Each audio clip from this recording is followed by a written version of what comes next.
Hello, and one last time I can say welcome back to the RaidCall EMS 1 Fall Finals. And the finals here are about to happen. We have Vici going up against fnatic, and that's going to be an absolutely incredible match in any aspect, however possible. So first thing I want to know from both of those teams, No Tail, luckily I have you joining me. Unfortunately not RRTK, but you seem to know your team so well, so you, dear Hunter, will do as well.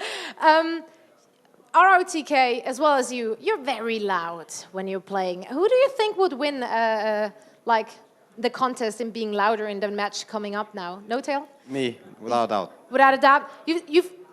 You would agree or disagree with that? Of course not. Of course not. Okay, yeah, but he has been promising that his team is going to get really, really loud. So I better hear you, No Tail. I better hear you. I've been warming up my voice. But... What? I've been warming up my voice for this. Oh, you have been? Yes. It Good. was like an hour warm-up. An hour warm-up? Yep. Well, that sounds great. I can't wait then. So let's talk a little bit about your team in general. This is the second final within a week you guys have been in. And this is probably the last chance this year to get that longed-for first place. Do you feel prepared for that? Well, I'm longing for the first place. We haven't had one in a while. I don't think we've ever had one in Dota 2 land except for the Thor we had. So yes, I do feel that we're kind of prepared, but we're going up against really strong opponents, and we've seen what they've done to other teams. So confident, yes. 100% sure of a victory, no. All right. So you have been confident throughout every interview. So I'm almost feeling like I don't even have to ask the question, but are you guys confident going up against fnatic? Yes, of course. Yes, of course. Good. And we hope to see that confident in that play. We're just going to see in a bit. So, guys, thanks a lot for taking the time, joining me for the interview. We are ready for the finals. So please, big round of applause for Toby1 and Matt. Guys, take it away. Thank you very much, Zoe. It is grand final time, and we are here, fnatic, a team which I think every single European fan has wanted these guys to win a title. As No Tail said, it's taken them since, what, the Thor Open, which was over a year ago since they got a big title. They managed to get the top 8 over at TI3 and still couldn't claim anything, and they're going up against a team which has defeated both the champions of TI3, Na'Vi as well as Alliance. Yeah, that's a very tough match for them. Like you said, I mean, they definitely deserve a title, and they've played games that were harder than the actual finals of tournaments. They played awesome. Mm-hmm. And I really like this confidence from Vici Gaming, so it looks like they're pretty ready for this game. Well, you can actually see them through the corner. I have the screen blocking my line of sight for them. But yeah, they're definitely ready for that one. Yeah, they seemed a little bit tired though when the camera was panning over them after the last game. That's actually a factor. Obviously, like 70 minutes long. But yeah, the fnatic guys have been like chilling on the side, watching the game. It's like warming up their voices. Yeah, warming up their voices. I don't know what he was doing. Maybe a small little operator at the back. I would have loved to hear that. How to pawn. Yeah. All right. I'd love to hear that. Let's actually, before we get ourselves into the game, let's actually show our progression of how we actually got to this point. So let's bring the bracket up on the screen for everybody at home as well as here live in Poland. So as far as it goes, qualifying through the group stages, Vici Gaming #1, fnatic #1. Rather appropriate they get through the final. Yep. Both the #2 teams able to get knocked out. Vici Gaming taking out Alliance 2-1, and then fnatic taking out Na'Vi in the same manner. So 2-1 in that regards. And then here we are, grand final. Best of 5 grand final as well.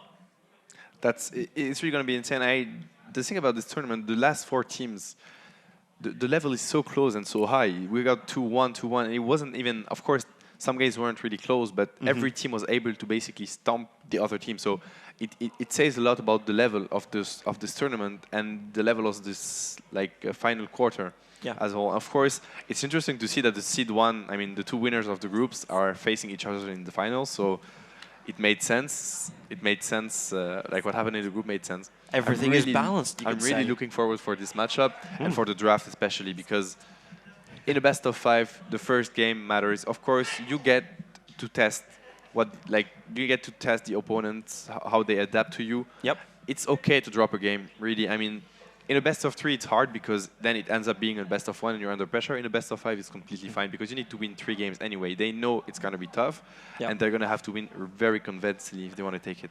I was actually having a chat to Fly just before we started up this game, and one of the things, and I'm not going to reveal anything by actually saying this, but basically he wanted to test out what VC Gaming wanted to try and do with their draft. Obviously, like European teams don't have head-to-head experience with them. You look back through their drafts and you see very tanky kind of lineups. Like you look for the Bristleback, you look for the Alchemist. Surprise, surprise. Surprise. You look for the DK. You look for these really really hard to kill off style heroes. Yeah. And that's just basically their lineup. So you're like, well, how exactly do I ban against that? Like, how does the whole draft procedure, in fact, work? And one thing he basically said was, basically, I want to see what support heroes they value more. Like ignore the cores. Let's look to the other stuff. The Alchemist, not a problem letting it through because they also like to play the Alchemist, so they have no problem with that. And then you value which support heroes, which high. Like ET, always a high thing, especially if you're going up against Bristleback, and then you get the Visage added into the mix. So Fnatic will be very, very happy with the start of this draft, and it's probably exactly what they were expecting to happen. Definitely, and one thing that's a bit interesting right now already, it's, of course, Fnatic gets the ET. I mean, Vici Gaming has been, like, they gave the ET to Alliance in the 3rd game, and they decided not to take Bristleback, and we assumed that it was because of this ET pickup, because we were like, of course, ET is really good against tanks, so that might be the reason for that, but in that case, they get it again, so it's like I'm not sure how important the Bristleback pickup is. Sometimes they just rush it for a reason, and sometimes they just don't. I'm trying to figure out whether it's because of the dire advantage. Of course, Bristleback is a great hero at getting rushed, but they were dire against Alliance as well in the 3rd game. I mean, so we still have to see how high they rate this hero because they were under pressure against Alliance because they lost game 2. So if they rated really high, they would have got it in the 3rd game, and they didn't. So I'm really looking forward to see if they draft again. Of course, in this game, they have it. The Alchemist versus Bristleback combo, they destroyed Alliance with this lineup.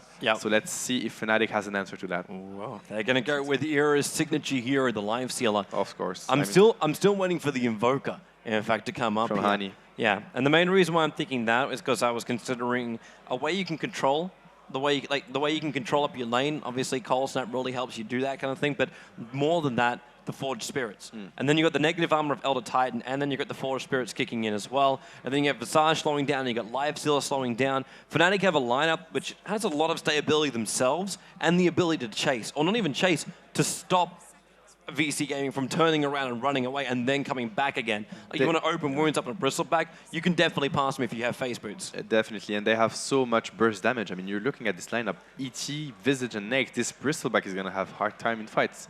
Next destroys tanks, and I mean, the next ban would have been a pretty clever one for Vici Gaming, to be honest, because when you're getting Alchemist plus Bristleback, only one hero in the game can burst them down easily, and that's Nex. Yeah. Of course, Nex is one of the main heroes of Fnatic. They haven't been that successful with it as of late, but Era plays a superb Nex, and looks like they're getting ready to play it. Fnatic is really, really drafting what they have been drafting the whole tournament, and even before that, I mean, the Enchantress pickup right now makes complete sense. The Nex as well, the Elder Titan might be looking at some Midases versus Vici, which we actually didn't against like in the previous semi-final between Alliance and Vici. So I will also, I'm really looking forward to see how will Vici adapt. What's the Chinese answer to the Midas gaming? See, I'm wondering if Fnatic are going to do that. I'm looking at this going, okay, you got Enchantress and Visage with a Life Stealer. And the second you have a Life Stealer, my brain already goes to aggressive tri-lane.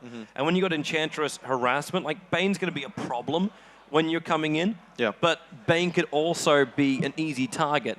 So and you want to keep his attention on that bottom lane. Like, obviously, with a Life Stealer, you don't look for him to do the damage because he's going to get enfeebled up. But then again, if you enfeeble, you don't have a Nightmare. So I kind of want to see Fnatic add a lot more aggression towards that bottom lane. Like we see a Clinks now coming up, not a bad hero up against an Enchantress. One of those ones where you actually look to have a hand of Midas with your Death Pact. It's quite funny because if you look at the Vici Gaming lineup, it looked quite similar to the Navi lineup that Navi had against Fnatic. Like this Clinks pickup, the Alchemist plus Bane combo, Fnatic destroyed this pick in the semifinals. Of course, the execution will be different. Maybe not better, maybe not worse. I don't know. It's going to be different for sure because it's different teams, different playstyles, different players. But this lineup Fnatic faced already. And they know how to face this. I want to mention this Nyx ban because I think we have probably one of the best Nyx players in this tournament post 79. This is FY. He's insane at using the Nyx. This Nyx, like he gets some 4-man stand. I don't even know how. No dagger, no force staff, no need. Just skill and like team fight positioning. And I'm hoping for him to grab the Bane because obviously Bane is a lot about positioning and reactivity in team fight. And this player, like this support player, has been impressive during the whole tournament. And that was Fnatic, like getting ready for this game. Pretty sure Vici will do the same. They know exactly what they want to have here, and they're going to feel. I would feel confident if I was Fnatic with this one. And there it is. That's what we're searching for. So we finally get Hani's Invoker into the middle lane. And the calls be right, and that also means that bottom lane becomes even more aggressive. If this is going to be Trixie on the ET, on the safe lane, which it should really be, they've got to add a Sunstrike to that bottom lane. Like this is when Nightmare almost turns against you. Definitely. Like, it's like, oh, I'll protect myself from this one. Nope, doesn't work that way. The only problem for No Tails Enchantress in this game is that Bane and Alchi is a very strong support combo, and you don't want to run in the jungle and like face a Bane or an Alchemist. They're just gonna burst you down level 1. There is no way you can tank this damage. So No Tail might have to start in his own jungle for this game. If they want to go aggressive, they can still try to go defensive. So right now, everybody has his signature hero, basically. I mean, we have No Tail on Enchantress, next on Era, probably. Hani's Invoker, Super Storm Spirit, that was really insane in the semifinals. Aero TK's Bristleback, of course, the famous one. So, great game coming up for sure. We'll see. Both teams are completely into their comfort zone right now, and we'll see how they can face each other and who can get the upper hand. Yeah, well, let's get ourselves into it. So first game of the best of 5 is going to get underway now, with Fnatic going to be on the Dire side. VC Gaming will be over on our Radiant side, and we will be checking out our lanes as well. So as far as Fnatic go, it looks like Era is heading up towards the top lane, and this is almost feeling like a Midas rush. Just judging by so I think you're 100% on the money. Hani also likes going his Midas too. Yeah. Notal will be there as the Enchantress. Smoke's already up and running, so they'll be making sure they get control over the early portion of the game. Trixie will have a rough time on the offlane as the ET, but he just has to not feed, and then it'll be okay. And then Fly will take up the Visage role. And RTK, he'll be the off-laner for VC Gaming. He'll be taking the Bristle back up north. Now put Super into the middle lane as his Storm Spirit. FY heads down bottom lane, so he won't be as the Alchemist in this game that puts Fenrir as the Bane. And leaves our last one, the man who can farm faster than almost anybody else at TI3. Oh, yep. Sylar as the Clinks. The drafts are really even. Like the more I look at it, the more that's what I think. I want to mention the Ring of Protection on Hani for his Invoker mid lane. He gets Bazi Ring every time on his Invoker. I guess it's for the Force Spirit. He wants to make them more tanky, so the opponent's hero can't just harass them back. It's quite interesting. Like the way he plays Invoker Exort mid is actually really, really good, and he usually dominates his mid lane, or at least he gets a very, very good start. Yep. Well, off we go. And of course, as expected. This is going to be a really hard lane for Elder Titan bottom, though. Yeah. What's he supposed to do about this? Because you get Nightmare, then you get Concoction down. And in that time, you should be able to have like Sylar move into a good position where he can just like Searing Arrow you down. And again, look at the jungle on Bane, and it starts again, on Vici's side. This is just... It really never stops. This is it some really never déjà vu, stops, right? Yeah. These guys are just like not a problem at all. Yeah. Like we've just played a best of 3. We've been like full on aggressive. We don't really care right now. All we've basically got to do is just keep going and going and going. Yeah. This aggression from Vici Gaming is quite insane. Just to so nobody worries, the lag is actually coming from ROTK. The ping is perfect to all the players as far as I know. So Wonderful. That's wonderful, yeah. I mean, Well, sort of. I look at those games, and obviously the Storm pickup is very interesting, like, because Fnatic lacks Disable. Again, they have only Invoker, but we know that Hani usually favors Orchids on his Invoker, so that will come to play at one point. And his Disable, like, we also see him normally about the mid-game when you got, like, your Deafening Blast in your he right? uses Then you that got your Call perfectly. Snap. For sure. Like, everything basically goes bada bing, bada boom with him. Like, everything comes out at once. Of course. And But then it's you not like they Enchantress on have top. some, Vengeful Spirit or even Lion. I mean, Storm is pretty free. The thing is that when you have a Bane not only offers offense like aggression, he offers really great counter initiation, because whenever your Storm Spirit is getting hexed or Orchid, you just have to slip him, and then he's basically unkillable for 1 second, and that second will save him from dying, and might win you the fight. Yeah. So I really feel like the Storm Spirit will, if they focus on the Storm this game and they give him a good start, he can snowball on Fnatic really hard. All right, we're going to go again. So Silent, look at him, he's already trying to posture Trixie out this bottom lane. Yeah. The fact that Trixie's already got 36 points is good, but in the middle lane, there's a haste rune. The Nightmare going to go on Invoker. This is already going to get bad. There's a static run, but Noritel's on his way in. But he doesn't have a heal. He went Enchant to start with. Starts off the Wild Wing, and Honey goes in the tree line, but it's already too late. The Storm, well, it's actually doing a lot of damage. They pick up the Alchemist, so there is going to be a trade, and maybe even Super as well. They've got him. There's a double kill coming in for Fly. So VC Gaming try and take the front foot forward. Who would And they end up taking a step backwards. While on top lane, almost Eric picking up ROTK. Yeah, Era is very aggressive. He's a very aggressive player with it. Next one-on-one. He got the We're going again. 1-1. We're going bottom lane.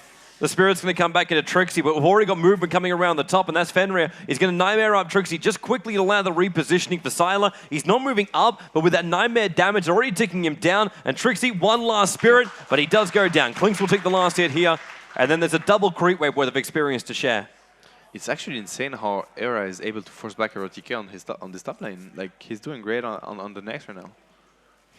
It is kind of crazy because like so far RTK has not had any real troubles on the offlane. Like even in death, he's still winning the lane. Yeah, he has like very few regen on next though, so that might hurt him at one point. I mean, who could have thought that we would see a Chinese team diving behind the tier 1 tower in basically minute 1? It's a new day, man. It's a new day. It's definitely a new day. I like this decision from Flybottom. He's unwarding the lane. He came with a Tentry to make sure that they couldn't go on Trixie.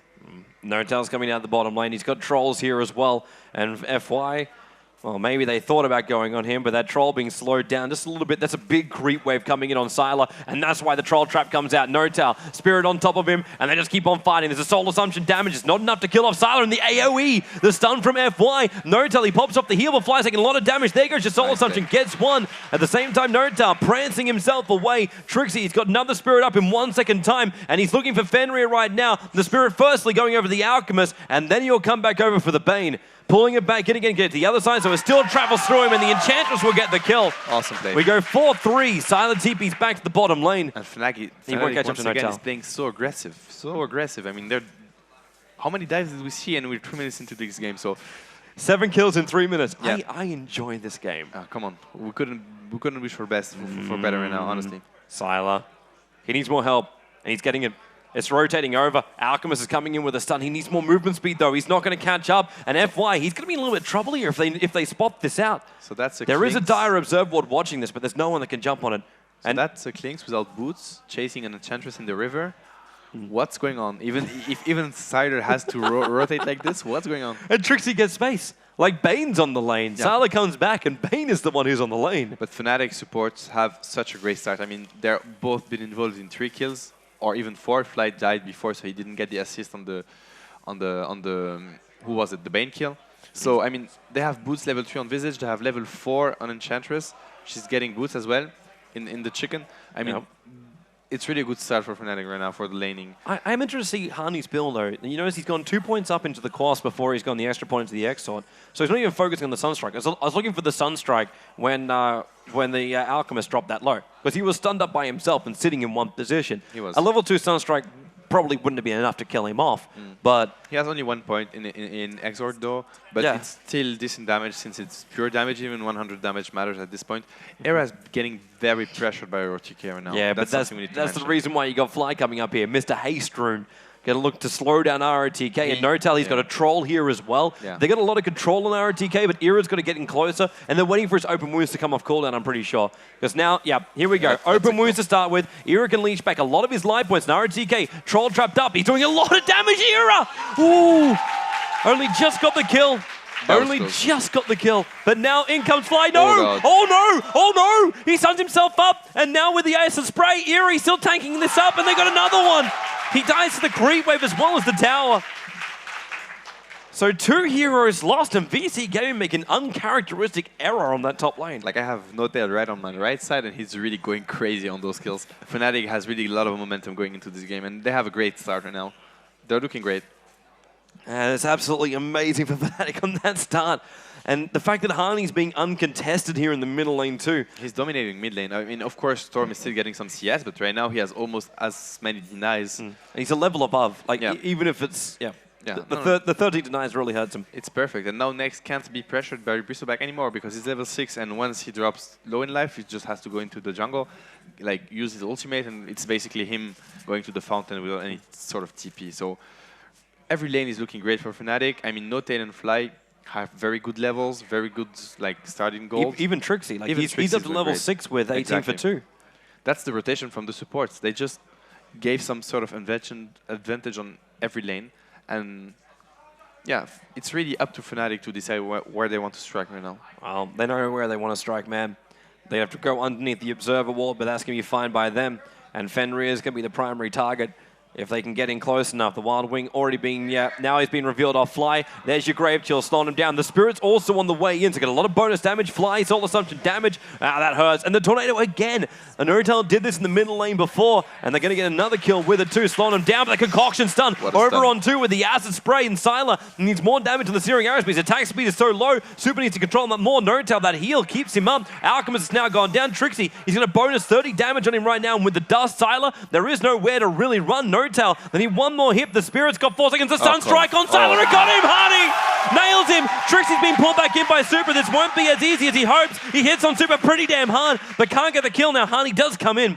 He can summon up to some Forge Spirits, but they're going to back up, or will they? Alchemist again needs a vision around the tree line. Harney's going to be the primary one to stun up again. An Acid Spray. Storm Spirit jumps into this fight right now, and Harney going very low life. He gets the Ice Path down.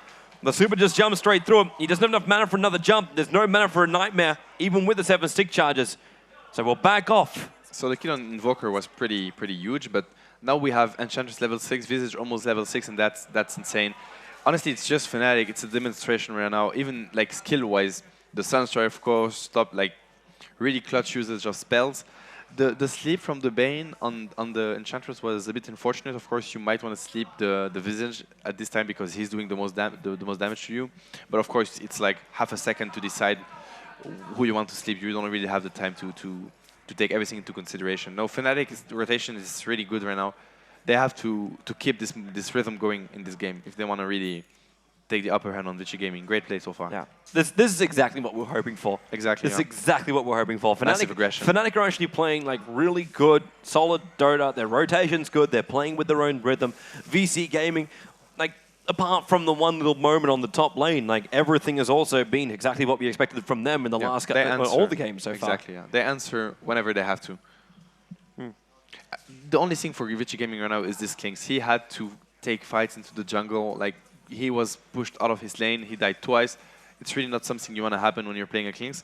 So Sylar will have his Midas delayed if he wants to do some. I mean, he's one of the players that get Midas first on Kings, so it will be delayed. And I think that's a actually he just it's the recipe he bought. So he's definitely getting a Midas, and it was hugely delayed by the Fnatic's rotation. At least this time I shouldn't get sniped off when in transit. Fly and Notail. Sorry, I've lost. It has to be brought up. Poor Hervost. that was unfortunate, and it was against Fnatic actually. Like really, the rotation from the supports. Be the ultimate irony if that happens again. I hope for Vici it doesn't, because it's arrived. It's arrived. It's really huge for a team to have a Midas delayed for that much. But yeah, the rotation from the support from Fnatic has been really flawless. It's funny because against Alliance it was Vici spamming smokes. It has been Fnatic so far. So.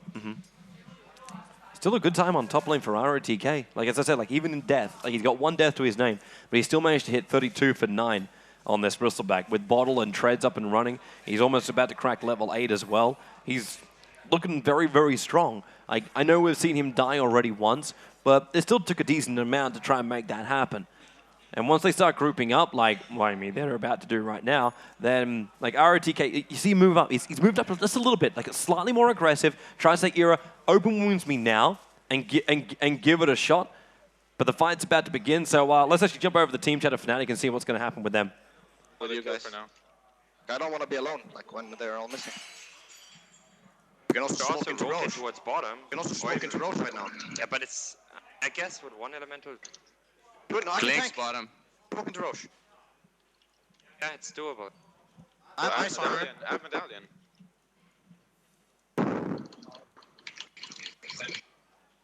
You have to check for wards. Ready middle as well. Be ready as middle as well. You have to take one of the things. I can't take everything. I can take. I have space.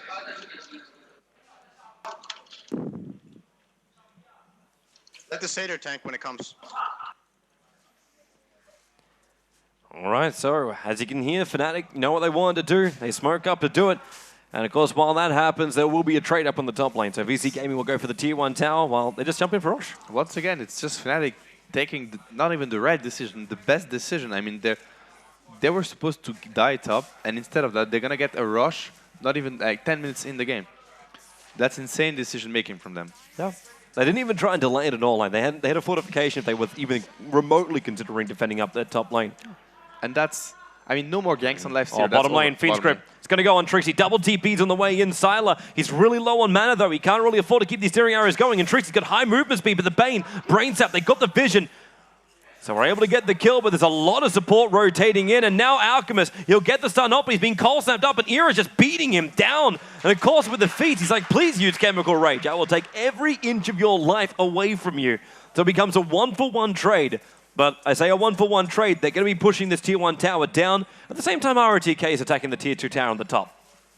Yeah, I like this decision from Fnatic to instantly rotate on the safe lane and just open up the map. This tower is the most important one for a team, basically, because this one at the middle tower, of course, the safe lane and the middle tier 1 are the most important ones. If you want to take control of your opponent's jungle, it's the best way to do so is really to break those towers. So Fnatic understands that and instantly go for it. Well, so we have a Midas on Invoker and one on Klinks. And yet Hanamize, he's got the Soul Ring up as well, and then still has another 1,000 golds. That's going to be his full treads up as well if he wants it. Like, the money's really starting to roll in for both these teams. The advantage does go, of course, the way of Fnatic, because they do take Roshan, and they got the level up at the tower in the bottom lane as well. So they move up to about 1,800 gold advantage, and there's about 2,000 experience as well going the way of Fnatic. So they have the small advantage here at the moment. But really, we know the way that Vici Gaming plays. We saw it in the last game up against Alliance. It all comes down to team fights, and Honey's trying to start one now in the middle lane. Like, he started off with a cold snap. The Impetus is already flying out right now from Notel. But it's just a little bit of harassment damage on him. RaidCall has to be careful with his Bristleback because usually he plays, I mean, of course he knows that, but he plays against lineup that don't really have enough damage to burst him down. Against this damage, like Hexorc, Invoker, TC, Nex, Enchantress, and Visage, those are 5 heroes that can burst him down really quickly. Yeah. It changes everything to the approach of the Bristleback, and that's maybe why he's going for a BKB instead of a Vanguard this game. Oh, we're going to go again. There's a Nightmare on the Visage, but there's no real follow-through into this. The danger. Now the Alchemist done. He hits on Notel. So Bacon Fiend's driven from the high ground here, but with the Familiars hanging around, he does not want to give that a shot. And already, should Note Fly, about to crack level 8. And TP bottom lane, Hani, yeah, he's just trying to push Super away from the tower. Also want to mention something. If you look at Note as build, he's like skilling untouchable already. We saw Aki's Enchantress the game before just going for massive stats, some levels in the slow and maxing the heal. It's really... Enchantress is a hero where you can really decide, adapt in every single game.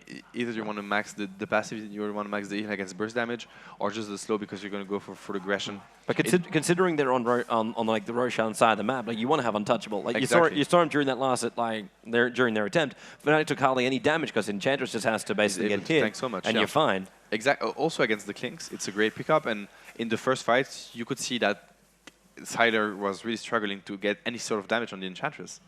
Yeah. I was like, how is he supposed to get damage anyway? He's still struggling with his mana pool as well as his attack speed. Now the smoke's going to get revealed, and they know Sylar's there. Worth and open wounds. We have sentries. We have dust instead to pop off. Impetus 1, Impetus 2.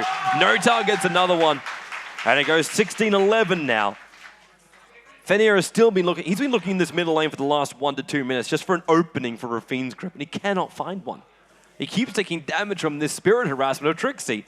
Dropping him down low, and he knows if he comes in close on Trixie's going to have high movement speed, not to mention a very hard hitting with the buff up that comes from his spirit. Are they coming in middle lane? Oh, there it is, Fenrir. Tornado, he'll die from the fall. And no, he doesn't. Oh. He's on the Fiend's Grip. He cancels the Fiend's Grip. He used all the mana for that one. Hani's still trying to find out this. Super's in the middle of this fight too, and the Stomp's going to come in, buys in space. There's your Soul Assumption damage, killing off Super. Trixie gets a bonus, 120 damage. He is throwing around his weight. Fly is able to pick up a double kill now. That's really Fnatic's draft doing work right now. The draft is awesome from Fly and from his team. look at the damage on Storm Spirit. Like, he was mid-life and he died from one Stone Assumption because of TC's aura. Yep. And so much burst damage coming out of Fnatic. And if they were able to take a lead, exactly like they did, it's looking really grim for Vici Gaming right now. Of course, it's far from over. They can come back. They still have their T1 mid, etc. But right now, Fnatic is doing great. Oh, Windvorka. We now have BT's fully up on Hani. Is so Hani through and through. And the one guy I thought was going to get a hand of Midas didn't get one. We got one up on the Elder Titan. We're not going to get one over on Nota. We'll have double hand of Midas coming out now from Fnatic. And to give a little bit of like a quick story that's quite funny, I had this discussion with Hani. It was back in Gamescom before TI2, so it's quite a while ago. He just came back to do that too at this point. That was when you were playing for MTW? Exactly, and we were watching a game together, and he was like, you know, I'm watching this game and I'm wondering why people are not using Midas or Boots of Travel more. And I promise it was his exact words, and he has an Invoker with Midas and Boots of Travel. How funny is that? It's ironic, but it's also very, very Hani. It's just players that just come into a game and try to change it the way they think it should be and succeed in it. 5-man movement coming on this mid. But again, at the same time, Super's here. He's got full mana. He doesn't have his second Oblivion stuff up just yet. So doesn't have enough mana to really play around with an RTK. Look at the damage from one support, one opposing support. 300 damage almost on one hit. And it's got to keep your distance and your back turned, or you try, at least. RTK. And the spirits are down again from Trixie. And he sends it out. And you get into the tree line. Sees the heroes a little bit further down. There's your damage from Notal over to Super. And they're just making space for the tower. Notal can really go that aggressive thanks to the Untouchable. Else he would just get one shot by the storm, really. Well, it's always been the downside about like an Enchantress. Like her life points are really bad, but once her Untouchable like starts leveling up, like you don't need life points as much. Yeah, definitely. You don't need, because you don't get damaged. So, and Notate has been involved in 12 kills over 14. He's just doing so much work with this Enchantress. 2-0-2, man. Yeah. No one's got that kind of high participation rate. No. The nearest is in fact Fly, he's been actually no, he's got it. He's 616, but he's with the Soul Assumption, he's been kill securing everything. Yeah. Oh, look at Hani, just like hiding. You notice his build too. He's still got that 1 point up in wax in case he has to go invis for now. It's insanely hard to gank Fnatic. I mean, we're not playing against them right now, but it feels like this. Like every time Vici is going for a smoke, they just don't find any opening. Yeah. It's the second time we see like 5 heroes just scouting and trying to find someone, and they just never do so. And then Fnatic do it themselves. Like they're running up the middle lane. Ira's going to show himself. Yeah, Sider, good rotation from him. All right. So with Fnatic, maybe they can rotate towards the top. Let's actually jump back on board with them. Ready to drop penalty with birds. Yeah, no, I'm checking Rune first. Rune is bottom taken. Fuck, I missed it. Could be I was checking.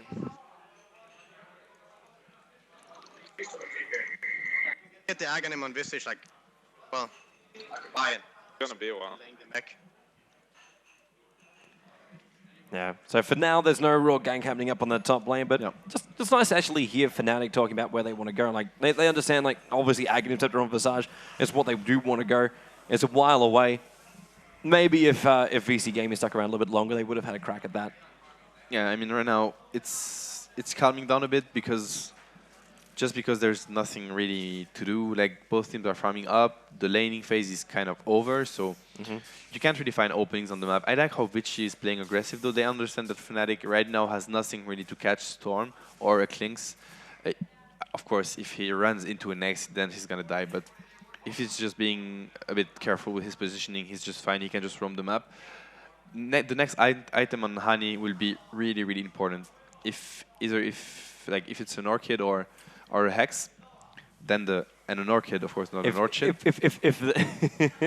It's fine. Yeah, of course. And I mean, it's really important. It's going to be a Hex. He just got an ultimate orb. So it's really important for him to prevent Storm from just, running around and farming. I thought he might wait a little bit longer just to see how the next team fight would go, but obviously having those extra stats during the next team fight is going to be just as good. He looks quite confident that he can get decent farm. Salah just ran invis. With that gem now over on Fly, Salah's going to be very, very cautious. Yeah. Like, he's got that high movement speed of his. Like, it's 44% speed for movement. But Fly will just start to take it away very, very quickly. And there's the BKB on the Bristleback. That's quite interesting. He usually goes for Vanguard or anything maybe Heaven's Halberd or anything tanky, but not really a BKB. So he's really afraid of the burst damage coming out of the Visage, the Nex, or actually, yeah. I think he's a little bit more worried about like Invoker holding him down. Yeah, Invoker through as well. But that's still the armor reduction from the Force Spirit to go through BKB. But that's true. Anyway, at least he doesn't have to deal with a cold snap or the wall or anything like that. I mean, he needs to go for a tanky item right now, some evasion maybe. Suppose he can always just try and crack into a Heaven's Halberd or Rod of Vatos. Yeah, of course you should. Should always get Rod of Vatos. I want to exactly. I want to see this item played more. The range is just insane. Come on, just get it. Come on, ROTK, give me the road.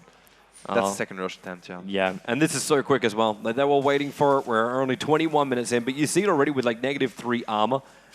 The TP's on the way in. That's going to be the Invoker coming into the fight. Actually, yeah, that is. Everyone's here, and Roshan's basically toast. But this time around, VC Gaming don't get a trade. Like, they don't get a T1 tower on the top lane for it. They're getting nothing this game right now. I mean, they never get a good trade. They tried 2 smoke ganks as 4 or 5, and they got nothing out of it. Now they just... They might know Rush is back, of course, but they just can't contest it. Fnatic is really leading this game right now.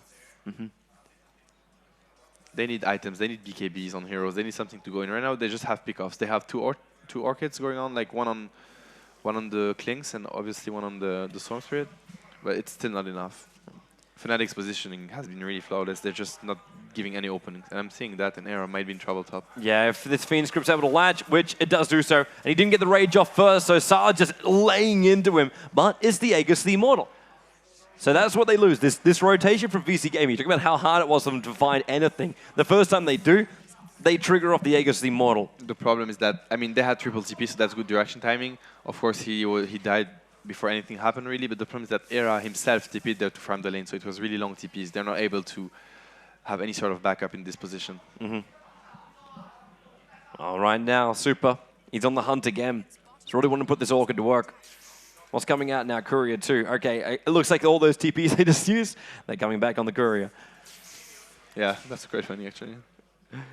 Just to get him all back up and maneuverable. Always carry a TP scroll. RTK, there's a good dire observer ward watching his movements, but they need to get Era closer. There's the Storm Spirit already jumping out, and that's a TP back to base as well while he does so. I mean, we didn't see the Bristleback being put to use at all this game yet. He has been involved in 1 kill out of 7, just because how the game is. It's a farm fest right now. And, I mean, it has to be because it's way too risky for any team to basically push into a tower right now. Both lineups are really insane at taking fights.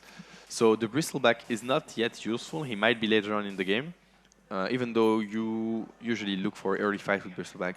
Fnatic has been playing really good against this Bristleback. They're just bursting down, no commitment. We get our 4th Handamitis. On who? FY. Okay. He just picked up a Handamitis, so looking for, hopefully for him, that level 11. But you notice how painful this is? Oh, yeah. It's... These wards are down, and then he's got like mud golems on the other side. It's like life is just crap for him right now. I wonder, this ward can have 2 use actually. Of course, you block the camp, so you deny some farm, but maybe they even think, like they just called, maybe in Chinese, of course, like, guys, you should be careful, Fnatic is farming on jungle. I don't know if they've noticed if like it was really a ward of just enemies farming it. This can pressure the opposing team. This ward is quite interesting.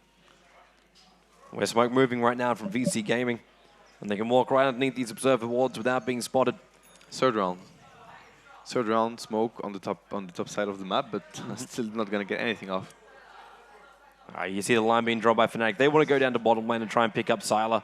Yeah. But if they're really going to try this top lane, like Super's already got that DD rune triggered off, trying to get a little bit more life points. They're waiting for someone to defend this top tier 2 tower, come and farm it. But Fnatic have no intention of doing that. They want to come to the bottom lane. They have only one hero that was visible on the map, and it's Sylar on the bottom.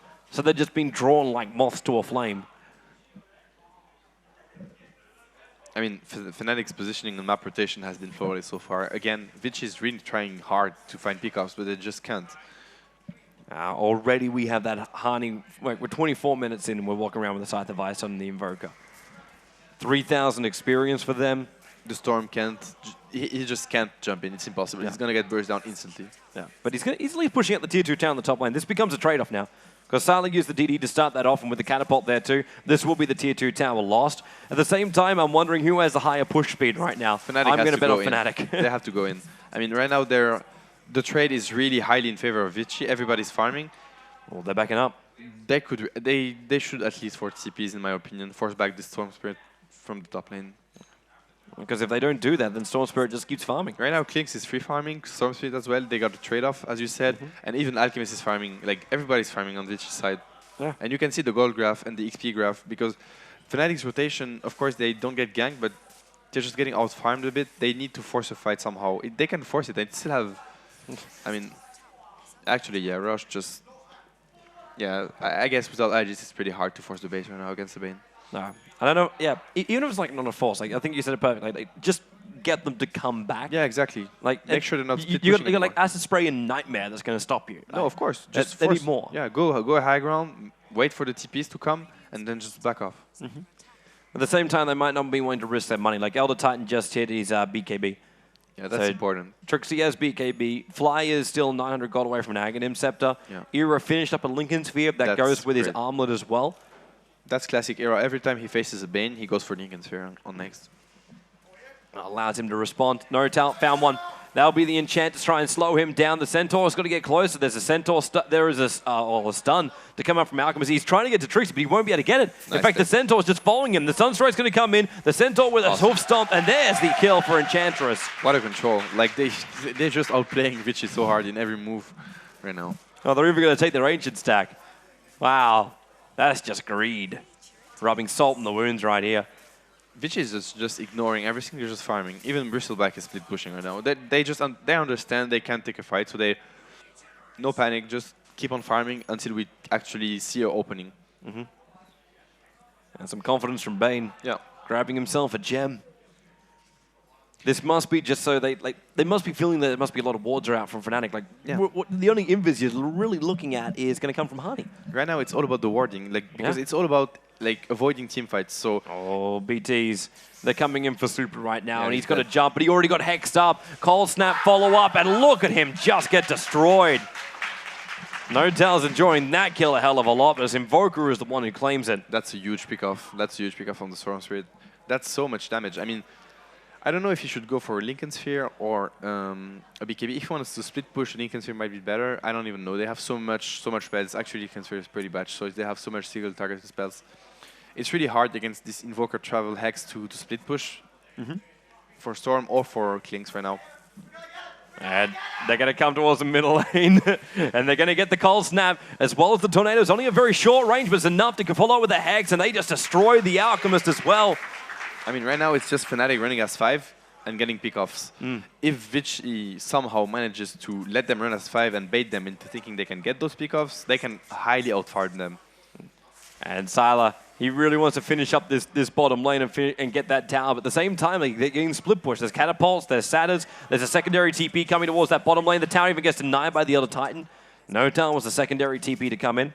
And that's when ROTK just tries to mop up the mid.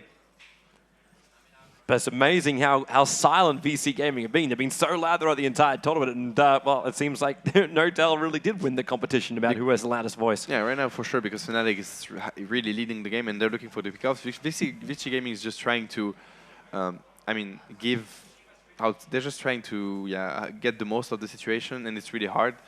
Avoid fight, trying to not get ganked. I'm not sure what the game plan is. I don't know if they have one. Again, it's when you get pressured like this, you just have to really try to punish your opponents, hope for some mistakes. At one point, they might be able to take fights. Of course, Bristleback is huge in late game. Like, it's not only an early game hero. He can do so much. Would you look at it? You asked for evasion. Yeah. Heaven's Halberd's on the way for him. Yeah, it's highly needed against Fnatic's heroes right That's now. Because only 50 gold away from it, too. Yeah. Invoker, Enchantress, they're going to start dealing huge damage. Actually, not Enchantress. Since we have no Midas, he's going for... I mean, we're not gonna see an Aghanim Enchantress anytime soon, I feel like. Yeah. It'll take some time. He went the mech to start with, and right now, like, the bigger problem is going to be the fact that there's a lot of BKBs up on VC Gaming. Yeah. That one has arrived now on Storm Spirit to go with his Orchid. We have Sylar, who's down the bottom lane with BKB Orchid. Another 2,100 gold, so that's Chrysalis if he wants to go back to base and buy it up. And then you add that much damage to this fight, you'd be worried about that. So we got evasion as well as disarm to come from the Bristleback. And then, like, your next items are still still on their way. Like Roshan's just respawned back up again now. I think they will contest this rush. I think Vici will go for this rush and try to take a fight there. It's going to be hard, man. They may not get there in time. Like They need Noritel's to going run to take fast. the attack right now. He's They going want to smoke, but yeah, it's taking a really long time. Well, they're grouped up for They it need now. to go fast. They need There to it go is. really fast. They will get there in time because Era wasn't there to deal damage. True. This might be the turning point of the game right now. And Trixie just used his spirit as well, so it's going to come back into him. Throws out another one. Got to keep that eye out. In they come. Silas going to be the first one on the way in. And Storm Spirit, BKB. They're jumping on Hani to start with, and they're going to bring down the Invoker. They got him. The Searing Arrow is focused too, and Trixie, Fiend's gripped up. There was nothing there. The Familiars are almost all dead. They all drop down. They get rid of the Bane at least. But Fly, I'm hearing a Sunstrike a little bit further over. There is a dive right now. Era is able to just tank them all up and almost man fight him. Alchemist has another stun in a moment. Era, his rage is there. He'll take the damage, but he raged up, so he didn't take the stun. And now the Hex, Invoker, comes back into the fight. Soul Assumption damage as well. Visage will take the kill. And Sylar has to scuttle himself away. Just back through the mid. I mean, so much damage coming out of the next. The Bristleback is completely useless against such a draft. Of course, they have the upper hand, so we're seeing a Bristleback underfarmed against heroes that are really higher in the net worth, even though he's kind of keeping up somehow. The Klinks couldn't do much in this fight. He just got so much pressured by the next. Yeah. And I think it was the visit. I'm not sure, but the next on his own just put Sylar really low life, so he couldn't do much. He had just to run back. And because of that, it's like they lost like small little things. Like even the Familiars. The Familiars are almost all dead, and then they dropped on the Bane. If Bane had like a second longer, maybe we could look for a sap. We could have looked for something else, but the fight just split into two different parts. And once Lifesteal was able to also dodge that secondary concoction, everything went downhill. We're looking at so much control from Fnatic. I mean, Hani died, right? He had buyback. He decided not to, so he was confident. And I mean, the fight opened with Vici Gaming killing two heroes. He bought back at the end of the day. Oh, he bought back at the end of the day? Yeah, that's how we got back in the fight so quickly. All right, okay. But he tried to delay it. Yeah, of course. He tried to delay it. I mean, it looks like they know what's going on in the fight. Even if they start the fight with losing two heroes, they still keep calm and keep on fighting till they end up team wiping almost VG. Sylar's being such a nuisance. Sitting back and just creep skipping it out with the Klinks. Yeah. And then just running himself away. He's almost got enough money to finish up the full Daedalus as well. And this is going to be a big factor. Like, we still have to see Fnatic go high ground. Like, their lineup has been really freaking great so far as all these kills go. Of course. But a 6 to 7k advantage on both goals as well as experience isn't enough to say, I have enough of an advantage that we can go high ground, especially for a 33-minute game. What they're highly missing in this lineup is initiation. They have nothing to actually jump into someone when they go high ground. They have the Invoker Hexorg to actually push the base without committing too much. But pushing in against a Klinks with Daedalus and into like in a cloud from Alchemist, this is going to be really tough. So it's almost like at this time you wanted a Night Stalker, so you had like an Aghanim Scepter to see in. Then the ET could like, that's why you got the ET Spirit. Yeah, of course, they can scout, give vision, but who's going to jump on this? I mean, Next can, of course, always run in, but you don't want to run in those heroes. Bane is just going to like grip him or something. They have Orchids from Storm, they can force the Rage. Might not be a good idea. They really lack initiation right now, so I don't think they can force the base yet. They just have to keep on doing what they have been doing for the last 20 or 30 minutes. Rotate, farm, take Roshan. Exactly. Rotate, farm, take Roshan. Yeah. For how long, I don't know. I don't want to know, but right now they just can't break the base. It could be a very, very long time. Might be. Next Roshan spawns up in a while anyway. He only died just over 2 minutes ago. And Super uses the Orchid to trigger off Era's Lincoln Sphere. But that's a full AC now also being completed. You can hear Notar just making like a quick call saying we should go for this, but it's rather risky to go high ground. With a haste rune, probably not as risky. And they're already on the D ward right now. As the Observer wards are getting taken out. So the gem's just going to work. I really want this Bristleback to get a lot of farm this game to see how effective he can be late game. Right now he's a bit falling behind in terms of farm, and that's understandable. I mean, there's so much pressure put on the map by Fnatic. I mean, Hani can be here anytime. Even solo Next can solo kill him almost if he gets a basher. Or he got actually a slow cuirass. Yep. He's gonna destroy this Bristleback whenever he gets close to him. Yeah. So easy just to melt down the Ancients as well. We have a Ganem on Visage for quite a long time right now as well, but he's getting to his next item soon. I don't know, maybe a Hex. They might need Hexes actually to break the base. That would be quite good from them. They have one on Hani, might not be enough. They might need more. Well, then it'll have to be Trixie's job to get that next one. because Honey's already got one. He's still 1,000 gold away from having his full Aghanim Scepter. But, oh, wait. Are you thinking what I'm thinking? That's a Skadi? That's a Skadi. That's a Hani Skadi right now. All right. Bristleback is really going to have a hard time. This is a rough time for everybody. He needs a lot of Atos. That's the only way I see it. You basically can't run from Invoker. There's no way to run from Invoker. Exactly. You must stand and fight him. And it's going to stack the armor reduction. Everything's going to be really hard. I mean, what I want to highlight, though, is that Vici Gaming is really keeping up with the farm. If you look at the experience and the gold graph, every time we're not involved in a fight or in a rush attempt or anything, like they're farming really well, and it's Siler leading the farm in this game. He's been like farming all over the place. He does at the highest net worth, 18.3k. Yeah, he still doesn't do much because whenever he gets focused, he has to run back. Yep. So he needs way more, but it's already something.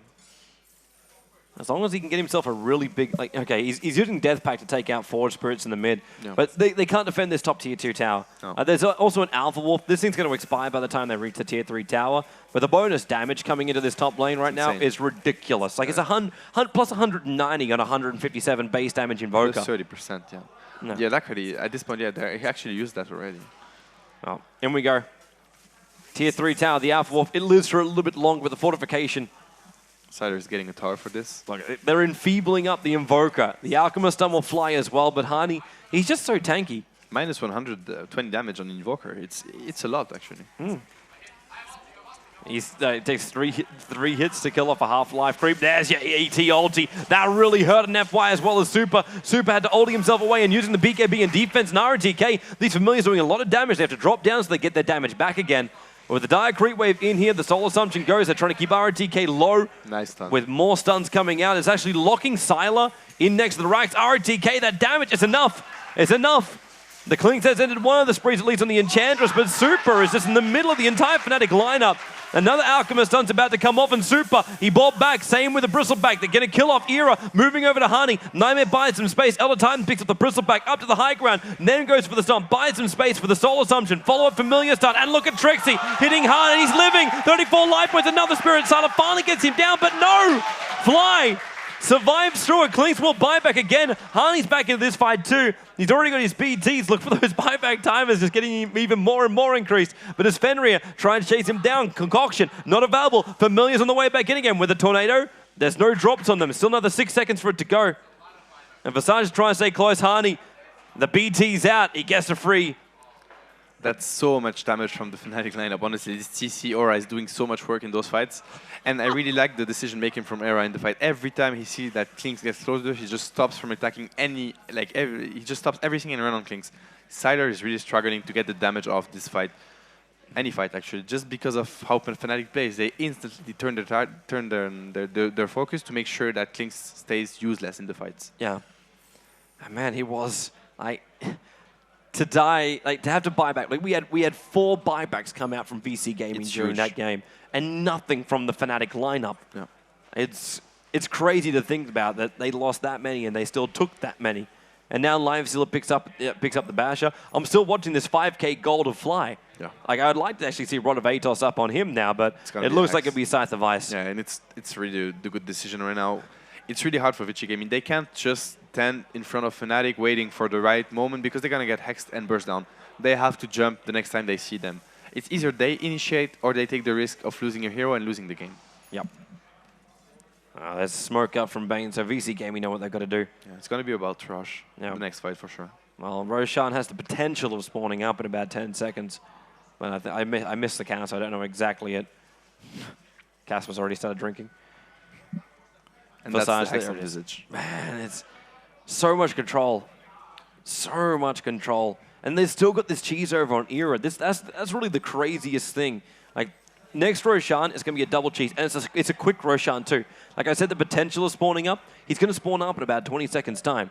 So he's spawning up in the first minute. And Fnatic are already pushing out this bottom lane. This is a chance of VC Gaming. If they can find on top of this tier 3 tower and not have it go like last time, then they might be able to pull themselves back. Interesting to see that Fnatic decides just to push in without the Roche, which they definitely can do. They also pushed in a lane where they didn't do the tier 3. So it's an interesting decision. I'm not sure if it's a fake push or if they really want to get the racks. It kind of seems legit. They've already got the tower down to a third of his life points. Hero's getting his Lincoln Sphere triggered. No, nice stomp. That's with 4 of them. And the Meteorite and the ET ulti! Oh my! Fnatic have just mopped it. That's almost a GG right there. Send him up and towards the air. And F5 will hit the deck, but he loses everything. There it is. It's GG. Fnatic will take game number 1 up against the Chinese Vici Gaming. And that is a big controlled game as well. All the lanes seem to work right for him. The pushes were working right for him. The Roshan fights are working right for him. What a stomp. I mean, the stomp from Elder Titan. It is. Like, what a stomp into ultimate. Awesome team fight from Fnatic. That was the best way to end the game. Just, again, impressive performance. So much control, so much experience. Man, it's a testament right now to Fnatic. Like they are so close. The last time they had a chance for a big title in Dota 2 was at DreamHack, and they got nailed by Na'Vi 3-0. Yeah. Like, there's no nice talking about it. It really was like like lubricant kind of style. And now they just do that to VC Gaming. If they lose it from here, like, I'll be very, very surprised. Fnatic are a team which is all about mood. It's all about momentum. If they can keep that, they will just keep rolling with that every single time. They're unstoppable. Like, they just...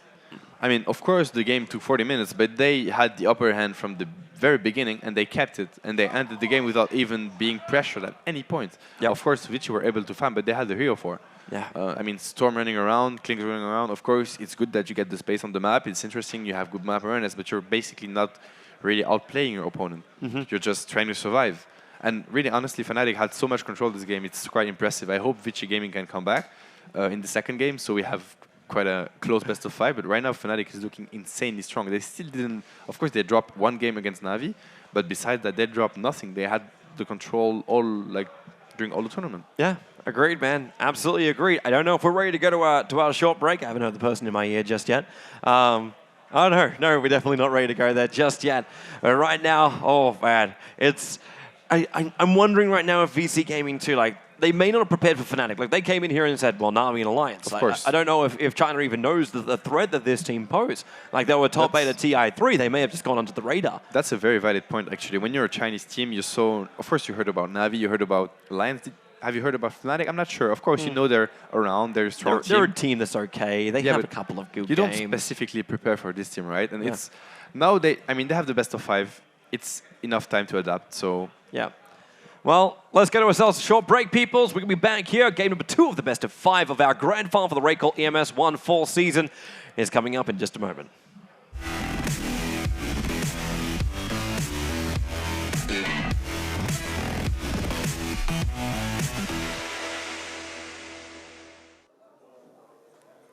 We're about to head into the second game. The first one has been amazingly played by Fnatic, and we will see if Vici will continue to be as confident as they seemed so far, or if they actually crumbled after that really, really, really good play by Fnatic. Also, for everyone here at the venue, I quickly want to point out that the secret shop is going to shut down for good in half an hour. So if you have missed out on getting something from there, you should definitely do that right now. Of course, we start the next game in just a few minutes as well, so you should do that before that happens. And for that, I want to give it over to our casters again, Toby1 and Matt.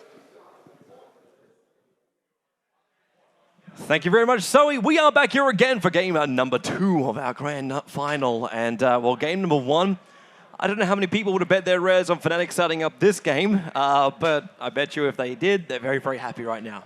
Yeah, I mean, definitely Vici, honestly, I mean, let's be honest, Vici was favored going into this match because they have been performing really well for a very long time now. Of course, we always have this West versus East matchup that we are looking forward to see. Fnatic have been performing extremely well as well, of course, don't get me wrong, but they're a bit more unstable as of late. They're not unstable at all in this tournament, that's for sure, because they've been going amazingly this tournament. They're dominating everyone and in very convincing fashion. So I never thought I would one day think, like, can Super, Aero, TK, Sylar manage to upset Fnatic? Because I keep on thinking of when Fnatic just switched to Dota 2, right? They had to learn so much, and now they're just, you know, giving Dota 2 Dota lessons to just legends of this game. You can no longer call them Hon trash. Of really. course not. They're just like Dota, like maestros. They're sitting here after winning a best of 3 up against Na'Vi. They've just managed to. They won Alliance. They won Na'Vi. Yep, and now they take a convincing game as well off what is, I wouldn't say arguably, I'd say is the top team in China right now. Definitely. Yeah. I don't think we realized just how good it was when DK didn't get their visas, because these guys are giving us still amazing games right now. So it's it's one of these things where like you look at the Chinese team and you got to go, man, so glad they're here, so glad they're playing the way they're playing as well, because really this whole tournament it's going to have like ripple effects throughout the entire scene. Of course. The way drafting is done, be it from what Fnatic's been drafting here, but also Bristleback on everyone's mind, the whole combination with the Pugner as well.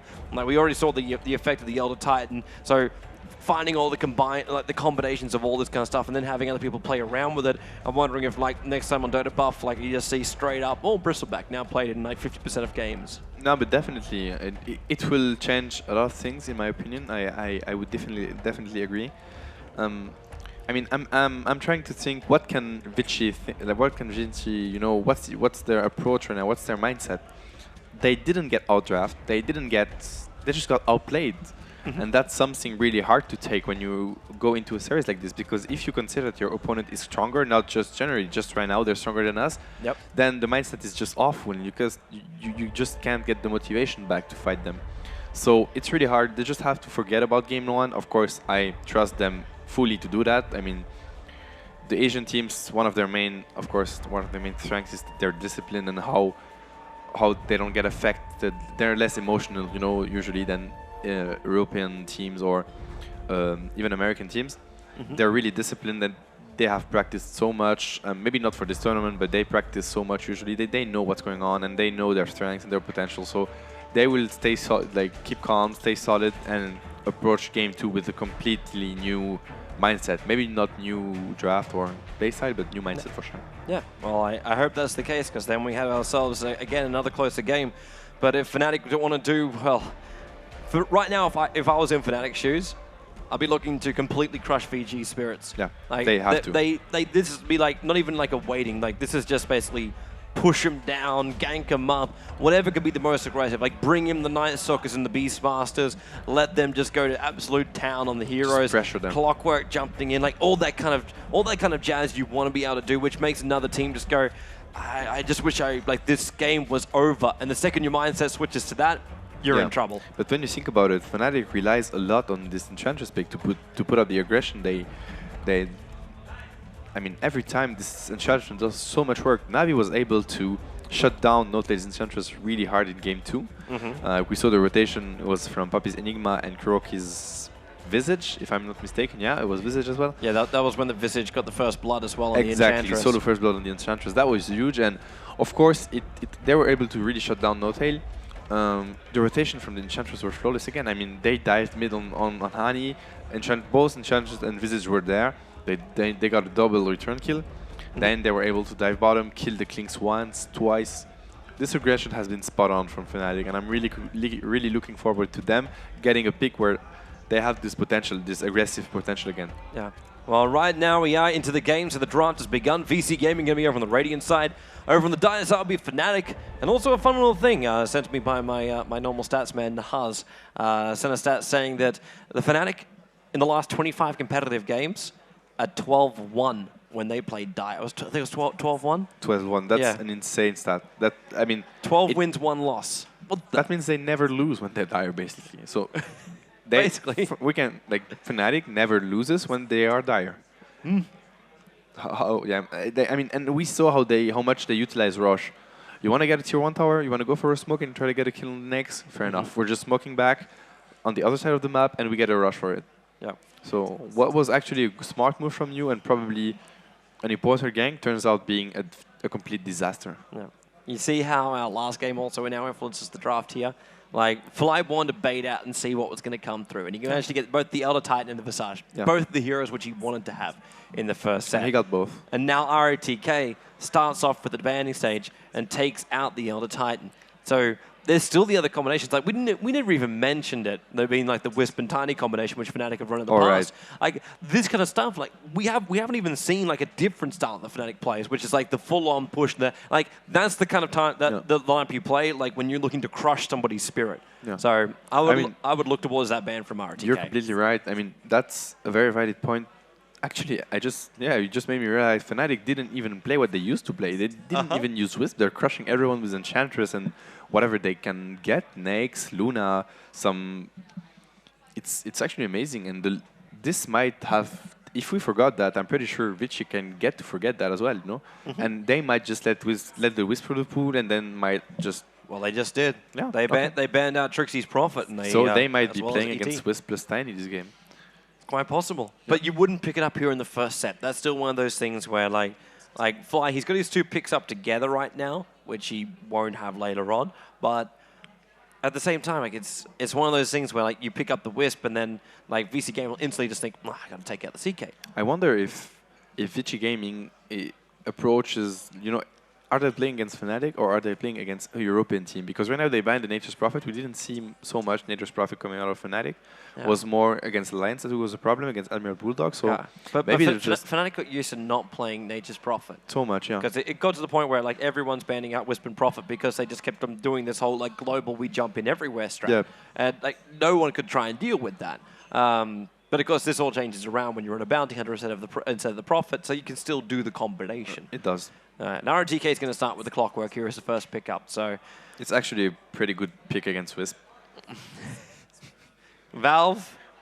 Got the message. Make it. I've even signed that one as well. Yeah, me too, actually. Yeah, it's our petition we're running for techies here, and Valve. Answer our plea. Give techies, please. Hey, I was already talking to Loader about it right here on the live stream. We said, man, it's going to be a great hero to start pushing with. You get like I think, and correct me if I'm wrong. It's 400 pure damage to a tower. I'm not sure about the exact number because I'm forgetting techies. I mean, I didn't get to play techies for months now. No one can. It hasn't been in the game. Oh, look at that. Lunar Enchantress. That's familiar. That's familiar. That's deja vu. Yeah, but this is like, imagine a techies with this. Now you run a support techies and you start throwing mines down towers. Exactly. You want to push with Luna and Enchantress, I just get my mines ready. Yep. And whenever you push in, Rampage. Boom. Bomb, exactly. Oh, wait, actually, no, not like that. Not like that? No. You want the pushing one. No, I'm talking about using the mines to push the towers. To go down, yeah, actually, that's huge damage. Boom. And that's what it's the stasis trap, this hero is just the suicide. I want this hero. The suicide's hilarious. Come on. The deck is tiny combo. You gave us Bloodstone now. Give us our real suicide ability. Yeah. I mean, enough fun with Bloodstone. Just give us techies now. I mean, Bloodstone made us wait a few moments more. No, we want techies. It's always one of those moments too where people are like, techies could counter so easy because you just buy a gem and then you see all the stasis traps. You get a tiny to toss him in. Boom. That's the best combo ever. Yep. Wonderful. Toss into suicide. I like the better combo though, where you have hooks. That's awesome. Just to think about like the broken hero, Earth Spirit.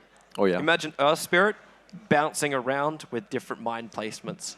Boom, boom, boom, boom, boom. Yeah. I can only imagine that. That would just hurt your head. I want this dream to come true.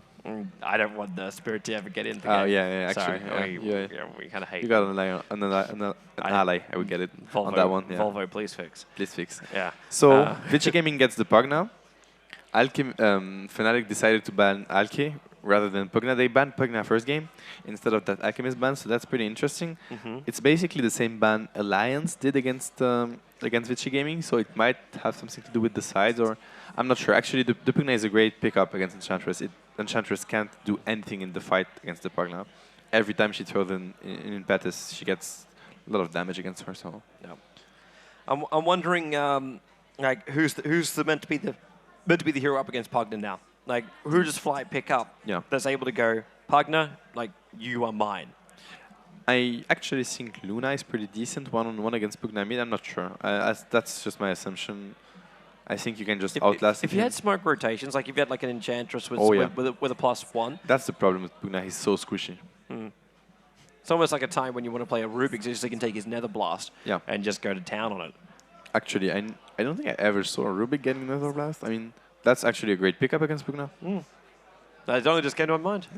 I'm gonna write this down on my book. Wonderful, wonderful. Well, I want to see your next blog basically being the Rubik special. The Rubik special again. Should he be solo mid? Is he the Canada pop?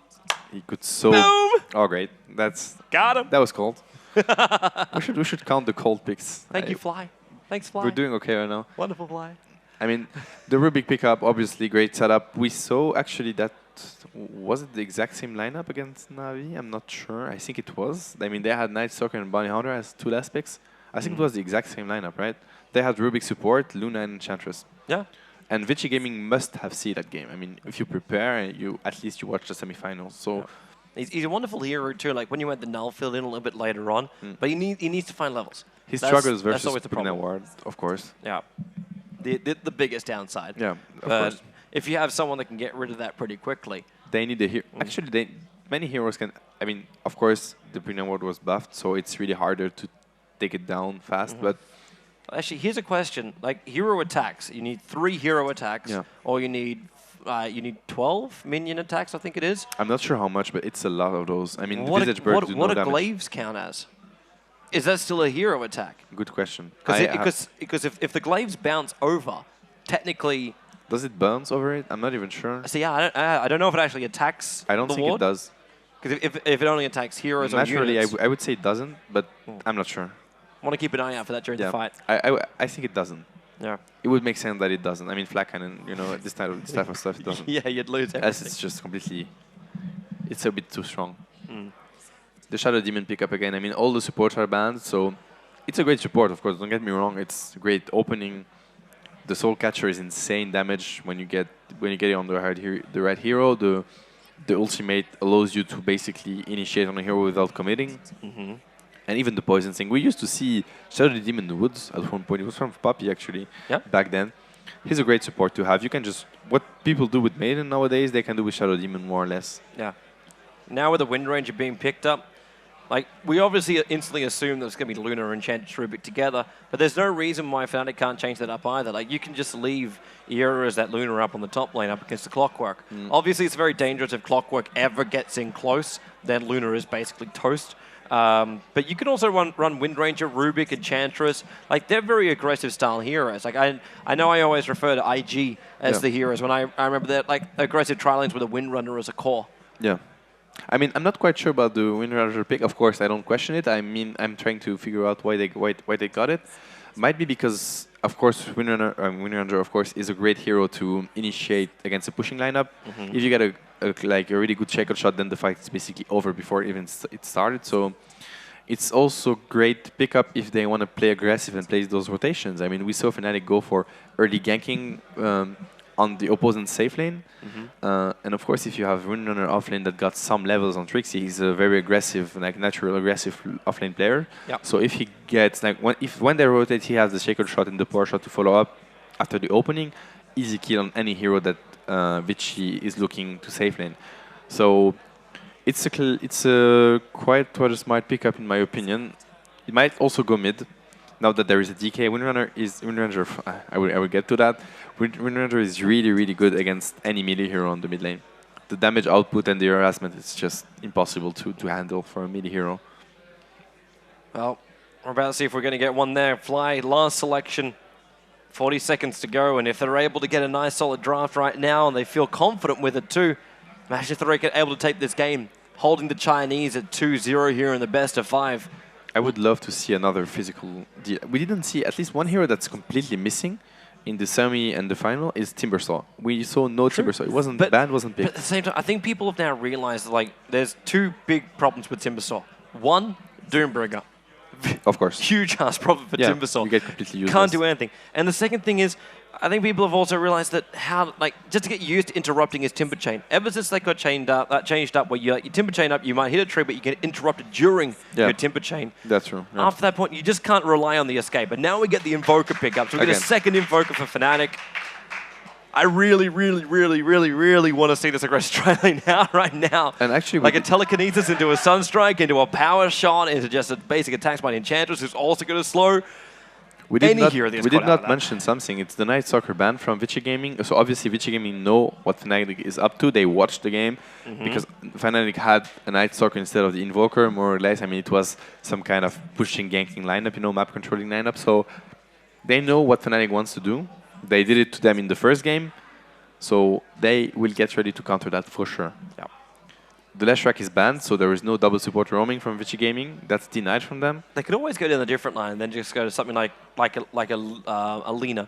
So they at least have something to couple up with Lina the would SD, be great here. and then that's your burst damage up against the Enchantress, and in a way the Rubik, but we're going to go with a Sand King for the first time at this LAN event. Oh, I'm FY looking is gonna forward for play this that. FY Sanking.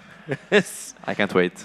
a lot easier to set up like your first stun at level 1 when you have a disruption to help you out. Give me the 4-man stuns FY that we saw on the Knicks, please. Oh, Fnatic will lose their entire lineup if that started happening. Oh, yeah. Like, you add an epicenter to that one. That is the downside about the Fnatic lineup. Like, we're going a 4 Intel, 1 agility lineup here from Fnatic. That's the lineup. This kind of lineup is like, you need perfect execution. And if you do so, then Yes. it's just awesome to witness. But you need perfect execution. It's beautiful Dota, what Fnatic is. I mean, I was about to say what Fnatic is trying, but they're not trying. They're succeeding it. You know, what Fnatic is executing, basically. Yeah. Let's watch him go. Let's watch him go. We'll be heading up towards our top lane. Looks like Notel again, just having a couple of... It's down now. Should be fine. All right, fantastic. Just a little bit of extra spike. Loading and focus resources. Exactly. Oh, in Dota 1, that was pretty harsh. Oh, that's old times. Yeah, good old times. Yeah, where it was F9, F9, S, enter, Look at name. Fenrir. He's going on his own Safety against the whole first. Fnatic lineup to put a ward. Confidence. Yeah, sure. It's pretty deep in too, but doesn't block up the They saw him. camps. They saw him. They threw down their own observer ward. Yeah. This They have top those lane doesn't sentries. belong to anybody. This almost feel like like the VC. Like no one can come up here and contest this. No. Like if Clockwork comes up, he really runs the risk of getting destroyed, like completely. If Notel gets a troll, Clockwork is dead. Actually, maybe they got Rubik against Clockwork. He's a great hero to kill him. I mean, Yeah. you just lift him and put him out of the cogs, Yeah. and then it's just he becomes a free kill, and he gets blocked by his own cog, you know. So It's kind of funny, like just so you could understand that. Like, imagine Cog here, Clockwork's here, drag him up, and then he's got to go back through his entire cogs. exactly, and Luna just bursting him down in the meantime. So Rubik is actually a good pickup against Clockwork. Kind of feel a little bit John Madden when I do that kind of thing. Yeah, it's just like you just start here, you go here, and the guy loops around that direction to get the defender that's over here. Wonderful. Wonderful. Into the game we go. So 3-0 on Sand King. That's not surprising. I mean, one of the best players in the tournament is having one of the heroes that requires insane skill.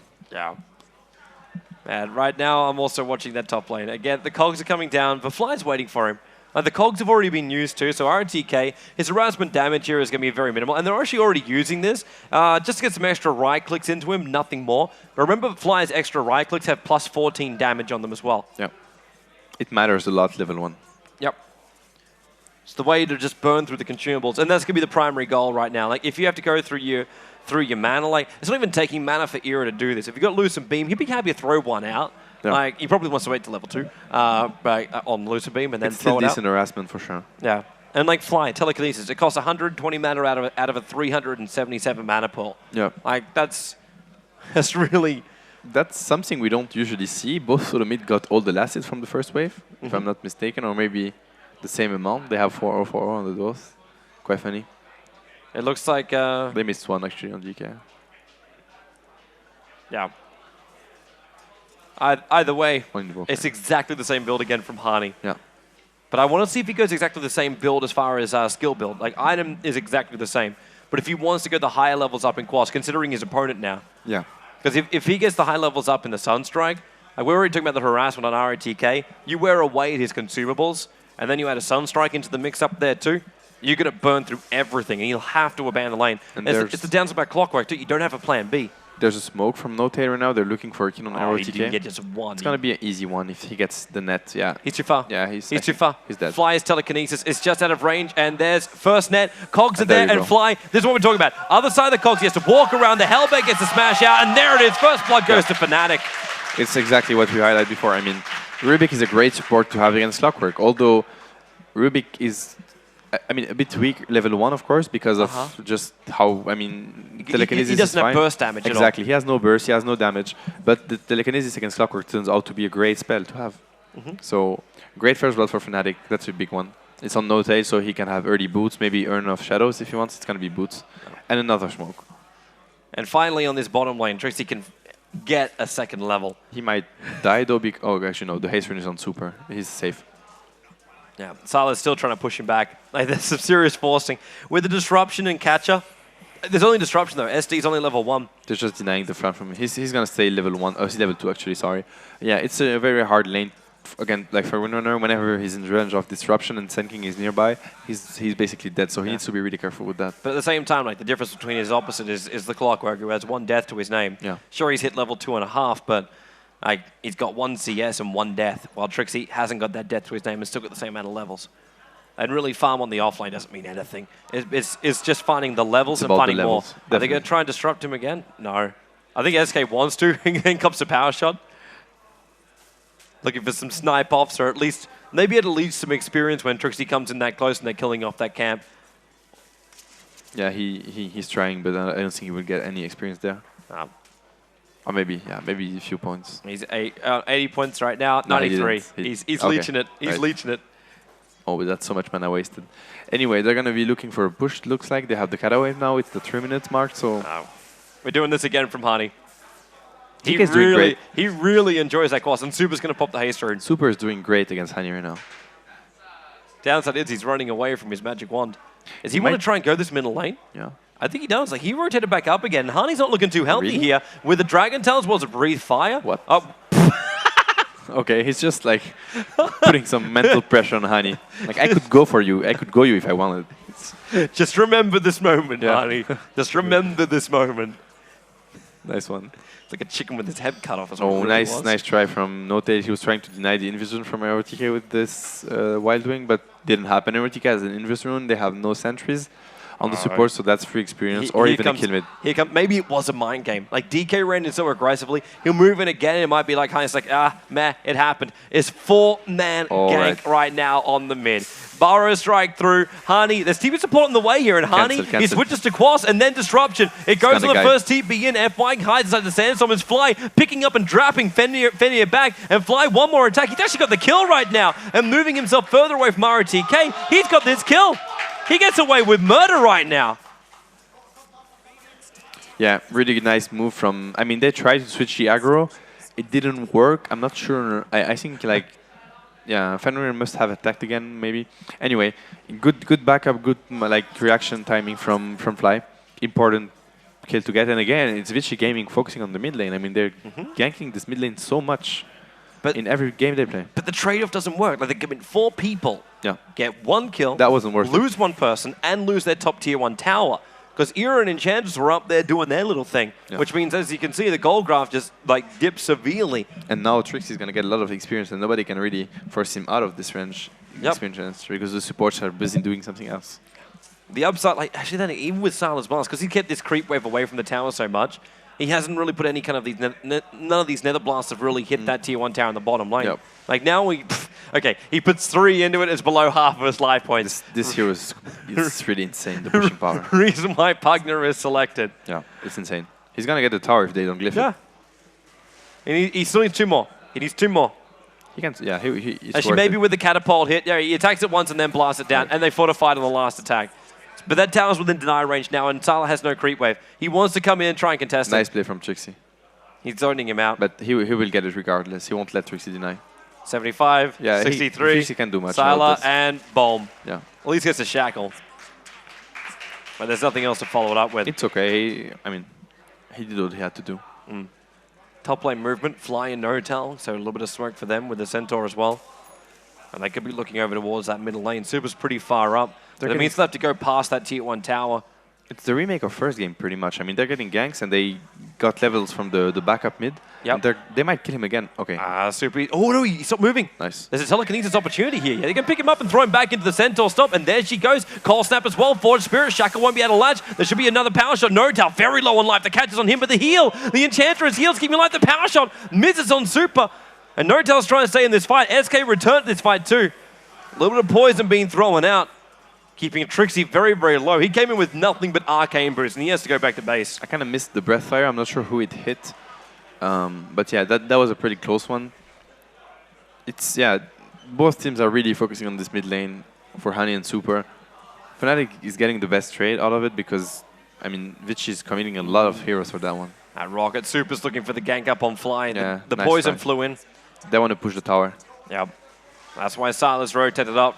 And they want to try and fight this too. Trolls are here. Oh, Cold double Snap TP, already on that's huge. Super. And they're going to hold him there too. Already, they drag him back, but disrupt him up at the same time. Look at that damage. The Breathe Fire on 3, but the Shackle Shot. The Tornado going through 3. The Burrow Strike from FY is keeping Era away from Super, but Harney's up there. Luna finally gets that Lucent Beam out. Sentry Wall goes down, and SK is revealed from his trap. Finir is on live with a Awesome shackle! shackle shot. Oh, Trixie! Power shot as well. RTK put down the perfect defense cogs, Yeah, really nice forcing play. Fnatic back. Awesome shackle shot from Trixie. It's a shame he couldn't get in range. I'm still Yeah, no waiting for mana. the Sunstrike. Yeah. I'm still waiting for the Sunstrike.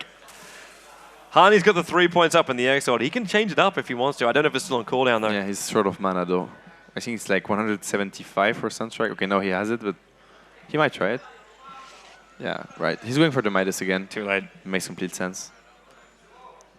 And RTK, like, what's he searching for? He still doesn't have level 6. This Clockwork spent so much time out of the lane. Like, this top lane's completely abandoned at the moment, and he's waiting with its Invis rune to try and pick up Harney. And they're all TPing mid again. I mean, they used the Eclipse, not for this fight, but they used it before. And I mean, Vici understands they can force a tower with DK and Pugna. They have so much boosting percentage. Power shot's already down. RTK, there's your cogs. They trap Harney in. Shackle won't be able to latch up. Super was just a little bit too far back for that Shackle to latch. And Harney turns around. He got the Cold Snap, almost walking away from the SK, but the Cold Snap makes it impossible for the DK to escape. And now Impetus, Notel, last bit of damage, and Fly with a Fable as well. It goes 2-1.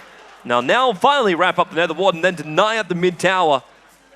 So it goes 2-6 on the board. This Untouchable, this one level of Untouchable does so much for Note right now. It's only 20%, but 30% actually, sorry. It's huge. I mean, they're committing so much on killing this Enchantress. She gets the heal off, she has sticks, and she has Untouchable, and they're diving. I mean, honestly, I don't think I could say that, but it's just Vici and like the Asians actually being over-aggressive. I don't think there is a need to dive that far when you have a Pugna. You can just, you know, of course, you can always get targeted by a good shackle shot from Trixie, sorry, but they're basically really diving into the trees against Luna and Enchantress Invoker, which is pretty hard. But this is kind of like what VC Gaming's been doing this entire time. Like, they've always been playing with like an extra large set of wheelbarrows. Like, they've been doing really well. And, and they just dive in. And because of that, you have a fear of these guys and you try and hold back. But Fnatic, they have shown no fear in this game Fnatic whatsoever. They're like, fear. if you want to dive us, we will have TPs, we will come in and defend this, and you have to fight us 5v5, and we won't back down. Yeah, Fnatic are like whatever. Like, if you want to be over-aggressive, we're ready for that anytime. So, yeah, great. I mean, right now, they have so much momentum going for them. They're not going to get surprised by any form of aggression. It has to be really smart and calculated plays from Vici. And they, of course, are capable of that. They should just... I mean, they have to force the issue, of course. They're stronger right now, even though they gave up many kills to Fnatic. They still can't dive that deep inside. It's really hard. Yeah. It's also going to get a lot harder now, too, because Rubik's hit level 6. So now we've got steal abilities also available. Yeah. It's going to be a little bit more difficult, though, obviously, with the Nether Ward going down, just be like triggering off like multiple abilities. Well, at the same time, it doesn't really matter. Like, once he starts, like, then again, what would you try and steal? You got SK's Burrow Strike, it's level 3, not too bad. You got Pugna Blast, level 4. Like, if you get that, then you're like, okay, Enchantress, come with me. Let's push down the tower with a Luna. DK, you can take his Dragon Form, but probably you want his Breathe Fire. That's going to be the biggest thing. And then the initiation part of it. That's the Clockwork and the hook shot. Exactly. And one thing I want to mention right now, actually two things. First of all, we have like Phase Boots on Sand King. That's quite unconventional.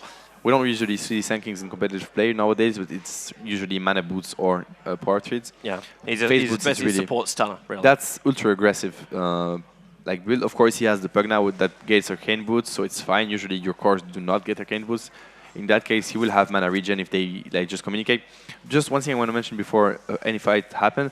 Like, Hani went for Midas and Era went for Hell of Dominator. So they're going greedy mode. And now Vici is going to force the issue. So we'll see. They can punish them for that because they have the mech on Pugna and they're ready to take a fight. Let's see if Fnatic can even though they waste, it's not actually a waste, but if they use 4k gold into greediness, can they still take a fight? He just stole the Nether Ward. He just stole the level 3 Nether Ward. That's huge. They don't want to fight this. And Hani, they caught FY, the Dust as well. There's also the Hellbear in the neighborhood, and that's the extra attack. Notel needs one more impetus. He's out of range. The rocket's flying up. There's the attack up the hill, and Tornado is too short. Not big enough. If only he would have stunned in those two heroes, they would have... Wait, they caught up. Burrow striking deeper. Oh, they got him. Yeah. Impetus as well as the Exort attack out from Hani. I wish the Sand King would have stunned in the two heroes. I mean, it was basically almost 5 heroes from Vici Gaming against a double. It was only Enchantress and Invoker. Double stun Clock who could hook in. I really thought he would go for this double stun. He didn't. He ended up getting killed. It's again good play from Fnatic, seeing that Sand King was out of position. I just want to calculate how much damage does a VC Gaming actually take up against that Nether Ward now. Oh, it's so much. I mean, Pugna can't do anything. SD it's the same, and Sand King is the same. That still is really important for Fnatic, but I mean, it's only level 1 still. It will run out pretty soon. Yeah, won't have for that long. But with the timing of it all, 2 minutes. Like if you look for something, the Silent's going to plant down before the fight begins. It's always going to be Nether Ward, and you're not going to say like, "Oh, Nether Ward instantly into Pugna Blast." Actually, the surprise effect now is gone because they saw that, he stole that. And actually, when you click on Rubik and you're on the opposing team, you can see what spell he stole. So it will never be really a surprise, but it would have been awesome to see Fnatic initiate a fight and just sneak in Nether Ward plant. Is that Nether Ward in the corner? Yeah. Oh, yeah, but that's too late. We just already all that. I mean, Pugna can't just do anything against the Nether Ward. And they're going to smoke right onto a Fnatic ward. And that's pinged instantly by Fly. So Fnatic know exactly what Vici is up to. I wonder if they try and capitalize on this though. Like you put a ball around the corner. Like that's Notel's got a this small little. Actually, he's got a giant wolf. I know very few people who take a giant wolf. Yeah. But let's listen to Fnatic right now as VC Gaming go on the gank. I'm just... Wanna get the Ancients? Watch out, Adrian. Watch out, Adrian. Watch out, there. Kill him!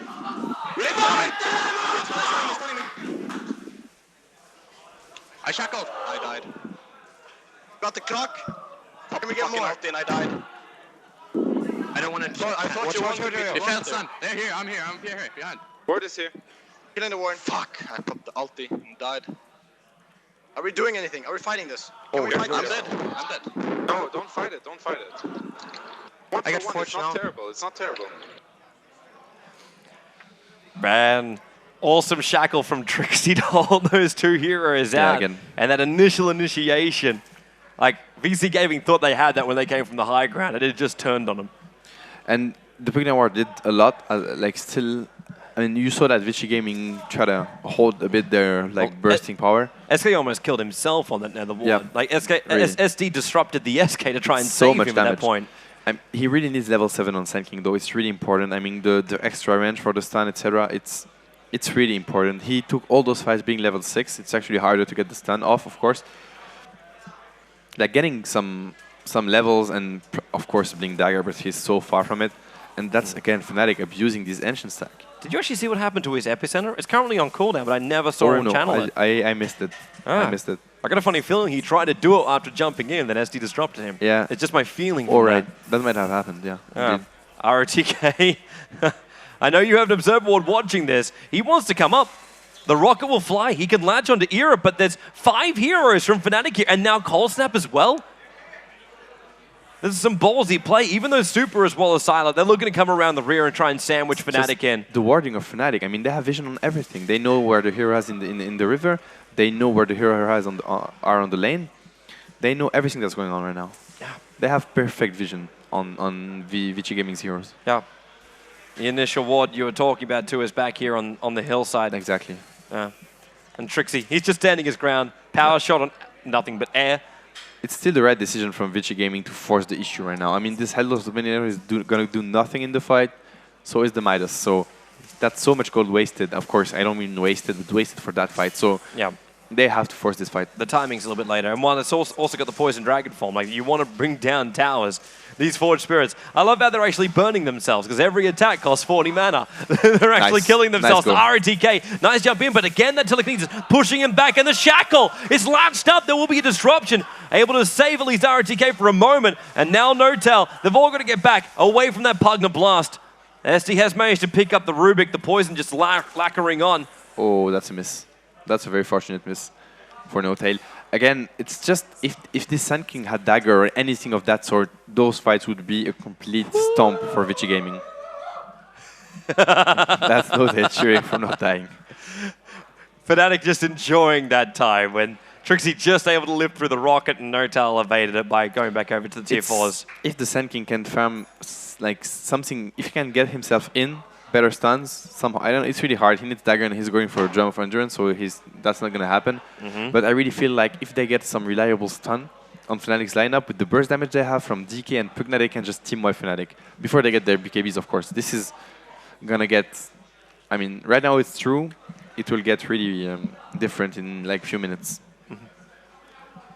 Man, I still can't believe that throughout this entire game, like, it really feels like Fnatic are controlling this game completely. Again, but 17 minutes in, and I was expecting the Elite to be more than 4,500 experience. Even the gold advantage, like the gold advantage is only, like, it's just at the 2K. And I kind of understand this considering you are playing with a Pugna, and so far, like, VC Gaming have removed 3 towers, where Fnatic have only removed 1, which is the top lane. Fnatic is not looking that good in my opinion. I mean, they sure have the upper hand, but it's only Luna having a great game right now. The other heroes will melt to Vici's damage. Trouble right now. Clockwork needs a clean line to hook. He needs a clean line to hook. Yeah, and he's got they're it. Standing in front of him. Yeah, I don't understand that either. No. But they're moving up a little bit further. The Observer ward's down, so they know what's there in the mid lane, and the smoke's all being revealed now too. Harney's the closest one right now, and Super still got this DD rune. Like, this DD rune's been popped off for a while. And SK likes sand. He just went to his sandstorm, put it on cooldown. Super's coming in towards the mid lane, and they're attacking on the tower. Fly is still in the neighborhood. He's looking for something to steal. That's a very aggressive Pugna ward. Yeah, it's going to go down. Like, there's no way it can stand here. At least the Forged Spirits can attack it directly. But Harney just needs one more attack on it. In fact, there she goes. They have to get out. They can't take a fight without the Pugna ward. No way. Yeah. Yeah, and at the same time, like, Fnatic's not even fully there. VC Gaming have everybody there, but up on this top lane, Luna is continuously pushing, and he now has a level 2 ultimate, and is only 150 gold away from having the BKB, and he has it now with the Centaurs. That's game-changing. This BKB, I mean, Vici will have damage output later on, maybe with the DK, but they have nothing, no physical damage whatsoever right now. Pugna does nothing, SK does nothing, same goes for SD, and same goes for Clockwork. So this BKB, basically, Era is free to do whatever he wants in the fight. For that, he needs to make sure he doesn't get stunned before he uses it, of course. Those Centaurs were pretty cheap, man. They weren't worth enough money. Yeah, right. Even those Gnolls, or what are they called? I'm not even sure. Gnolls? Yeah, the Gnolls. I think so as well. Movement now coming off from VC Gaming. 3 of them moving up north. And yet again, this smoke. And this time they will kill off, even if they kill off Era right now, it's not going to be the critical kill they're searching for. Doesn't matter. RTK is going to see it, and now Era turns around, he's going to pop the ulti. I think he's considering it. Burrow Strike goes through him, and whoa, Epicenter as well. Commitment. Yeah, It's a Shackle keeping Sylar out of the play. It was a very good try from FY. You feel like he has this in-game sense when he wants to get the most out of it. Right now, he's not being very successful on the Sand King, I have to say.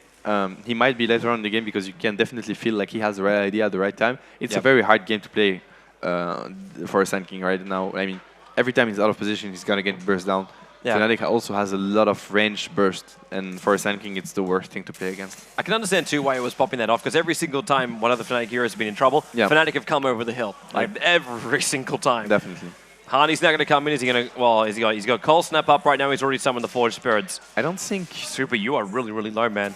Even with BKB and an Invis rune. I don't know, Sylar every time he puts the ward really aggressively, he can just put it behind the trees. Maybe they want to bait Fnatic into trying to kill the ward. Blink, Shackle.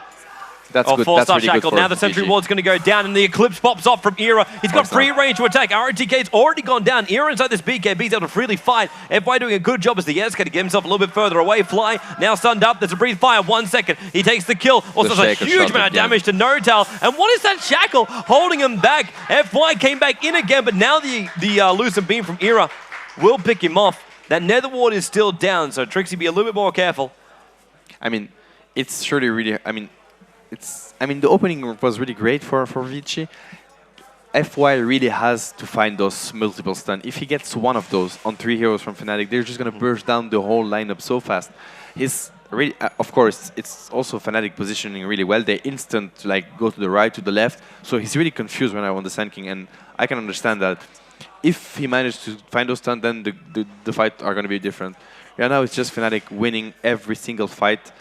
Vici can really crush those fights, and they're trading 2 for 2, 2 for 3 for that fight. Well, that was a 2 for 3 with Fnatic only losing their 2 supports. Yeah, it's far from enough. And Fnatic is getting so much. And you grab the DK, like and 1 BKB charge ult. I mean, Luna is getting really fast right now. She has BKB, she has Helm of Dominator, she's looking for Yasha probably. It's a tough spot for Vici Gaming. They still can't force the issue right now.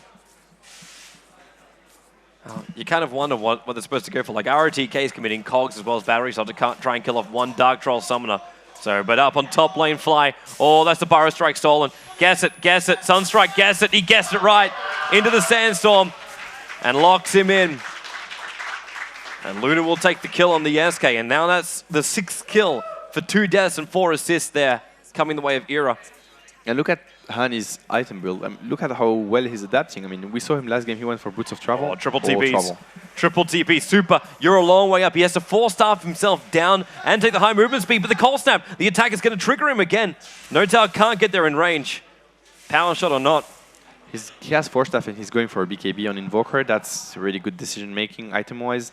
Of course, Vici Gaming is forcing the fights. He understands that and he want to be involved in those against Pugna War. The BKB is like a must-need. Yeah. No Boots of Travel this time, no Hex. It's amazing to see how he can just get completely different items and have a different role in the game as an Invoker.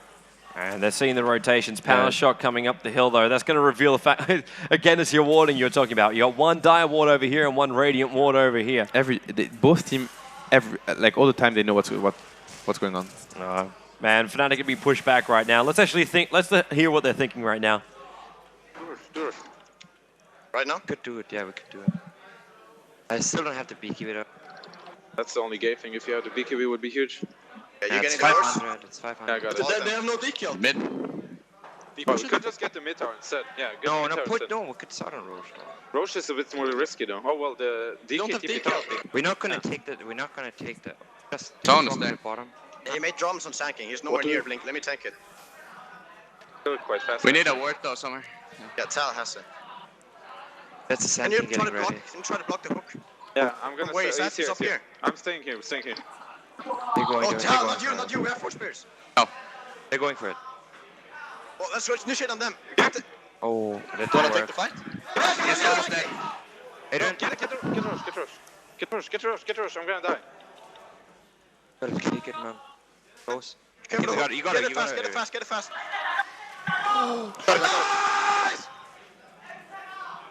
Nice. You go. Ready? Get the fucking DK fucking up! You should care, man. Watch out. I can't still catch. I'm fine. I'm dead. Kill the DK. I have Vegas. He's training. Oh, no, he's not. Get them. I got ask on me. DK is so low. Try to get out. I'm gonna die. I'm tipping out. If I can. Oh, man, Trixie. The last one to die right there. Fnatic made a little bit of overextension after taking out Roshan. Yeah. But they really, really wanted to pummel VC Gaming out after they managed to take that fight. Great calm from Vici Gaming. The fight was awful at the start. The arrow ticket tried to snipe the Aegis, didn't work. Fnatic had a great run there, but He got damn close to it though. Luna just managed to pick it up underneath his nose. was really close. One. We heard Hani mention that the BKB on Invoker is a huge factor, and they need to wait it to take the fight. But once the BKB are done, basically, I mean, Vici Gaming can fight all the time. When they like at the beginning, at the end, they're as strong. You know, of course, the DK ultimate might run out and stuff like this, but it's still fine. They have so much burst damage that they can, sustain. Fnatic can't. Once their BKB are down, they have to back off. And this overextension really hurt them a lot. They lost Luna once. They lost Winrunner, they lost Invoker, they lost a lot for this fight. They need to be careful with the overextension. Yeah. It's probably a very good thing, too, that when we jumped over the team chat, I'm assuming Notel is using push to talk. Oh, yeah. Because it did not come through on the chat when he just said. Yeah, Notel is really, really hyped for this game, for sure. Yeah, man, he wants to do exactly what I said Fnatic wanted to do. It's this, Oh, yeah. It's this push in, it's this destroy this. Like, going into game number 3, they want them 2 games down. And not just 2 games down, they want them 2 games down while having slaughtered them in the first 2 games. Yep. Definitely. And I mean, I like the fact that Vici Gaming is still looking for pickoffs right now. They have an invision on DK. They're looking for to capitalize on that. The only problem is that Clockwork is next to him and really revealing what he's up to. And that's a push from Fnatic on the mid lane, or is it? They were thinking about it. Like they were discussing that before when they're like, do we take the T1 tower in the mid? Do we go Roshan? They want to smoke. And like Iro convinced them. He was convincing them. It's like, Roshan, we should go Roshan. And it was the right call, I think. I mean, getting the Rosh at this point was really huge for them. It was close to being the completely wrong call if Clockwork succeeded. Yeah. Oh, yeah. If that happened, then it'd be like, whoa, man. They tried to block the hook, which was fine, but they end up not succeeding in that. So. But still, like Fnatic, that T1 tower on the top lane is something they can't really lose now. So like Ira still needs control over his jungle. Definitely, yeah. Actually, that's good. That's a good point. I didn't even see that. They still have their T1 safe lane. That's huge. That's why they just can't roam the safe lane. They don't have any other towers in any other lanes apart from the top, but the jungle is still under the control of Fnatic. Yeah. And you're seeing VC Gaming moving up now. They know what they need. They need a kill, find the person that's farming up inside the jungle. If they can't find it, then they just take the T1 tower. They have a Blink Dagger on sinking. I don't know when he farmed that, but that's actually huge. Wow. It's only... Oh, there we go. Notal. He's going to reveal the Blink Dagger. He's got his heal off as well as the Meg Charge. This is not an easy hero to pick off because they don't have the burst damage. He stands his ground for a long time, but that buys time for a tower trade. Like the top tower goes down, Pugler pushes it pretty hard, but the mid tier 1 tower will be the trade-off here. Instant rotation for Fnatic, really interesting, and it's still an okay trade. Sure, you lose an Enchantress in the process, but it's completely worth it. You're going to lose the tier 2 tower though. We have to remember Pugner's pushing power. Indeed. These towers don't last long. Like Rubik now grabs himself a Blink Dagger, that's nice, but then you see the SK's Blink Dagger going to work. I'm guessing it wasn't called here by Notail. Yeah, because he didn't need to use it for the Enchantress, I guess. Yep. The Blink Dagger on Sinking is going to change everything. I mean, they have BKB on Invoker and Luna, so they're fine, but really, if they had this Blink Dagger on Sinking, the game would have been so different.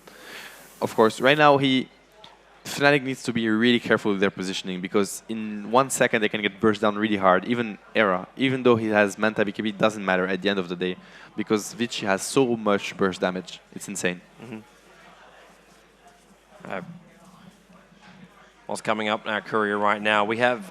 Why is that actually the full AC? It looks like the full AC. No, we're just short. Yeah, he's going to have it pretty soon, though. He needs the Hyperstone. Yeah. So that's still another 300 gold away. But Super's trying to farm it up right now. His Dragon Form's going to wear off, so that's not the easy way to farm. Breathe Fire, do it. Fnatic is looking to farm to stack Ancients again. Oh, they're smoking, actually. Yeah. I missed that one. Yeah, they've got one of the creeps down there, one of the creeps stacking. Yeah. But everybody else, it's just the Helm of the Dominant is stacking up the Ancients, but they want this kill. Super runs up towards the high ground. They can't hurt Maybe that's the best thing. Blink up by Fly. The fresh one on him. Lose some beam. The BKB will have to trigger off here from Super. It is going to be an 8-second one. ROTK blocks him out, but no tail. He finds a small little crevice to go through to Crepify, as well as Pugner blasts up the 4-star Party Tornado 1-2 combination. Call snaps there as well. Super pushed down. Impetus again. Going Super further away he goes. The more it hurts. And there's a Breathe Fire stolen by Fly. Really hurting VC Gaming. Another loser beam is in 3 seconds. 2 seconds. They've got SD around the corner. They're going to be fine. Back up. Fly's taking too much damage from this creep wave, and they're still going to get back past the tower. And Era pops the Menace Star to evade the attack from the tower. He also get hit by the second. Was that a Sunstrike? You must... Yeah, it is. He's searching for Sylar with that Sunstrike. Now Sylar will go home. You must wonder what was Sunking up to all this fight. He even used Epicenter tricks. He played awesome. He was chasing Sunking the whole freaking fight, and the Sunking couldn't do anything. Not a stun, not a ulti, not like even he couldn't even use drum basically to help his team. Great fight from Fnatic and great play from Trixie. He chased him down from the river to the tier 1 tower, actually forcing him to get away from his teammates. And now finally this bottom tower is brought down. Nice alacrity. It's a damage increase of 80 and the attack speed by 30.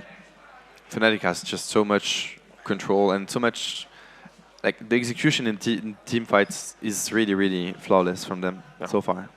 And they're moving amazingly. And they're about to pick up the double stack too. So that's going to be for the Ancient Spawn. The rocket comes in from Clockwork. He's been watching this pretty closely. They had an observer ward up on the hill next to the Ancient area. But you see Era, he can melt through it all. He's sitting up at almost level 17 now. For some reason, what? Is that dominated creep? I think it's a dominated creep. Yeah, it is. All right, It is. that makes a little bit more sense right now. That's just one creep that's going for, you know, he's done just pushing lanes and he wants to roam around. He's actually sending the range creep back to heal, so he doesn't have to dominate another creep. Now that's thoughtful. That's a thoughtful owner. Of course, man. Look at this range creep. It's a radiant one. He's a trader. Yeah. I'm surprised that the fountain's going to work on a trader. It doesn't work on the radiant heroes. It shouldn't work on their creeps. I'm still looking at this Sand King, and I'm pretty sure one big play from FY can turn a fight completely for Vici Gaming. I'm looking forward to him getting this famous performance that we were talking about. I really like this lineup from Vici Gaming, I have to say, because even though they're falling behind in terms of, I mean, the goal is not really relevant right now, but even the experience doesn't really show it. Yeah, I guess it's okay because they have a good lineup at farming, at fighting. Of course, in really late game phase, they fall down because physical damage, it's only DK right now. So yeah, but if they can find that kill, hello. They have like the best fighting lineup. Windrunner's walking around with a gem. DK can't surprise him anymore, even when he had that Invis rune. And also, just to note, Roshan spawns up pretty shortly. Like in the next minute, Roshan's going to be up again. It seems like with both these teams too, everything revolves around this Aegis gathering. If you could take it, you take it quickly. It's the reason why, like, even though, like Alliance versus VC Gaming, we saw, what was it, 5 Roshans in that game? Yeah, that was a lot of Roshans. ROTK is going to wait to jump in. And Hani is getting to his Hex pretty soon. We're working on a Hex as well on the Windrunner, his Fardo, Mech on Enchantress, and Luna's going for the Butterfly. That's She's also 1,000 important. gold away from that too. Yeah, it's important fight, but still doesn't matter so much because of just the magical burst from Vici Gaming. That's the only thing Luna has to worry about. It's the BKB usage. Well, look what No-Tail's even doing. I don't know if you just noticed that, but this dominated creep, I assume he's the one migrating. They check for Roshan with it, but he's keeping the creep in this little area over here because the Clockwork keeps throwing a rocket into this area, looking to just to damage down the pull creep. All right. Yeah, there it is. Yeah, he got it this time. He got it this time. And oh, what a nice owner. They're back again. Have a drink, buddy. They have Hex on Cider. That's huge. We're going to see Sand King blinking in, stunning Luna, and then following that up with the Hex. They can burst down Era. I think like having buyback on Luna would be key at one point in this game. Because the problem with Vici Gaming lineup is that with their positioning, if they win a fight right here, they might even take racks. Pugna and DK push it so fast that even though Fnatic is looking okay in the game, they might lose racks for the last fight. So they need to be really careful with their positioning. Are they going to go in? They can't take Roshan. Like they can't kill him themselves. Might be a bait. It could be a bait, but the power shot's going to scatter that anyway. There's too many ways that Fnatic can check inside. Yeah, that's and true. see what's going on. That's true. They even have Sunstrike. They have everything they need to do that. Sunstrike, Forge Spirits, Dominated Creeps. You've got like Enchanted Creeps as well. Yeah. Now it's really hard for them to sneak Roche at this point, especially because they don't really have the damage to do so. Go, you little range creep. It's like the ultimate trader. Clockwork's been trying to kill him for such a long time. And he's stacking. He doesn't care. He got the stack off. Just a vile betrayer. But it's perfect for the Era now. Era's going to grab his butterfly from this. Yeah. Like, that's the farm. He just needs, like, 5 more gold. The counter is, in fact, going to give him the money he requires. And there it is. That courier's going to get back and fast. Because this fight's about to begin. VC Gaming's been searching for it for the last minute, moving his 5 around Roshan. They don't want to go into Roshan because they know they'll be getting counter-initiated on very, very badly. If they can somehow secure... Oh, they know that there's a ward there. That's pretty important. If they can somehow secure this high ground, because right now they can't just run against Luna and Invoker downhill. That's not. They're gonna get destroyed if they do so. They need to run around and try to get a better positioning. And Fnatic understands that as they just stand their ground and just wait for Vici to do a mistake. 2 big things too. Like, make a mistake or not, they can have themselves a Scythe of Ice. They have to go back. It's the worst timing. SK is just not here. Okay, he's here now. They get a... Oh, that's huge. The DD on DK. If they got the high ground... Oh, Era! Oh, God. Oh, whoa. He thought that was real. Yep. He thought that was real. That's why they committed, and now the jump in. FY, we've already had a bit of a quick steal. That's actually only the Sandstorm, though, with the Shackle, and RTK is holding them as well as SK in position. And SK, he's still got this Epicenter available, but they don't have the Wind Ranger anymore. Honey, he's trying to walk back Invis, slowing down Super. Era's here. He's going to basically DPS, and now there's, you're right, SK, he gets one. Era's being drained down. Silent just standing his ground up against Era. Finally, Era gets a lose and beam off the Shackle. Will latch again, and in comes the Epicenter. No tallies on the rim of that one. Honey's here, another Shackle again, but with the disruptions, Super will be able to survive. Sandstorm for the SK, they're stuffing up. They're really trying to chase out Hani. He leaves an ice path behind him, and it just walks away, but big fight for Vici Gaming, and now they can take Roshan. What a fight from both teams. And the Sunstrike, okay, off target. Yeah. What a fight from both teams. The stuns from Sanking are so important. If he can survive the first go, I don't think he even needs Epicenter. Honestly, it doesn't matter at this point. It's just about him getting the stuns off. Pugna and DK are just going to burst him down anyway. He just has to position and get the clutch fight he just got in this fight. Of course, using Yulna's ultimate is level 3. That was so unfortunate on Illusion. You have to pick this opportunity when you see anything that's out of position. If it was the right hero, then they would have got Rush and maybe won the game on that move. Yeah. They had to try it. It's a shame. But they started with the telekinesis anyway, so he had the time to work out what was real and what was fake. Exactly. That's some slight mistake here, but it hurts you a lot when you're facing one of the best teams in the world, right? Yeah, especially when one of the best teams in the world now just takes like the Aegis, the Immortal off you and puts it on a hero, which is just getting stronger and stronger. Yeah. Like, we now have 2,400 gold on Sylar. I'm wondering if he's preparing to enter the base too. Like, we've got a casual cloak over on Sylar. It's possible he's going to build into the pipe and just become the full support Pugna. I was looking for the Aghanim Scepter from him, though. Yeah. And that's the downside, you know, of the momentum fnatic has and, you know, all the shouting and everything. That's really important to get rhythm in the game, but it might also force you into rushing things. And in that case, it was really, like, that was really the case and it was really unfortunate. It's like, oh, we got this, we got this, we got this. Exactly, just go burst down that guy and turns out it's an illusion and then it's a huge loss for the Eclipse, so. Well, it's not surprising, also considering how old Era is. Yeah, of course. He's only just turned 18, I think. Yeah, I think so as well. I think he was 17 at TI3. And he's so calm and he looks so experienced, and you know, that's like the first big mistake I see him doing. And it's not even one. I mean, it's a team core, right? You need to burst down one guy, so using the Eclipse uphill makes complete sense. Yeah. Well, Vici Gaming moving over, and fnatic, they are just looking for another team fight. Like they have that level 3 ulti they really, really want to use. There's only a 6-second BKB that's left on Era. Hani's BKB is going to last another 8 seconds. She's just checking all the timings on those BKBs.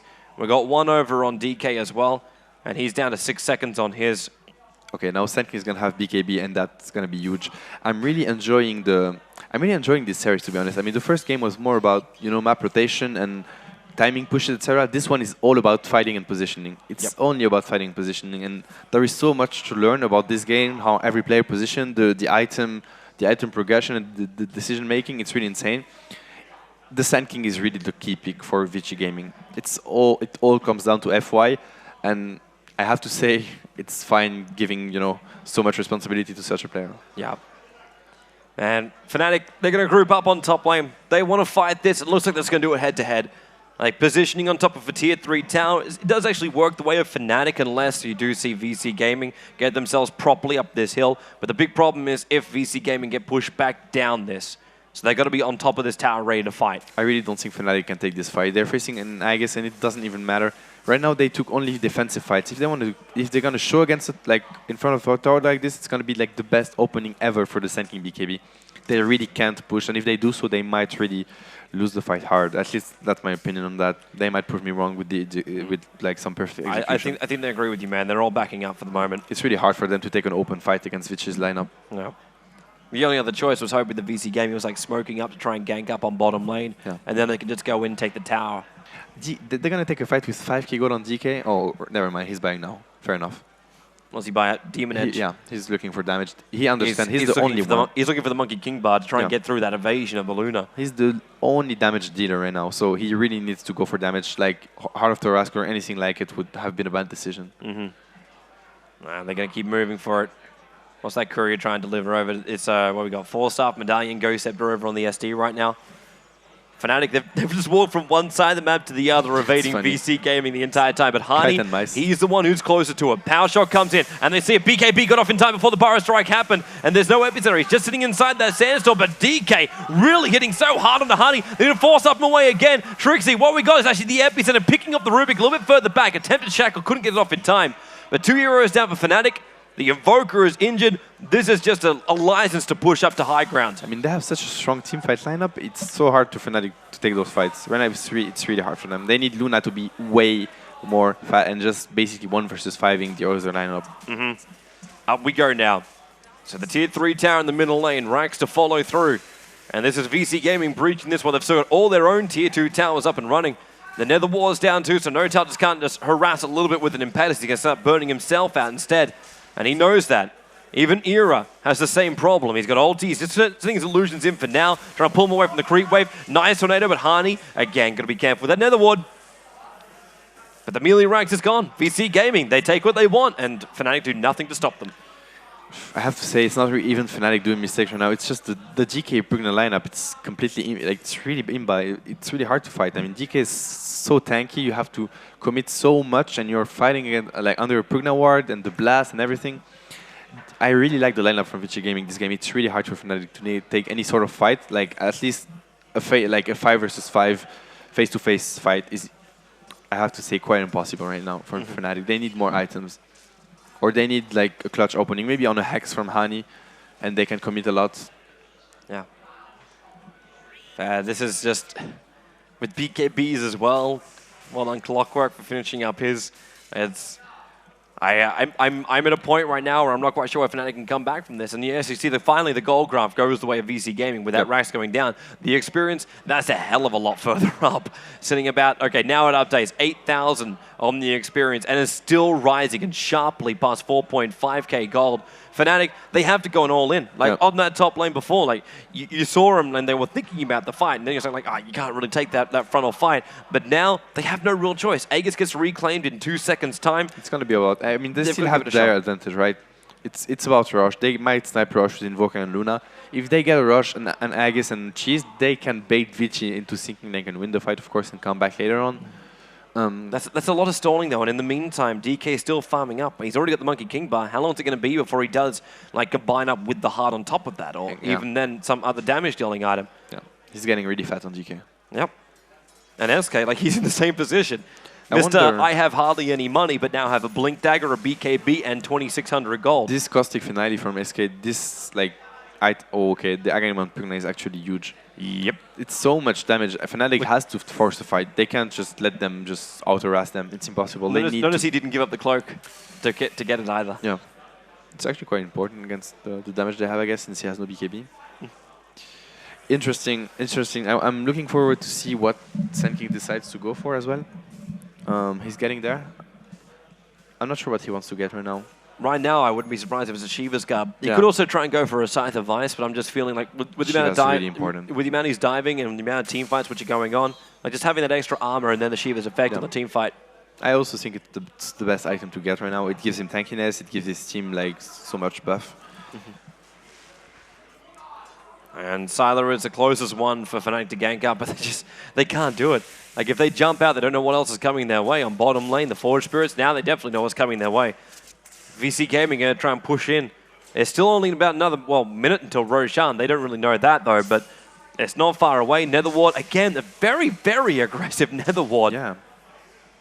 It's funny to see how he plays with this Nether Ward. I think still worth money, man. It is, but it's like they want to bait. I mean, he can use that as a bait for Fnatic to commit on the ward, but on the other hand, the others are just not ready for it, so I'm not sure why he's putting it that close. All right. We now have our Roche time. So 1 minute 50 before it's going to spawn up. That's actually a decent amount of time as well. Yeah, he's checking Rush with Sunstrike. It's not back yet. Fnatic is really scared a bit too much, I think. They're still doing okay in this game. I mean, Luna's damage is huge right now. Of course, Vici Gaming is leading the game. That makes no doubt. But Fnatic can strike back. I mean, they can afford to get out of the bait right now. Yeah, and if they do win a fight, there's no buybacks available for VC Gaming. Yeah. If the Luna is up, even if the Luna and the Invoker are up and you give them Alacrity, they can just melt through lanes. Yeah. Like the tier 2 and the tier 3 towers will not survive long. And at this stage of the game, when you're 46 minutes into, like VC Gaming know if they go down, they're down for like a good minute. So much time. Yeah. And that's enough time to get rushed and probably a tier 2 tower. Yep. Well, in they come. Another Nether Ward. This time it's a little bit more defensive. But then with the Meteorite as well as everything else being thrown down. And Era, well, get rid of that ward. Unfortunately, actually, no, the illusions, they get rid of it pretty quickly. Era, Lucent Beam on Super. He's already been hit twice. He wants to go with tanking. Okay, he doesn't. Oh, nice harassment on Clockwork. He has urns, so he's fine. Yeah, and he's also got 10 stick charges up his sleeve if things get a little bit more tough. Roshan now, only about 25 seconds away. In fact, there it is, 20 seconds on the clock. They come back in to check it again. But they need to keep on checking it as well, because it will not be long at all. They know the maximum amount of time is like an extra 2 minutes now. It would be a shame for Fnatic to take a fight with 4K Gun on Luna and 4K Gun on Invoker, but probably the items they want to get are in the secret shop and they can't right now because Vici is just sitting there. So there it is. Yeah. Finally, it's been scouted out. The Fnatic Rockets will contest this. If they don't, they might lose the game for it, so they will have to go there. Yep. Well, they've already taken the bottom lane, so there isn't a gap to go out there without VC Gaming seeing everything they're doing. And that's a smoke from Fnatic. They even go to the other side. Like, there's your one observer was. That's watching up at the secret shop. So if someone comes up there, which it will be at the Rubik, they got to be careful. Roshan, 1,500. The Shackle, almost latching right then. Now they can jump in. The Tornado. Roshan, 500. Sand King, they got the kill on the Radiant side. Picking up the Agassi model is DK, while Era trying to set his ground. He never got the ultimate off. It's a triple kill for Super. He just turns the DK with the Crystallis and destroys the Fnatic lineup.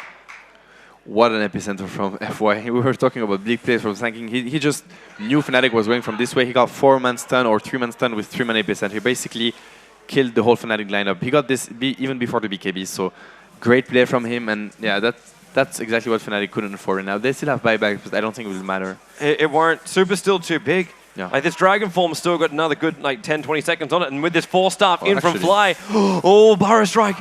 That was Fly's one, and now there's your real one from the SK, catching out 3. The Nether Ward, the Drain as well. Era's managed to get back a little bit further, but they're getting slowed down off to the side.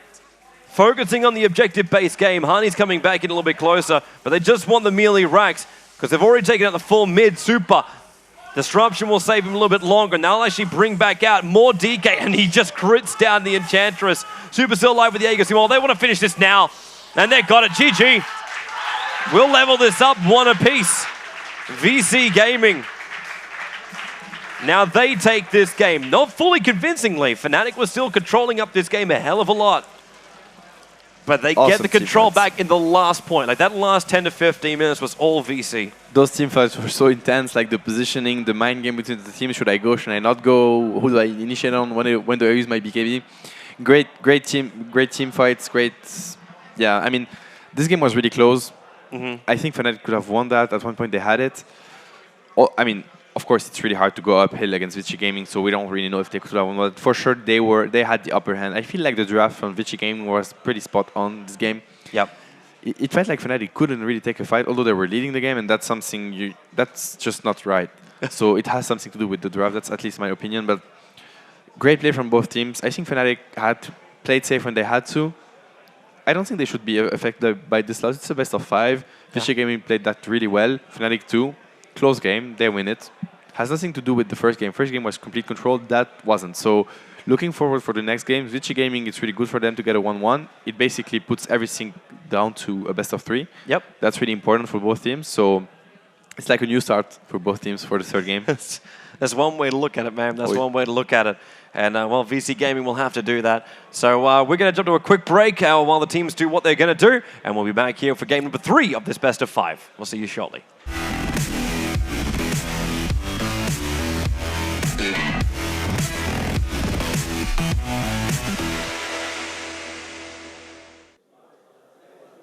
Ladies and gentlemen, we are about to head into the third game between Vici Gaming and fnatic. In that last game, we really saw a great early from fnatic, but Vici somehow managed to get back into the game. We saw some great team fights, and Vici Gaming really had those stun initiators, which fnatic was lacking. So overall, really a great game by Vici Gaming, and we can't wait to see what's going to happen in the third game. And for that, I want to hand it over to our casters, Toby1 and Matt.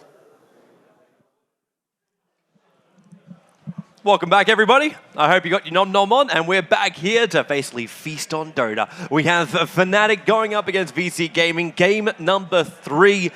As you said it so well at the end of our last game, best of 5 turns to best of 3. Yeah, that's basically it. Mike.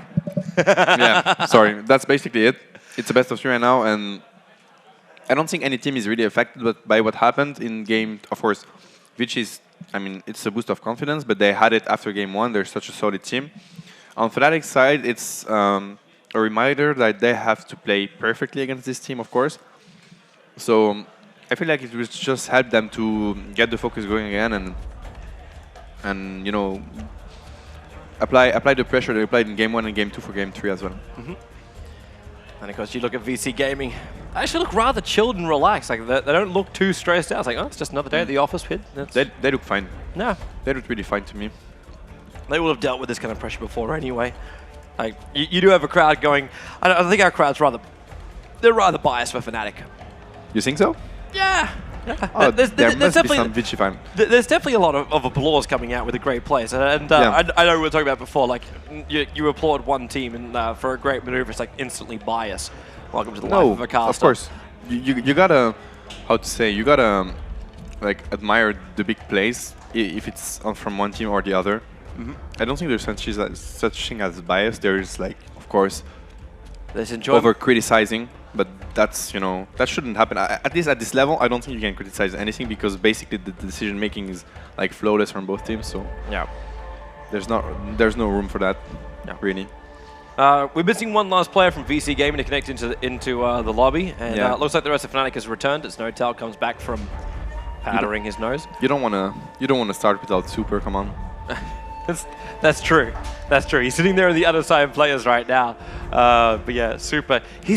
His play has been absolutely stupendous. I really just want to see like just give me any mid solo he plays. You know, back in the days of Dota 1, he was considered as maybe the best solo mid player in China, and I think it's always, you know, I mean, sorry, how to say he's the best doesn't mean anything because they just all play in different teams, etc. He's one of the best for sure, and his play has been amazing. His DK last game was the main reason Vici Gaming was able to come up. It wasn't really a comeback, but at least to take that proper of, you know, that clean fights, and he's definitely a great asset to this team, to the aggression they put on. Yeah, it's actually amazing to see this team's coordination.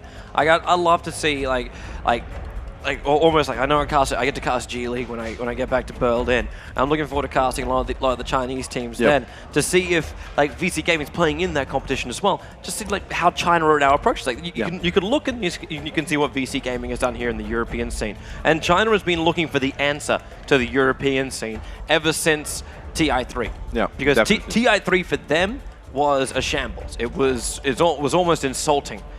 Really, what ended up happening there. Yeah, I mean. I was one of those guys that, I mean, I was really thinking that it's not really overrating the Chinese, but since we never had, I mean, right now, look, this is EMS, and we had the opportunity to witness like one of the best Asian team against a Western team, and that never happened before. Before it was only TI, basically. Yeah. Like you could get some screams with, of course, 400 MS that didn't mean anything, like besides the draft. Anything that pings over 120, you can't count. Really, it doesn't. Even 120 is already, you know, when you play heroes such as Puck, if you're not able to phase shift. I mean, right now we're looking team fights. We're talking as he didn't use BKB before the SK stun. That's like 1 millisecond reaction. You know, of course, ping matters. Whether it's 100 or 200, of course, 200 is just unplayable. But yeah, those little plays and those little details are so important in Dota, especially at this level. Those guys, every like half a second, that matters a lot actually. Yeah. Man, it's always been like precision Dota whenever you look at China, and I love to see it in this kind of context. I love to see it in this kind of context, and I really hope we go for like almost like our game 1 style lineups where we actually go a little bit more like straight up aggressive kind of style. Like the last games, like it was very we have a great team fight. You have a great team fight. Let's all have a great team fight. But we need to make sure we both have a great team fight. So we end up just like doing this little bit of like a do-si-do like around the map until eventually we all meet at Roshan. Yeah, exactly. Roshan is like the, you know, he just get people to meet with each other. He's kind of, you know, he does this networking. He's a nice kind of guy. Yeah, he's like, a really nice guy. Like he puts down this like Facebook party. He's all about Twitter, love, you know. It's like Twitter party as well. Let's it's like, just oh wait, meet under my arms. it's like wait, I should have actually made that like friends only invite, shouldn't I? Then all of a sudden people are like trashing Alright, crap from all around your pit. You come in there like your car's turned over. It's just, you know, like chilling in his pit, and he's having people just fighting each other, and he's all about peace, you know. He's a He pretty doesn't calm have guy. anything in his pit though. Like the old Roshan back in Warcraft 3 at least had like he had a little table or something, didn't Some he? animals also running around. Do you have animals? I'm not sure. Maybe not. I know there's like little frogs that Yeah. hop around the river yeah. now. That's Yeah, they like jump up on the lily pads and they fall back off the lily pads and things like that. Like That's true actually. yeah, you Never got thought those about little those things. frogs. But yeah, in Warcraft 3, like you had something in the pit. I remember, like you had a little table, like And little, lighters as well. Not really lighters. I'm not little actually lantern sure. Yeah, hanging off a Yeah, pole. Yeah. exactly. Yeah, it was Valve decorate his pit. You decorate him for Diatide. Oh, Gets his little hats. He makes like has just like insert a hat stand in the Rosh pit. that's You could actually quite cool. so totally that's do really cool. that. Yeah. Yeah, except then you'll have to like wear like a I'm different. so bad at Diatide though. Yeah. Yeah. Really? Yeah. I was actually quite good at the first one. Really? Yeah, but the second one sucked out. Yeah. Um, I'm really bad.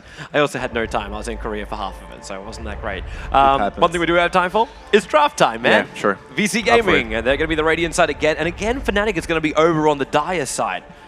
First pick and first ban belongs to VC Gaming. Yeah, I'm not sure what RSK. happened actually. I think teams get to choose every time again. Yeah, I think it's a toss of a coin for every single round now. Oh, okay. I believe. Okay. I believe. I don't know the rules. So for that. it would be interesting to know if it's either Fnatic favoring Dire or just Vici Gaming going for the first pick or whatever else they get to choose. We're gonna see the same bans yet again. Nature's Prophet taking it every time. This time though, Fly, he plays a different game. He takes out the Visage this early on. Like that's something which, like, I remember we were talking about like game number 1. Like he wanted to let it through because he wanted to see what they're gonna do. Yeah. Like just wanted to make sure they didn't get ET or Crystal Maiden together. That was the primary goal coming out. And then he managed to get both ET and Visage. He's like, "Way sweet, this is great. I thought I was only gonna get Visage." I like the way when you think about Vici Gaming's lineup, they got like DK, they got Alchemist mid. I feel like Fnatic can really punish that, especially with a player such as Hani. Of course, Invoker is a great hero to have, but if you give him some Templar Assassin or any hero that can basically punish having a mid hero on the mid lane, although they rotate a lot and gank a lot on this mid lane, it might be something really good for Fnatic to take advantage of this. I'm not going to say weak lane, but of course when you have a DK running up against a TA, it's pretty hard matchup to have. They can bait them into that.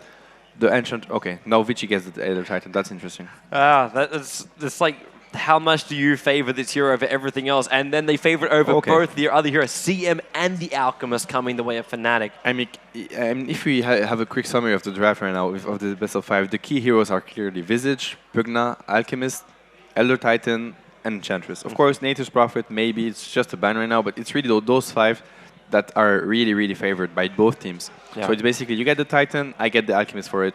Of course, the Maiden, great hero to have in any kind of situation. Who would have thought we would have picked Maiden in this batch? I mean, looking back a few months ago, this hero completely disappeared. Yeah. You know? Yeah, Now it's a she first pick. disappeared because she was just so slow. And then Fluff was like, "No, I'm going to bring this hero back," and he played it like in every like 8 games in a row. That's true. And no one was like, "No, we're never going to ban a Crystal Maiden. Yeah. Why would you ban a Crystal And now Maiden?" you first pick it or first ban it. Yeah. That shows how, I mean, how complex the Dota is, because little changes, experience change, lane positioning, and suddenly nobody cares anymore about anti-mage and everybody's about Crystal Maiden, you know? So it's really little details like this, like the aura buff, that can completely change the metagame, and that's really awesome, and that's what makes this game so interesting. The interesting, like the next thing is like you got a Crystal Maiden here, and you've got an Alchemist.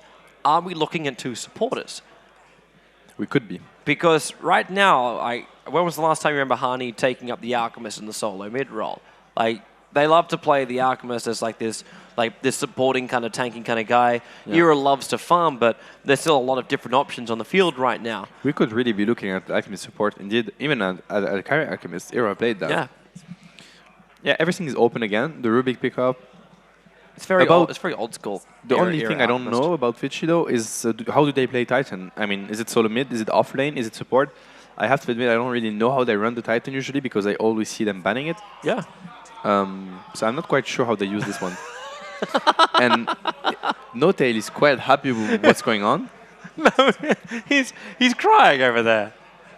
I want to see an interview between No-Tail and ROTK. Come on. They're just the ultimate cries. It's like Enchantress take it out, Chen's take it out. It's like, oh, I got nothing else to rotate it's the with respect now. bands. It's the respect bands. Okay. Yeah. Yeah, almost everything up against him. One of them gets to go the way of Trixie. Yeah. But yeah, he's not happy now. Now he has to play a different style hero. Yeah, he does. Someone that doesn't normally go jungle. Well, then again, there's always Enigma, but it's not his micro No, style. it's fine. It's Fly ones, and Fly's Enigma is actually quite insane, and he has really decent stats on that one. There was one other thing which hasn't been selected. And I'm going to bring it up again. Yeah. Wisp. Yeah. You can run Definitely. Alchemist in the middle lane. There's no Definitely. reason why you can't pull in the I Tiny would right love now. to see a Wisp right Like here. and up against an Elder Titan and a Rubik, like Rubik can't do anything against it. Like Nope. and the initial burst damage is enough to kill off a Rubik most of the time. And the later portion of the game, you don't even care about null field or anything like this, or Yeah. if he gets tankier, because Tiny just swings with one go and then everyone's dead. Wisp is really a great hero here, and like you can even run Alchemist carry, of course, but getting Alchemist mid with the Wisp is actually very greedy and very hard to contest because just of the fact that, I mean, Wisp Maiden is so strong on safe lane. It's really hard. I mean, either you go there and fight them, but you don't want to fight this double support, and if you don't, they go greedy. The Wisp is just going to go pool, Maiden's going to go jungle, and then suddenly lots of levels. Alchemist mid with the Maiden aura, that's just like free push all the time. Yeah, Wisp definitely fits in Fnatic's lineup. They might get it at the third one. It's actually Titan is very vulnerable to the ganks from Wisp. Yep. Same goes for the Rubik. Those are just easy free kills. There we go. And there you go. And that's the Wisp. Well done. Pretty nice one. Well done. You start eliminating all the other options, and you just go with this little sucker. Yeah. And ROTK right now, like he'll see the Wisp come up, but there's nothing you can do in this stage. Like you've taken out the Bat Rider, so you already banned out against the middle lane. And as I was saying, like, it's quite possible. Like you said, like Alchemist can play carry. Yeah. Alchemist can go middle lane. Yeah. He can he won't go support now because Crystal Maiden. There's no way she's carry. No, yeah. Not unless played by Poppy. And even Wisp then, solo mid. Wisp- Dandy at TI. but actually, Denny was one of the guys that was always telling me he always wanted to play Wisp as a solo mid role. Yeah. Saying that's actually very difficult to very fight hard. up against a Wisp in the solo mid. It's really strong solo mid, and the rotation, of course, just. Well, I guess we're not going to see this one here. But No, I mean, the downside about running the Wisp in solo mid is you basically get everything you normally want to get out of him by just having him as a support. Yeah, like it's of the way course. No-Tail does it. No-Tail has like one branch or something on him, and then rush bottle. straight bottle. Yeah. And then the middle lane, like they did it with like I loved it. I kind of want to see it again. The Ricky Maru. Like the Ricky Maru as well as the Whips combination together. It's so strong. Yeah, because you basically you pop off your smoke screen, you blink in, you do all this damage, you take a little bit of damage underneath the tier 1 tower, but you've dished out a lot. And then Wiz comes in with the balls, and then he takes a little bit of damage too. So you can dive in a little bit deeper, you come back, bottle charges, you're both back full, and the other guy has to go home. Right now, this pick is so important for Vici, and they get a Lash track, which I'm not quite sure. They might... Aggressive try? Yeah, they want to contest this for sure. It's possible though, the ET, like you still got mid lane possibilities, and you can run it like Trixie did, which is by itself, and they actually got the Chaos Knight in this game. Fnatic's lineup is so damn scary, really. Like, it's such a snowboardy lineup, and you don't want to lose a fight against such a lineup because they're gonna go back to farm, and it's really hard right now for Vici. I feel like they need, of course, I mean everything's open, but the lineup from Fnatic is really scary in my opinion. Here's a question for you. Yeah. Would you see Hani go to the Alchemist and up towards that top lane? Because I'm thinking Fnatic right now, they run with CK in the mid. Like, you got another Brit, you got another melee hero right now, Bristleback as well as Elder Titan. But could you run a Crystal Maiden and an Alchemist together? Just dual lane to survive, pull, and farm. I mean, they could do so. Getting double lanes might be quite good against Vici's lineup. The problem is that, from my perspective, Vici might go aggressive here, and they would force Wisp to rotate, and then they end up with the CK mid, you know, might not be good for them. The problem as well is Bristleback. Either you get a one-on-one that's okay, you know, good one versus one matchup, but if you don't have, I mean, if you have a double lane against him that can't kill him, he's gonna snowball on this double lane. It's really hard, and especially how RaidTK plays it, he's very aggressive with that hero, and he's gonna punish them for every positioning mistake they do on the lane. So I think Fnatic has to play that safe and go for the triple safe lane, secure farm on CK, because he's going to be the hero making sure they can snowball. Everything comes down to the CK. He needs the BKB. Without a BKB against this lineup from Vici Gaming, he's going to get destroyed. Of course, maybe not a rush BKB. He can get jumps or anything he wants. But really, they need to make sure that the CK is off to a good start. In order to do that, there has to be some cover fire. Puck's now going to be taken out by Fly, so he is looking in towards that mid lane, and probably to the most annoying heroes that could evade the Chaos Bolt. It is, again, one of those like projectile kind of stuns, and you don't want to always My only problem right now is the lockdown before. initiation from Fnatic. Hey, there you go. Yeah, they lack initiation right now, in my opinion.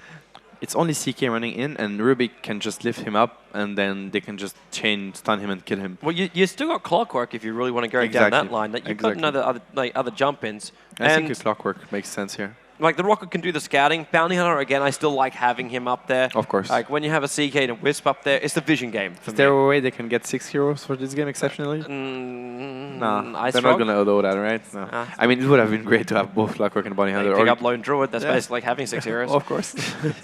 Nah, honestly, they lack initiation in my opinion. On the other hand, as you said, Bounty Hunter fits perfectly with their lineup. We'll see.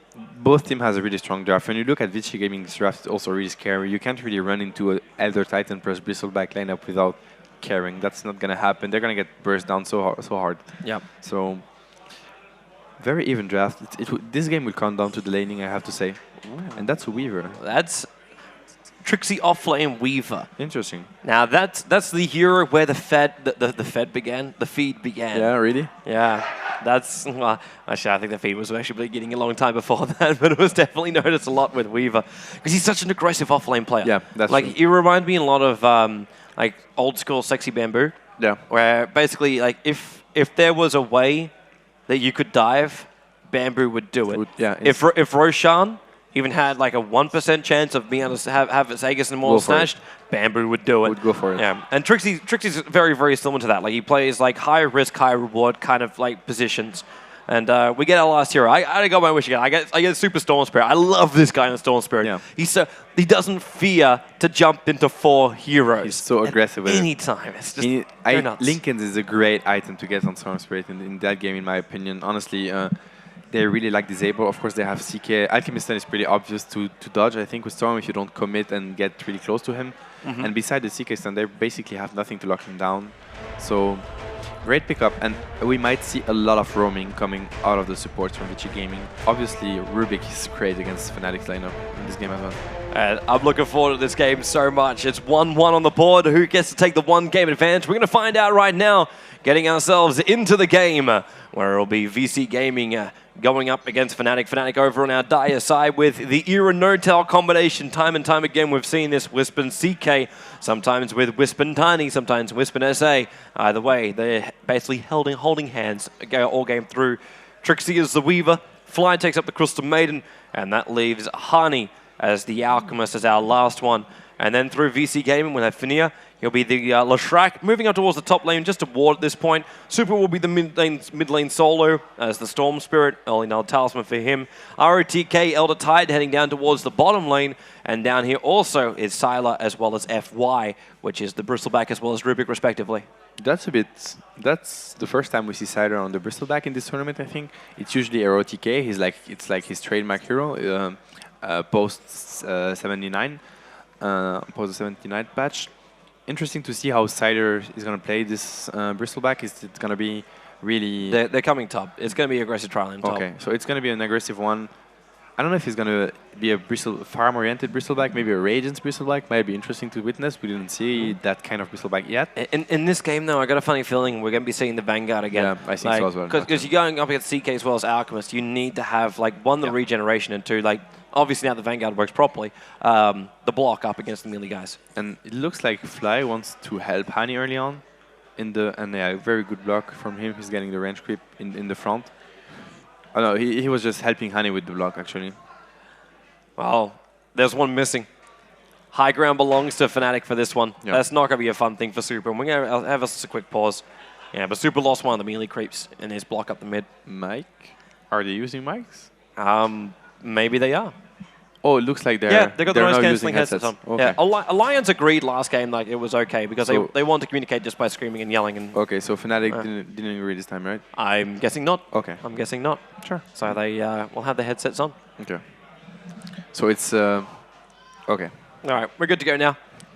So we have our lanes and Hardy. He's got his bottle rush, and look at him already. Like, isn't this just very reminiscent of what Vici Gaming was doing with their mid-solo Alchemist? It was like straight away, get that concoction up, push him out of the lane, don't make him feel comfortable. That's super facing himself right now on the mid lane, really. Yes. So let's see how he does. Hardy, I'm sure, was watching and taking notes as well. Fenrir's going to be really careful once this level 2 comes up. With Fly coming in, maybe on a level 2. I got a 2-second stun. Nova's here as well. It's going to go on Sylar. There is the tether, and I'm pretty sure that was a back call. Because it's still aggressive tri-lane versus defensive tri-lane, and picking up Sylar when his back is turned, like later on, it's going to be a lot more difficult than it really is now. Great pickup from Sylar to get the Magic Stick that early on. It matters so much in those tri-lane versus tri-lane. It's the best item to get. Of course, sometimes the boots are fine as well, but really the Magic Stick early on does so much. I'm looking at this matchup bottom as well, actually, and I'm not sure who's favored here, because Elder Titan is actually quite good against Weaver. The spamming potential from the Titan is really decent, and RoTK is really known for his 1 versus 1 ability. He's a great solo player. At the same time, like Trixie's level of aggression on this bottom lane could just win it for him as well. Definitely. It's more like where I want to say the first blood's going to be more than anywhere else. Yeah. Unless it's like overcommitment by Super. Even with his trialing on top lane, like killing up the Bristlebacks can be difficult. Like diving in is going to be even more difficult because you got heroes like Rubik as well as Leshrac. You've got one controller which has an AoE stun after it, and then you got one AoE stun as well. You don't really want to dive into that when you're a Wisp as well as a Crystal Maiden. But at the same time, Crystal Maiden, like this camp is spawned up, and it needs to be pulled and stacked. It needs to there is an observer ward here, but I got a funny feeling that's not close enough to do anything about it. Let me see. No, actually that blocks it, but they might have put it in after the 30-second mark. Oh, this timer is 6 minutes, so yeah, it's only been there a minute. I think that's what happened. But I want to talk a bit about 7 or 8 minutes now on it. Oh, I'm not sure. 7. I mean, it doesn't matter. At least came after the 1 minute mark. Yeah. After the 30-second mark. That's for sure. I want to talk a bit about this Trident versus Trident because we didn't get to see much of those in this tournament. It's a great decision making from Vici Gaming to bring sentries there and unward the lane. I mean, if Fnatic don't have vision on the supports, it's really hard for them to initiate. Of course, it also puts pressure on Hani whenever the supports miss. And you can see that Vici Gaming can also secure top rune with this having this Trident aggressive. They got the illusion rune on the Rubik and denied this from the bottle on like from Hani to bottle that. So he had to bottle Crow, and it's giving space to Storm. Storm is really dominating the mid lane right now. All right. In that case, that ward's been there for just after 1 minute. Okay. All right. I thought I was right. I should. You know how you have self-doubts, man. Self-doubts. Yeah. We've been casting here for rather long days. Yeah, that's a long day. Yeah.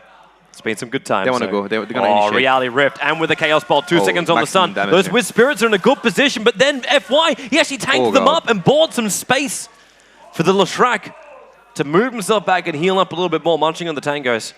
Great go from Fnatic, and you can see there he has 10 charged on the stick. It's no way that Vici Gaming bring him down in the next initiation. So Fnatic will really play aggressively top and try to get a kill. Yeah. You also had Notel who used his charges on the stick. Like Ira, he spams off like Reality Rift, he spams off Chaos Bolt as well, and Notel brings his mana straight back up again. And now Sylar, like he's got no mana whatsoever.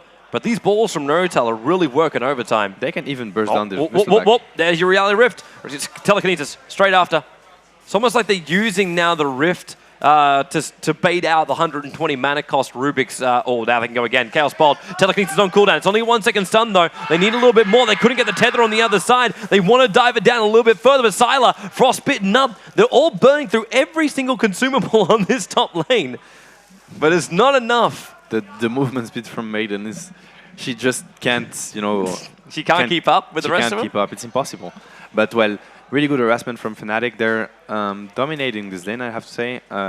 Maybe not farm-wise, but they're putting a lot of pressure on Vici Gaming I mean, Bristleback has to go back to base. I would say they've dominated this lane. Yeah. Just for the fact they burned through every single consumable Yeah. the VC Gaming had. Look at Siler, yeah, he went back to base walking, Yeah. so that's... I'm pretty sure Fenrir was thinking about joining him. He's got basically one stun or edict up his sleeve. It's so hard He's to just here for face. experience. So hard to face this Wisp Maiden Trident. We're going to go again. Oh, Nortel, God. the tether's already going, Reality Rift, and they go on the little strike. That's a first 2 blood. seconds on the stun with the Nova, and that will be it. Frostbite and the Wisp Spirits. But CK gets the last right click. He's been dragged back by telekinesis, but not in range of the tower.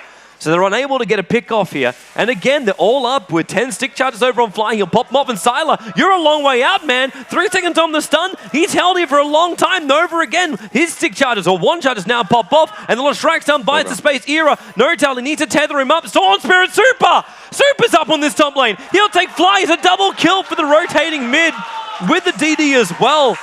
And VC Gaming hit back as Fnatic thought they had it. I'm pretty sure that was called, it should have been called by Hani, the miss should of have. the Storm Spirit. So that's maybe why Vici Gaming baited Fnatic into thinking they were getting killed there. Just to waiting, like this rotation from Super was super, I have to say. I mean, they got 3 kills on the tri-lane. Yeah, right.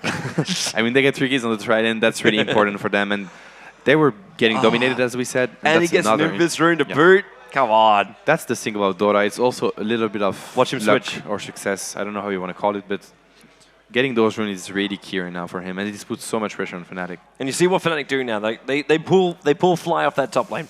They pull him out, and they just leave the Wisp and CK behind. Yeah, that's a very sad maiden though. Still no boot 6 minutes in against the Storm Spirit. He can solo kill her with 200 mana basically. One lane we haven't really talked about is still going to be this bottom lane. Yeah. Like, Trixie doesn't really have a lot of mana to play around with right now, but he is running that Ring of Health. So a lot of the harassment damage coming out from Elder Titan is not really coming to much. And Trixie's down here with 28 for 8, up against the 27 for 8. So they're basically neck and neck. And I say that harassment damage isn't really coming to much. He's limping on like 2 legs at the moment. RTK is doing great, and that's what I thought. I think Elder Titan is a pretty good hero to go against Weaver. On a 1 versus 1 situation, so... Fun little pull down. That's going to make an interesting position for Siler Fenrir as well as FY. And in fact, they're not even doing it. They pull it down just so the levels can come in with this creep wave on the top lane. Nortel and Fly are back behind this tier 1 tower. They are taking no risk whatsoever after what happened on that top lane. The supports from Vici Gaming, it's every time the same. They get so much levels. Leshrak is level 5.5 already. So that's quite huge. And Super. He's having such a great game on Source Spirit. He just cracked level 8 up again. Like, then again, with this rotation, Honey obviously is already level 8, but... It's like the best game ever for him. And as we said during the draft, they have very, very few to lock him down. When CK initiates and get a stun off on anyone, he can just jump in and clear the both supports without any form of threat right now. Yeah. And I still want to see what happens when Nortel cracks that level 6, because then this game changes even further. It does. Because then you got the ability to gank out the middle lane. Like, Honey's got so much space here in the mid. And you see him pop off something like he finally gets himself a rune, the 8-minute rune. We get regeneration rune. That's a very good one to get on Alchemist, by the way. Especially when like Chemical Rage is ever down. Yeah. Even when it's up, it's a little bit trigger it out. But yeah, the main thing is because like Honey, like we saw him in the first time he appeared in the mid lane. Like he channels up the concoction, he starts looking for a kill, and that's going to be even more of an added thing for Super to try and evade it. Like the concoction flyers, Super was thinking about jumping that one out, but just a small stun like that, Super may even think about doing longer jumps, but just because you have a Wisp CK that could be coming in. Yeah, exactly. I mean, right now Wisp is still not level 6, but when it happens, then Super has to be really careful with this. Shamok. Oh yeah. Looking for Hani. And Hani's showing himself quite clearly. And the ulti's gonna run off. Yep, Best Storm timing Spirit, to get a smoke jump off. in. Latrak tell me the first one, and they don't even need the telekinesis. Hani will die right now with his regeneration room while up on the top lane. Siler actually getting caught out too. Nortel, that's a lot of damage coming out from the Quill Spray. Great reaction timing. I mean, instant. They saw the supports mid. Siler was out of position. Obviously, he know what his supports are up to. Yep. They're on the same team. So, well, they punished Siler instantly for him being a bit greedy on this top lane. He did bot before he died, so I guess it's not that big of a deal regarding his item progression. But of course, it's a great kill to have on the Wisp. Noted is almost level 6 now. And once that reaches, Yeah, he needs basically after this grip wave, they might kill RTK bottom. There's already a move, yeah. That's what I was about to say. Alchemist just TPing himself down the bottom lane, and the bugs they start off. And RTK thought he was good with this one. Concoction flies in, and they even use it with CK. Very smartly cancelling that TP to the bottom lane. Yeah. But where's the ping coming out? They want to look for the TP spot for the Wisp, but they're not going to catch them. In fact, they even leave him behind. He leaves the CK behind. They want this bottom tower. So we now have the 3 cores on the bottom lane, and Notel and Fly are backing themselves off that top lane because they know, like, all 3 cores are visible down there. They're going to look for a tower trade. The problem is that, okay, CK can TP, Alchi can't, and Weaver can't. And the Leshrac Edic will do so much damage to the... Oh, actually, yeah, he got this. TPs are coming in again. So CK returns, Reality Ripped, and into the tether on the Rubik. Wow, why do I feel like we've just been baited? He's really going crazy here. Oh man, it really felt like hook, line, and sinker then. Like you show the 3 carries in the bottom lane, you're taking out that bottom tower, and VC Gaming, they see the Wisp, they see the CM, and they're like, you know what, we could dive on this. He's on the wrong side of the map. Yep. But maybe it just forgot to come back to their minds of, hang on, the Wisp ult took him down there, means he can TP back in again, and one hero just straggles at the back of the line. The early game decision making from Fnatic has just been better than Vici's right now. Honestly, their rotation on the map is always flawless, and every time those lanes end up, you can see instantly the all goal and XP graph just deep down because they rotate perfectly, and they're looking to go top again on this TC. Well, they could do it, but remember, Notel's got ult T up again. They're afraid. So any lane now has potential, but Hani is going to come back up towards that top lane. But let's actually hear what Fnatic's talking about for now. Watch out with the chicken. Watch out with the chicken. The Storm saw the chicken. Vici chilling there. Storm is missed. Storm is missed. I can TP still. Right now. Yeah. You gotta watch out bottom. You gotta watch out bottom. I need it. Just that shit rapes. Yeah, well, I need tranquils, then I would be fine, but I can't. Watch out for the Storm. He's definitely ganking somewhere. Might be tough. They might dive on top. Yeah, but I can't. I will TP Adrian like a this bit guy behind is top. still almost. Mid tower is also, you know? Mid tower is also one thing. Yeah, Wisp TP? Yes, I do. But I don't want to do it because I'm we're gonna pressing get mid next right now. top. I'm pressing mid now. You can also Wisp TP. They go on mid and you get a song. They want to go out. top. Like they want to go top. Wait, I need a fucking courier. Wait, Kai. I'm pushing mid. All right, so you can hear Fnatic. They're still looking for a place to use that Wisp TP. The Dragon Boost finally arrived in as well on the Crystal Maiden. And you see the communication for the miss, it's so important. I mean, and the Storm is still looking for a killer right now. They might find Trixie. Oh, bottom lane. Yeah, they're jumping on him right now. Does Wisp try and come in and help? Trixie's moving up. Oh, nice telekinesis. The Wisp body will come in. There should be a revenge kill over towards Super. He's got one more jump in him, and that stun's not going to last long, but the jump is really, really short. But no towel, too much damage. Era's left behind. Era is left behind. He is deep behind enemy lines right now. He's looking to finish up Super, but in comes Hani. Concussion stun will fly down Super. He's got too many life points. He used that bottle, and now RTK comes in to help as well. Burns 80 damage. You got the snot out and Hani TPing out. I think they got enough. There's another telekinesis. No. The Santa was Theba denying him from the neutrals, but 3 heroes lost for Fnatic. They really wanted to go for that TP. At the end of the day, it ended up being a really bad idea. That's a very big loss for Fnatic, and that's the thing. Like Vici is experienced enough to know that whenever they face a relocate, you have to burst down Wisp as quickly as possible, especially when it's an offensive relocate, because CK can't be brought back from where he comes. So we can just burst Wisp, even go back, just don't commit too much, and then burst CK down. Courier? They can't really get it. I thought with the 2 of them, maybe they could.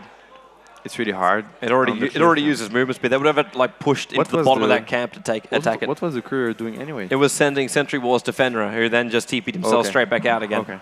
All right. That's the Vanguard you were talking about. Yeah, he definitely needs early game tankiness because Fnatic will be looking to force fight. So is Vici actually. Yeah.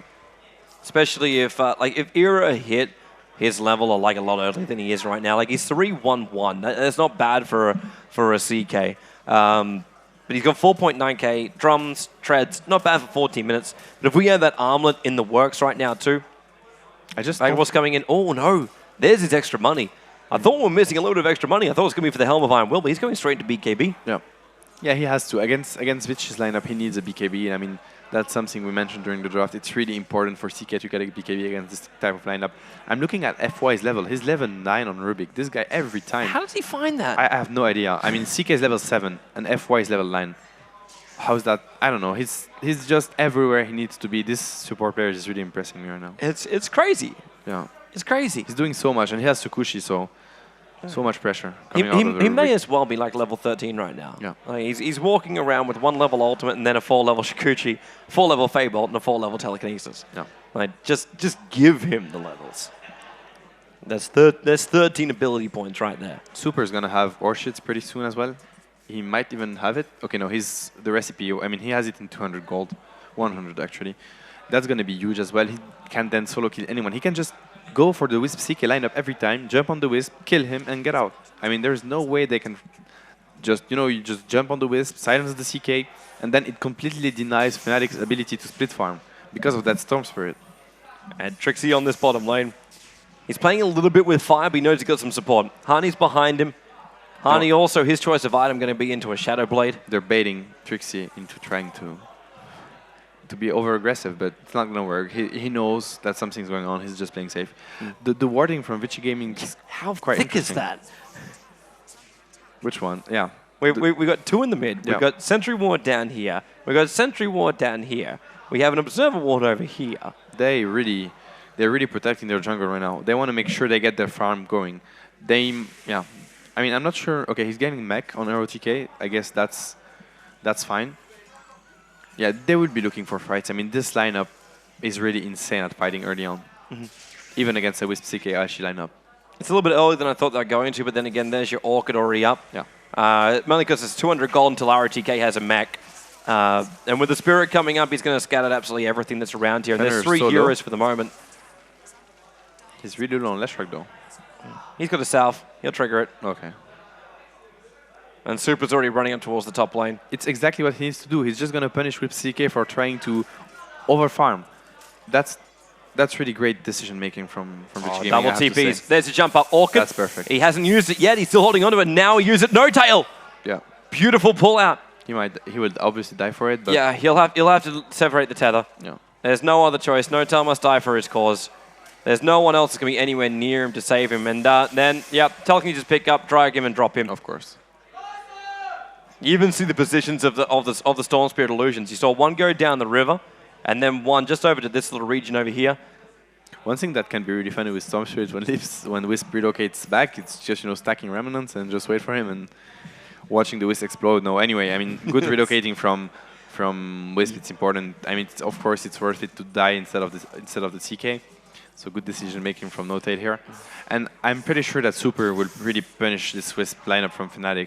I mean, he got off to a great start, and he has everything he needs to do. So he needs to do so. It looks like he needs to pause as well. Something's a little bit wrong with Vici Gaming. In fact, there he goes. He's going to DC out.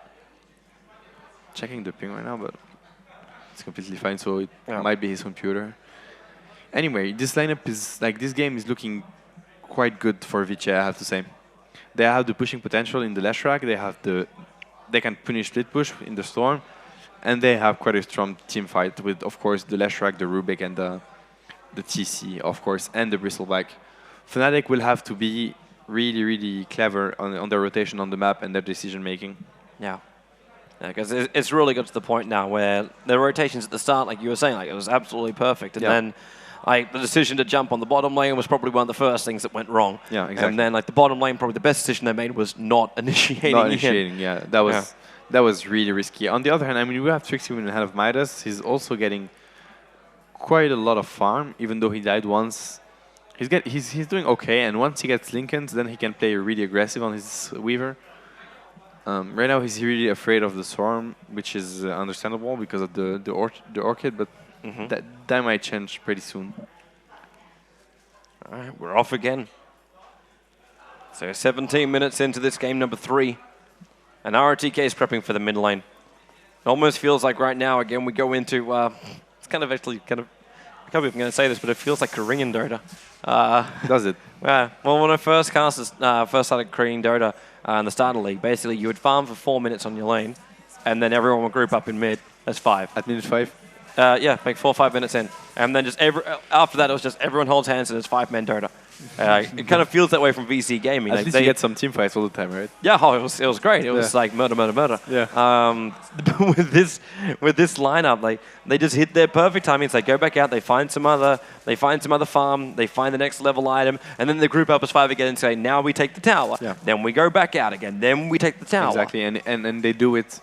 One thing that's actually quite good to do is whenever you see that your lanes are pushing out or are pushing in, actually, you just force your opponent to gather under a tower, so they can't actually farm the side lanes or whatever 2 other lanes are not pushing in.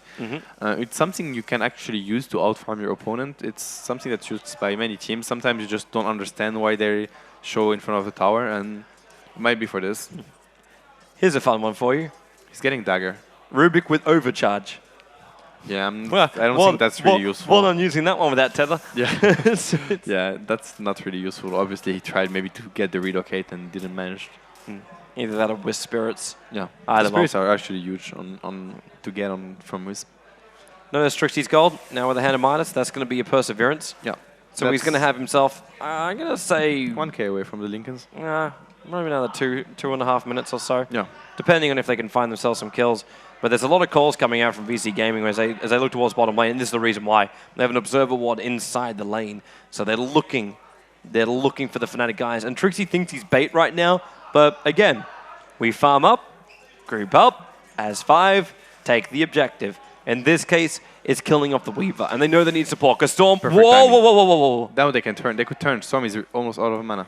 They could be doing so. So we're going to go into VC Gaming and hear what they're going to say. 他发现人都走了，宝石到了，自爆了，自爆了，自爆了，自爆了，找一下在哪？哎，这里，在不在？宝石拿，宝石拿了。要给谁带宝石？我先带着跟团队走。打下。我看一下下路有没有符。上线还长，打下打下，快。有符头了。没看到。我跳到，我可以跳去蚂蚁的。行。 There's going to be that time. VC Gaming prep themselves, but now is go time. This is objective. Tier 2 tower. And look at Fnatic. They don't even... Oh, wait, Honey.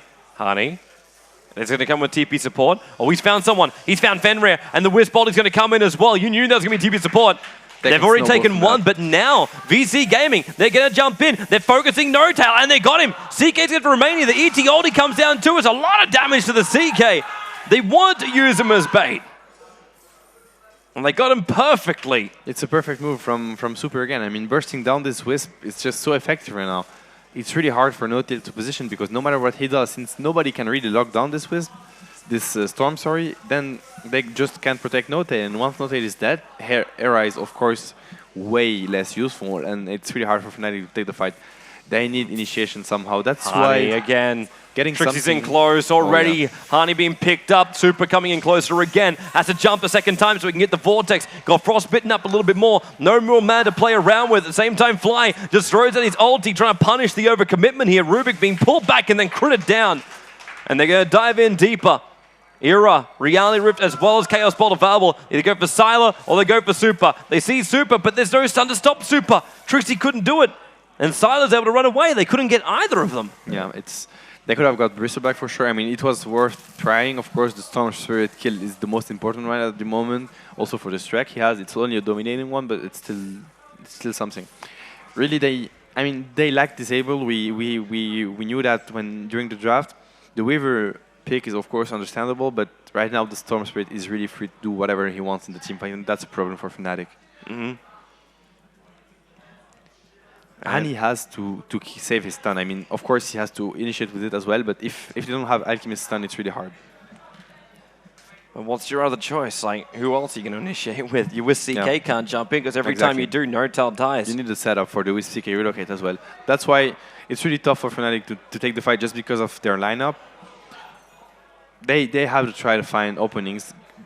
Like, on the other hand, with this kind of lineup, if you ever get a kill on a hero, you can just snowball and try to catch the others. Of course, Storm Spirit you can't catch, so let's forget about this guy. But the others, like we saw, they could chase Bristleback and kill him as well. So that's something, I guess, for them. Movement's coming out towards the top lane. There'll be the Bristleback to TP top lane with his Heaven's Halberd now fully done. Well, the Lincoln Sphere is completed up on Trixie. Yeah. It's that top lane they want to gank, and Super's got to jump. He's got to jump underneath the tier 2 tower. There's a spirit, and they spot. Oh, come on. He didn't see him. It's nighttime, I guess. So good map awareness again from Fnatic. Like, really, it's really hard to gank those guys, actually. If they want to defend top lane, you just have Trixie TP up there. That should be fine. That's the Midas on Leshrac. We saw that already coming out of... it was FY, maybe not Fenrir, but anyway, Vici Gaming, the Leshrac support, gets Midas. Man, look at that tower just evaporate. Edict damage plus the DD rune over on a Storm Spirit. Fortification wasn't used by Fnatic, even though they possibly could have. I think they just accepted the fact that tower was gone. They might turn on the Storm Spirit. They have the BKB on Era, so that's something going for them. It's going to be easier to take They the just don't have the hold there. Because imagine if Era didn't get his like a full stun duration out. Yep. You basically need Storm Spirit with no mana whatsoever. And that means you need like either a follow-up Alchemist stun or Crystal Maiden to do her thing. It's... the timing just isn't really enough to control the Storm Spirit. Now, especially the Storm Spirit who is walking around with a BKB. Because your only other option now is to, in fact, have a Basher. Yeah, they really need something, a Basher, a Hex, an Orchid, anything. Like the last pick Storm Spirit, and it was the last pick, right, from Vici Gaming, that's really, really smart, and it's doing so much work in this game. It's kind of something to do, which we're not really surprised by. It's something which we've seen Super play a hell of a lot of. Yeah, definitely. They didn't have to get out of their comfort zone in that pick. It was just them getting the heroes they're good at playing. Looks like a little bit of a mid lane push. There's no tier 2 tower this time around, so VC Gaming probably just trying to clean up the waste before they think about Roshan. Because the big man is up for at the moment. And you got Fenrir just around the corner from it. They're so far ahead right now. Yeah, the golden experience really started to kick up a little bit. And they started to plateau a little bit in the last 1 to 2 minutes, but that's because that. Able to go Shikushi fast enough. But take a load of the Blink Dagger over an FY. It's like a straight jump in. We've got smoke being purchased up by both Wisp as well as Crystal Maiden. Yeah, Fnatic, they want to contest Rush, which is understandable. Because if Storm ever gets rushed, that's 2 Storm to fight. It's impossible. If they ever manage to kill him, yeah, it's going to be so hard for Fnatic. And this is just one of those times now. Fnatic going to smoke up, and we'll have ourselves a quick pause as VC Gaming are having just some problems for the moment. This is Fnatic hoping to make something happen. Yeah. Like you want to be able to jump yourself in. It looks like VC Gaming got their issues solved up pretty quickly. But also look at the lines. Like the lines being drawn in there. I'm pretty sure that's actually coming out from either CK or from. It was No-Tail, I think, yeah. Was it No-Tail? Yeah, I think so. Which was let's push in the middle, let's push out the bottom lane. And now they're going to come up. Let's actually jump over to the team chat of Fnatic, or maybe not. Oh, Super jumps in on Trixie at the moment. Fly, there's your pickup right now. And they're going to go in deeper. They're actually starting off with a Snot over on Fly. No-Tail also slowed down. So the 2 supports are thinking about a secondary stack over on No-Tail. And Super, one attack, but he's low on mana. In fact, he's completely barren of mana.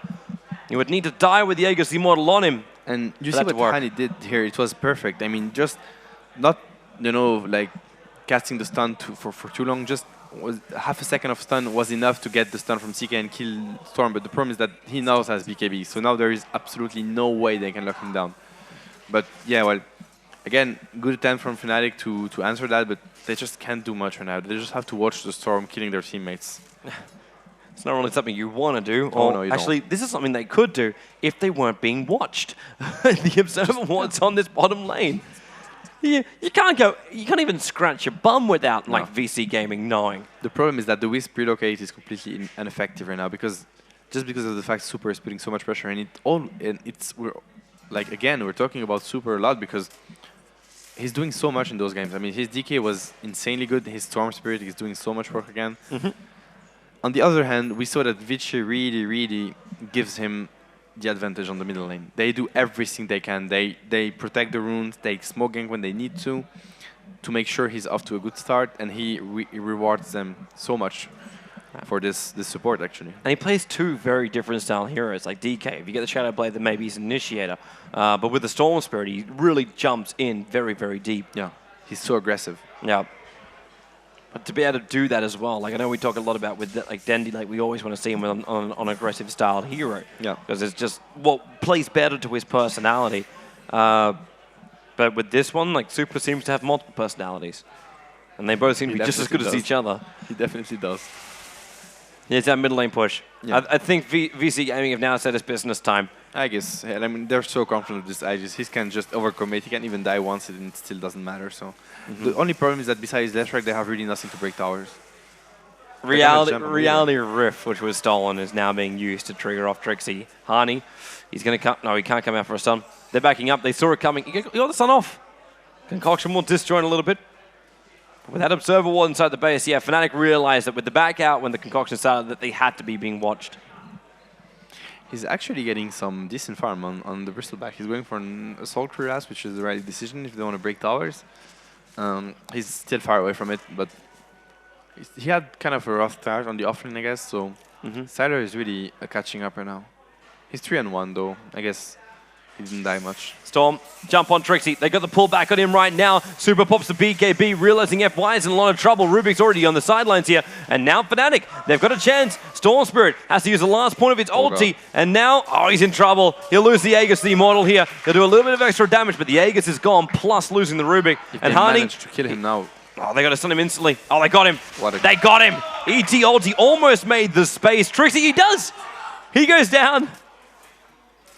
Wasn't the intention, but the Spirit really did its job. That's a huge kill from Fnatic. That's really huge.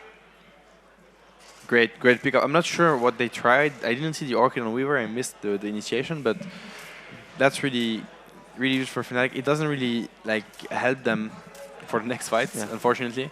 The Orchid on Weaver was triggered by the Lincoln Sphere. Oh, okay. So, they didn't get that off, so I guess maybe some miscommunication, as Rubik could definitely trigger these Lincolns. The Orchid is key when it comes to killing Weaver. Yeah. It looked like Rubik came in just after instead of with him. Yeah, it was quite close for sure, and I mean, they had no Bristleback, so really good kill from Fnatic. Yeah. But of course, they did lose their Weaver again. Yeah. But then again, at the same time, like Weaver, we are 29 minutes in for an offline Weaver. Didn't do too bad, 136 CS, it's not too shabby, but 1-3 is not as great. No, he's doing okay. I mean, he's getting to the Desolator, but on the other hand, he doesn't have boots, so he's quite poor, but should be fine. They just need some sort of lockdown, and right now I don't know what they want to get. Hani might be going for some unconventional item, maybe a Hex. At this point, it's really worth it to get a Hex on the Alchemist, even though it doesn't really fit to the... I mean, Shadowblade into Hex would be maybe one of the first time we see that on the Alchemist, but I really feel like this is what Fnatic needs right now. Actually having some kind of lockdown control. Yeah, they really need this, as there's no way they can take a fight. And with the Hex on an Alchemist, then suddenly it's a whole different game. More than likely, though, he's going to try and just go into the AC, realizing there's an Assault Cuirass coming. Like, the end, maybe something to help him survive when RTK throws his Spirit out on him. Yeah. Another thing. I'm really looking forward to see what item he wants to go for. Well, we might be able to find out now. His decision is really key right now. Coming with the Shadowblade, and we're going to get Assault Cuirass. Just go for a standard item. Let's hope that Storm is not... They can manage to deal with the Storm somehow. It's either that or he's going to go something a little bit more weird. Mjolnir. It's like, yeah. Oh, yeah. No, that would be really weird, actually. Just let me farm, peoples. I'll be back in 20 minutes. No. He buys the entire AC.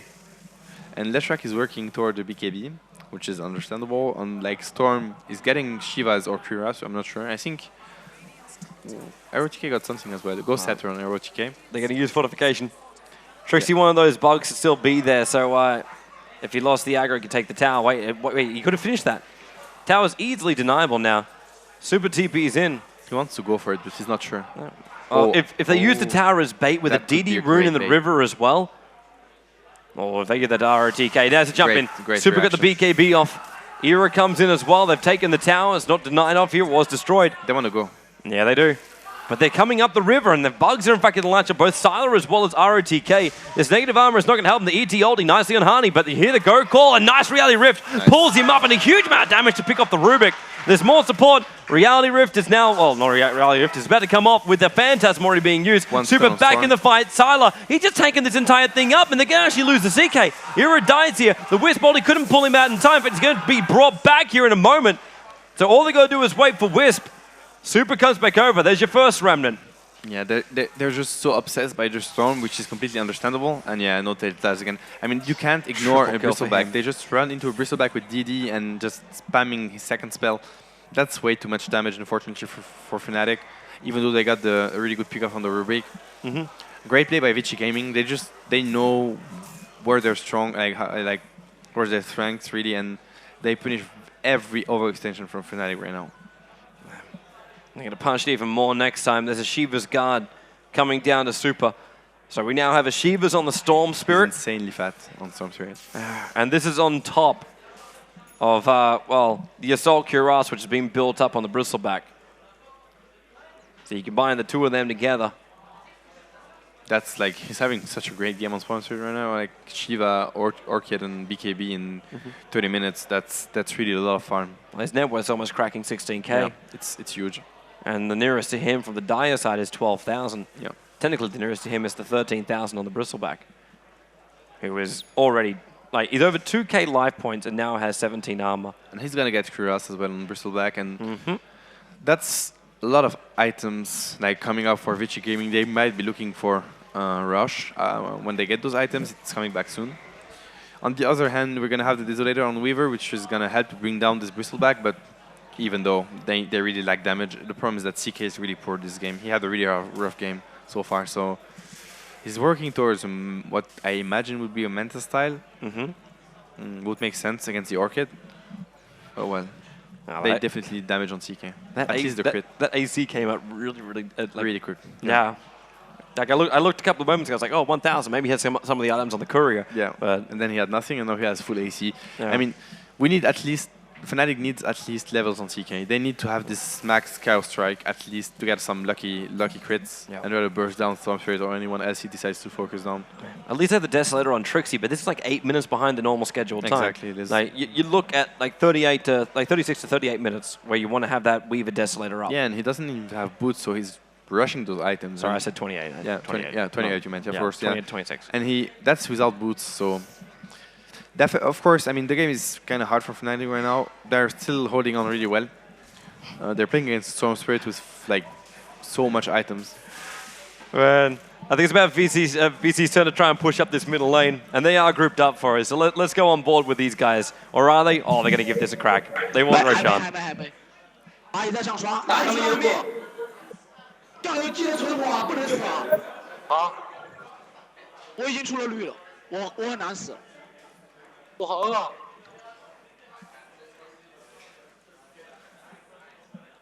别下线啊！别下高，把蚂蚁逼回来。可以。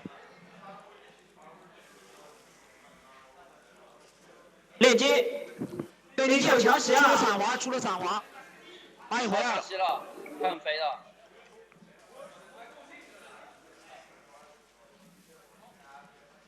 蚂蚁还没。对，时间快到了。With Fnatic bunkering in like they are, there's just no way that they can try and push in that bottom lane. And Rush is back now. Yeah, they had it before when they walked past. Like it was the choice by Vici. They saw Roshan. Like actually, did they? No. When they came past, it was like maybe 10 seconds away from respawning. Yeah. He didn't want, like he wasn't back yet. But right now they know Rush is back. The lanes are pushing decently for Vici, I guess. On the mid lane, at least the top lane is pushing for Fnatic. So they will have to. They still have time for this one. No, they can really snipe Rush. No, so that Fnatic have no way to scout this out. No, like not a single hero. Like they want to throw Wisp in there. No way. And there's no way they can contest it. Honestly, just. Storm's gonna destroy them if they run close to Rush right now. I look at Sile, like they've got 4 freaking snots on this Roshan. He went down to, what was that, -9 armor or something like that? Bristleback is really good at getting Rush. Well, something that like Team 1 tried. Team 1 tried using the Bristleback to go for the level 1 Roshan, using the Alchemist Acid Spray too. Didn't went really well. I mean, Alliance was able to scout that. Yeah. That was quite unfortunate. Downside about going up against like Venomancers, trees, and being on the Radiant side and attempting that. Yep, I know that. Troublesome. Very, very troublesome. And he has 3k gold again on the Storm Spirit. He's getting so fat on the Storm. I don't know what he's up to as next item. Look what he wants to do. Like, I don't even know. A Hex, maybe? If he committed right then and moved up, he would have found Trixie running out of there. Yep. As far as Super goes, I don't know what he would want. I would still want to see some more life in him. I know in this later portion of the game, without a lot of kills, like Bloodstone may not be the most popular option. In fact, has Super even gone a Bloodstone? I think it's still... No, I don't think I ever saw him getting a Bloodstone. He usually goes for the Orchid into the BKB, which is fine. Which is what he's got. The Bloodstone can still be fine. I don't think it's a bad choice. I mean, he needs to tank physical damage right now. They can't touch him when he's under BKB. He's under the Cloud. Weaver has Desolator. getting tankiness right now is nothing wrong. But Bloodstone does give that with mana, so why not? And Heaven's Halberd now finished up on Alchemist. And now VC Gaming, they're going to come in through the top. They're already looking at this tier 3 tower. And not everyone's back to defend. Trixie's running as fast as he possibly can. He does have a TP scroll. Doesn't want to use it for that kind of range. That's going to be crucial. The fortification will come off first, and Hani moving forward. He's not doing a concoction right now, though. Like, that's just one big thing to note. And then Chemical Rage stolen by the Rubik. Let the man fire up. That's such a big spell to steal, because you have to be really you have to be really careful if you want to actually notice that he has the spell on.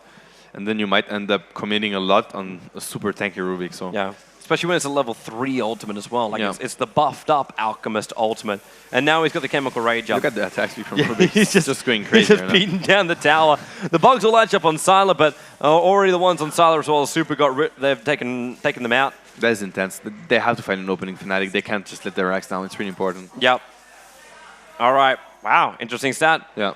There's a frostbite right now on Sylar, but he's still very, very tanky. Remember, he's got this evasion and super. You're in very, very deep. He pops the BKB and Hani. They're dragging him back. Trixie, he's also on the front lines. Lincoln's Field will trigger on him, and the ETLD snapping Era back, and they got him. There's 2 on the sidelines. The big tanky one's moving over the support. Triple kill again now for Sylar. And GG. Yeah, GG, VC Gaming. Yeah. They go up 2-1. 19-9 on the board. It took 39 minutes for this game. And Fnatic, after what was a stomping game number 1, have just been pulled back into their hovel by VC Gaming in game 2 and now game 3. I mean, possibly one game away from losing another title here after getting into their second grand final. It's getting tough for Fnatic right now, of course. That's the second win, which is... I mean, they got their Wisp, they got the pick they wanted. I think the last pick Weaver was a bit off the mark, but... Yeah, it was... Yeah, I don't think it did much this game. I would prefer to have seen some initiation power or any kind of disabled, whatever. I mean, Vici Gaming for sure is pressured. It was like the clockwork we wanted to see. Yeah, I think the clockwork was a better pick overall, but I don't think it... It would have just ended up being Clock versus ET. Though. Like it wasn't a bad pickup. I think it's fine. I think Clock is pretty fine against ET actually. But anyway, Vici Gaming played this flawlessly, and they're under pressure for sure. Although they won, I mean, we could see them cheering after this win. Yeah. They respect Fnatic a lot, and they understand they can win this series like without any problem if they just do a little bit more mistake than what they usually do. Let's see. Like the third game is going to be really interesting because Fnatic got their hand on the Wisp we were looking for, and they lost with it. Yeah. So hopefully they understand that it was. I think the Wisp was a really good pickup. It's just they couldn't use it against the Storm Spirit, etc. Vici was ready for it. That's for sure. Yeah, it wasn't the pickup that I was expecting. Like I was still looking to see it combined up with the Tiny. Yeah, definitely. Because that was one big thing. Like even if they did win the team fight, there was no push down the tower. No. I think that's where Weaver was meant to come in. Then you have like your Desolator effect, and then you can bring down the tower. But even that, like they came at like the 34-minute mark. Yeah, it was way too late. Yeah, the Weaver went on and off lane, like there's probably a major reason why Clockwork's been picked up more. Like Weaver on the safe lane already has enough trouble getting enough farm. That's why you see these Hands of Misers coming up, and you're trying to try and get him up by like as quickly as possible. Yep. And even then, you need to have a lineup which works for it. And with VC Gaming, they had everything they wanted. They had the tank, they had the initiation, they even had the Elder Titan negative armor. And the amount of times that ET ulti also was in the perfect position to try and split up Fnatic. Great. And then you had Rubik as well as Osrak on top of that. Yeah. You've got your roaming, your stunning combination, which doesn't need help to try and get kills. They can get kills everywhere on the map. And I mean, we can looking at this again, it's Super being 7, 1, and 10. He was involved in almost all the kills. They have 19 kills in 17 of those kills. Amazing performance from this player. And like the triple kill on the top lane did so much for Vici Gaming, so much. That it did. That one time, like imagine if Fnatic turned around the other way. Fnatic would have the momentum, and then all of a sudden we would be talking a very different story right now. Yeah, definitely. But for now, though, it will be VC Gaming, one game ahead and one game away from the victory here at the LAN Finals. Stay tuned, and we'll be back for game number 4.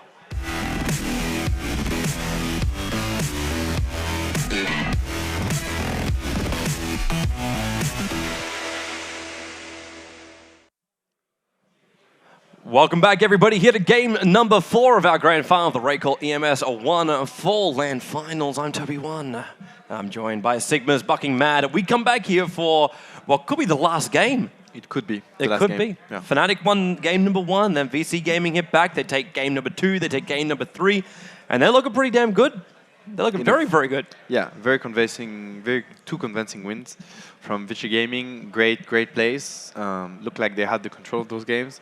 Although Fnatic put a hell of a fight in both games. So looking forward for the next one. Of course, Fnatic, no more mistake to load.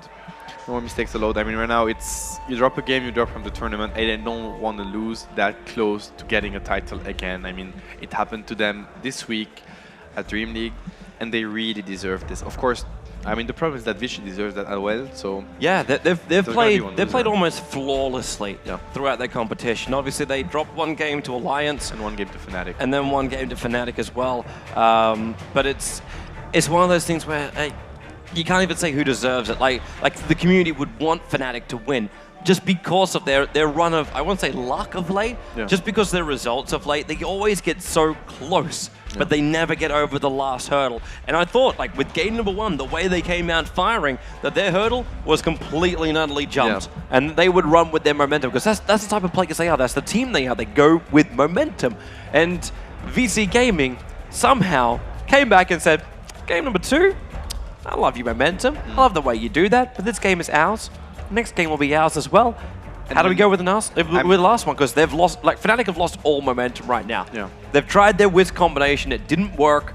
Mainly the gank on the top, the triple kill on the top lane, it wasn't quite right. So important for them. And I'm interested to see what they do this time as Era looks at me. If I could go to Fnatic, I would tell them that, like right now, they lost game 2, having just they had the game in their hands. They were leading. They had the same momentum they had in game 1 and game 2. It's just that the lineup from Vici Gaming was great and allowed them to come back. I mean, game 2 was it's really hard to judge whether Fnatic threw the game or not. I don't think so. I think Vici Gaming had an opportunity to come back and to win the game every time, no matter what minute it was, and they seized that one.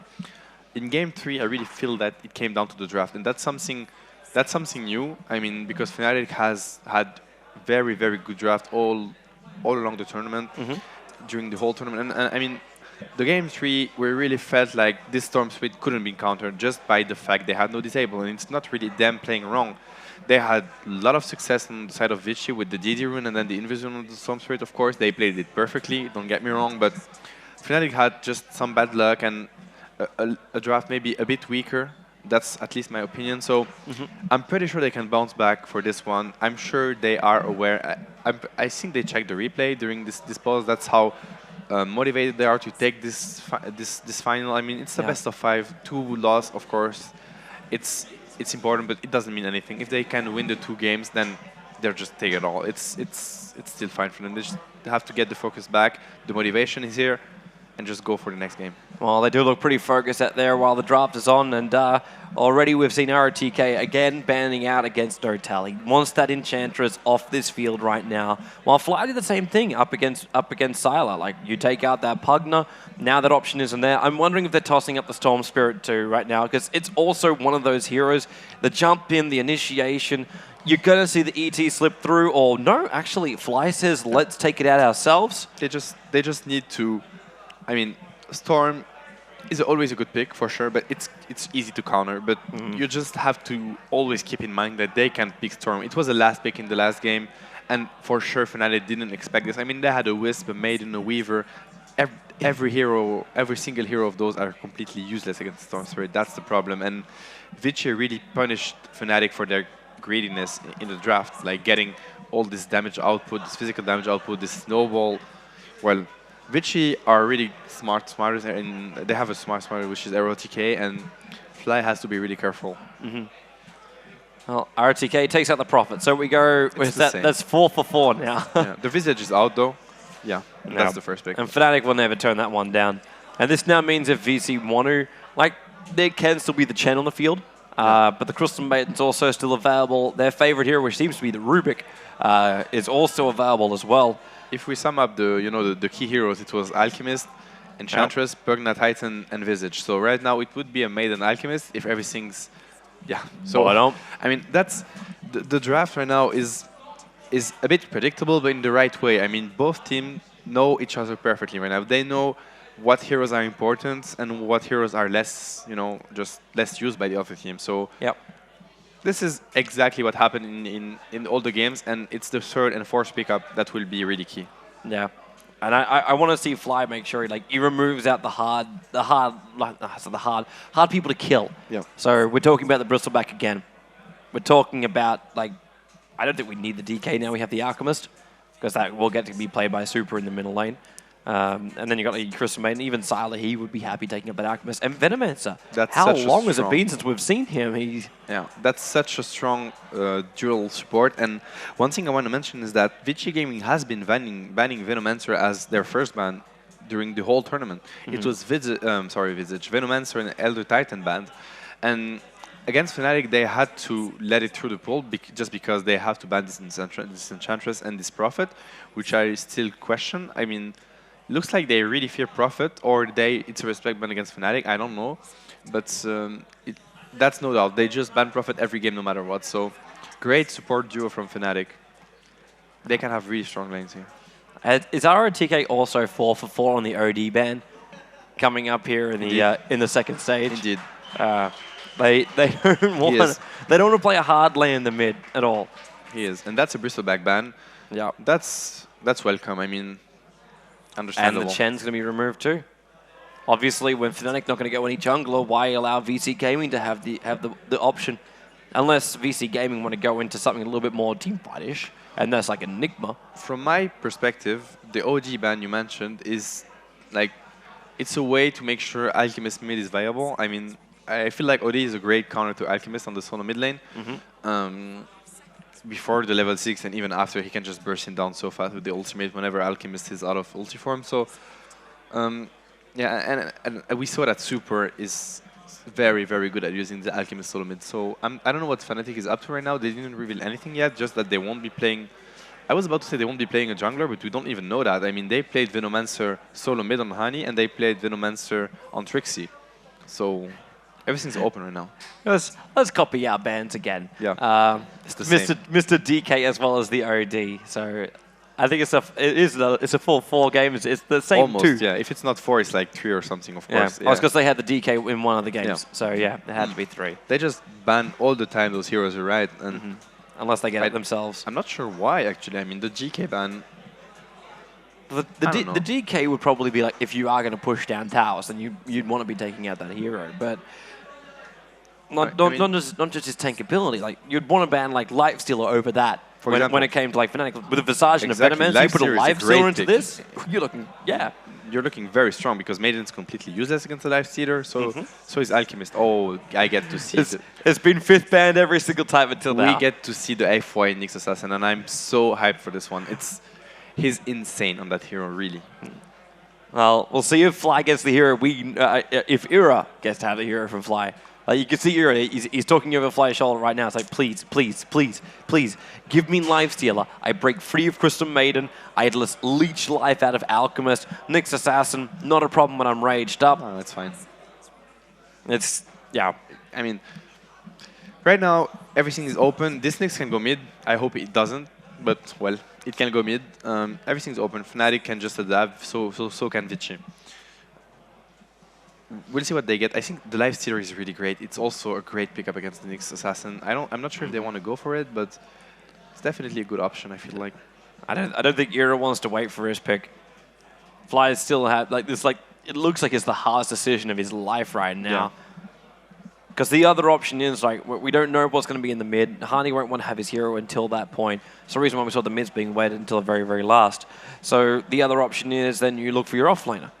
You look for Trixie's hero. Now up against Nyx, Assassin, Crystal Maiden, as well as Alchemist, what are you going to look at? We talked about the clockwork in the last game. What else have we got? Do you want to keep... you can't keep tabs on a Nyx Assassin technically, so there's no real point going to Bounty Hunter to directly counter a Nyx Assassin. No, of course, no. No, because it's either, of course, the first one ganking basically gets the kill, but... Yeah, I don't think it's especially a counter. Against Nyx Assassin, you're going to have sentries in this anyway, so it doesn't really matter. The Night Stalker pickup, that's quite an early one. Yeah, but that at least gives it that mid-solo hero. Yeah. And they played on Era as well, quite a lot. Oh, that's true. That's true. So... in this one, they could almost run it on Trixie if we want to go completely left wing. Because you could run an aggressive trial lane with that. You got a Venomancer slow already, you got a Grave Chill as well, you got a Night Stalker with a Void. Crystal Maiden can't run away from any of that. Alchemist or like even like anyone in the safe lane, Nyx Assassin. Like you just wait out the Spike Carapace. That slow from the Gale is the longest one you're never going to get. That's a very strong lane indeed. Yeah, basically they can do anything they want. The Weaver pickup is quite good as well. But you go up against all the slows, you go for that. But it does have its own counter. Like Weaver, if he gets silenced up by the Night Stalker, then he can find himself in a lot of trouble. And he's going to get to the Linker Sphere before there won't be as much of a problem. And then he's completely fine because honestly, the slow are very, very ineffective against Weaver. There's nothing Visage or Veno can do on a lane against Weaver. Of course, you can just, if it's a 3 versus 1 situation, you can just push him back, you know, with harassment. But there's no way they're able to lock down this Weaver on the lane. So great pickup from Vici Gaming. Also, of course, any form of physical damage is always welcome with the Cloud from Alchemist. That's a great pickup from Vici Gaming, really. So Fly now for selection. He doesn't have a lot of time left for this because he spent a lot of time on that third pickup. So he's got to make the decision. With only 10 seconds left on the clock, do we see the hero we think we should see? A Live Stealer as well as a Night Stalker together. We're still missing a large amount of initiation, though. And Weaver is pretty good against that. And finally, we get to see some Timbersaw. That's really the missing hero, in my opinion, in this, like in the later state of this tournament. We saw no Timbersaw whatsoever. But I'm wondering if we'll get to see its counter. Nyx is pretty strong against Timbersaw, actually. That's true, because you're always mana burning him out. Oh, yeah. That's a lot of damage for Timbersaw and if you're able to get, as well. If you're able to get the stun when he goes through, the Carapace stun, like when you Timber Chain through it, that should trigger it, shouldn't it? So technically, it'll stop your Timber Chain out. Actually, I'm looking forward to that. Actually, I think it might, and then it's completely, you know, fight breaking for the Timbersaw. Yeah. Timbersaw knows like the line of trees he wants to go to, and Nyx Assassin with Spike Carapace just sits there in between. It's like, damn it, I can't escape. And the counter you mentioned earlier to the Timbersaw is actually quite a good pick for Vici Gaming right now. The Doom. The Doombringer. Yeah, it's just how they work it into their lanes. Yeah. Like you got Alchemist in the mid, you'd have to run Weaver in an off lane then. Or they just run a Doombringer. Oh, what would that be? You could run an aggressive tri lane with like Weaver Nyx as well as Crystal Maiden. A Nyx off lane, the Bone 7 Nyx off lane? Probably. You know? I don't know. I know Speed Gaming used to play Nyx off lane and that works. It's very old school. And Darkseer! Okay. Wow. I love this pickup. We're really going old school. That's such a great pickup to have with Alchemist and Nyx. The team fight is going to be so scary, and the Weaver with the shield. I don't quite understand why Darkseer is not picked anymore. He's such a great hero to have, honestly, especially against double lanes. Well, we have one guy cheering for the Darkseer. That's a Vost. That's a Vost. You know him from a mile away. Yeah, of course. Pretty sure there's 3 beers behind that call. You can just recognize his voice. Clinkz Assassin will be the last one now. So fnatic, they will take the Clinkz as their final selection. So that's where the DPS is going to come. They're going to be looking for the Orchid from the Clinkz as well, plus the Silence from the Night Stalker. But I'm really wanting to see how effective that Timbersaw is going to be. But back into an Alchemist AoE stun with Weaver Bugs, Nyx stuns, CM ultimates. Vici Gaming is a scary lineup. It's either a Night Stalker mid or an aggressive trend from fnatic, because right now, I mean, giving the Bone the lane against the Darkseer is quite good. I think he's one of the best hero to lane against the Darkseer one-on-one, if they want to do so. And it's actually Hani getting his hands on the Bone, so I got a funny feeling you're going to see a switch out there. That might be. But no, you know, everyone is on their signature heroes. So is that Bone solo mid against Alchemist? Actually destroyed Alchemist. No, the Bone solo mids. I'm not sure. Might be quite good the first levels. Of course, later on, it's gonna be less effective. But why not? Let's see how they lane that. We gotta switch off in Vici Gaming. For Vici Gaming, that's for sure. Oh no, FO is on the Maiden. I'm a bit disappointed. You know, have to cry yourself to sleep. It's fine. I guess Fenrir is gonna just rock this Nyx anyway. We'll be Sala over on the Weaver, Super as the Alchemist, and that leaves RTK on that offlane as the Darkseer. Yep. So everything is expected. It does look like we're not going to see the switch, so Hani will remain on that Clinkz, and he is going for like a straight-up build for that middle lane with the Wraith Band to start with, so he'll be looking for the bottle as early as possible. But just some early CS to start with. Plus Era's the Night Stalker, Noritel into the Venomancer role. Trixie coming up behind it as the Timbersaw. The man is given the hero, which is the hardest to feed on. And then the last one will be Fly coming through as his Visage again. And that- Silent's going to be chilling up here on the top lane, just watching all of Fnatic parade themselves into the dire side jungle. Is that dual lanes from Vici Gaming or what? Because Nyx went to, or maybe might actually be only Nyx warding and warding the opposing jungle. It kind of looks like that, but knowing VC Gaming, like we've already got one smoke on the Crystal Maiden. You can almost guarantee yourself that's not going to be a lane for long if they do turn up there. It's actually an aggressive trend from Fnatic, that's for sure. Well, Venomance is backing off. Like he's hitting down with observers and sentry wards. It may just be a dual lane. No tail's turning. No tail's turning. He's coming back up again. Yeah, indeed. The Darkseer is really a great pickup from Vici Gaming against the Fnatic lineup. If it's great, if it fits perfectly, and it's also such a great setup with the Alchi stun and the Nyx. We might see some great team fights in this game. Looking forward to it, man. Yeah. Right now, the aggressive tri lane's already on the way up to the top, so it will be Super versus Hani here in the middle lane. I suppose that's going to be one way. You do have, well, your Skeleton Walk to try and evade that stun, but Super, surprisingly, at the very start, see what he levels up? He doesn't even try and go for the concoction. He goes straight to Acid Spray. Yeah. Just want to push Hani out already. He can't really face him on last hitting versus last hitting. It's so much damage from the searing, the searing arrows. Try and find the real RTK on the bottom lane. And top able lane, to find that illusion rune quite easily. Top lane, they're just putting right now. They have to. I mean, Fnatic has a really strong lane. Of course, everything's going to start at the 4-minute mark if it doesn't before for Fnatic on the top lane when the night line kicks in. But right now, it's just Vici Gaming having to play a bit safe, try to get some levels. They benefit more than Fnatic from the levels, like on the Weaver, the Maiden, and on the Nyx Assassin. They just have to play safe the first levels and try to get good, decent experience. That's true. It's kind of funny though. It's like play safe while like Fenrir as well as FY. They did a pull through which they knew was going to be counted up. Like Fly as well as No-Tail now drag the creep wave a long way back here. And in fact, it's now made it like a double creep wave. So it's going to push down towards the tier 1 tower of Fnatic anyway. So they're going to get themselves a lot of experience as well as gold from this. But they did that at the same time. Like that Sylar had to take a lot of damage underneath the tower, which doesn't make life too easy for him. Because Sylar's already down to 1 salve as well as 2 tango charges. Yeah, good harassment from Vici Gaming. They're playing this perfectly. They're looking to pull this big camp also to deny a lot of XP from Fnatic.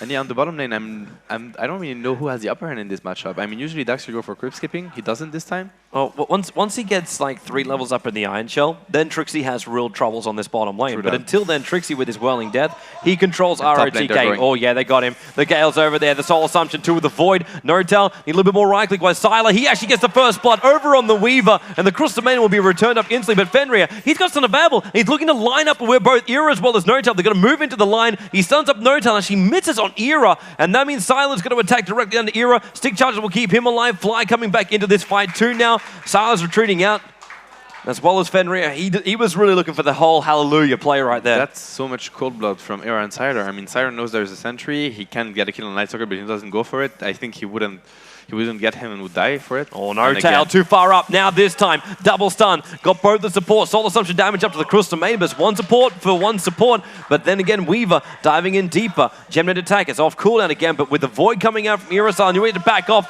Pops the 1 charges. Not enough damage. Yeah, they have to back up. He'll have to trigger off the salve though. And that is going to be all of the consumables for Sylar down the drain. Yeah.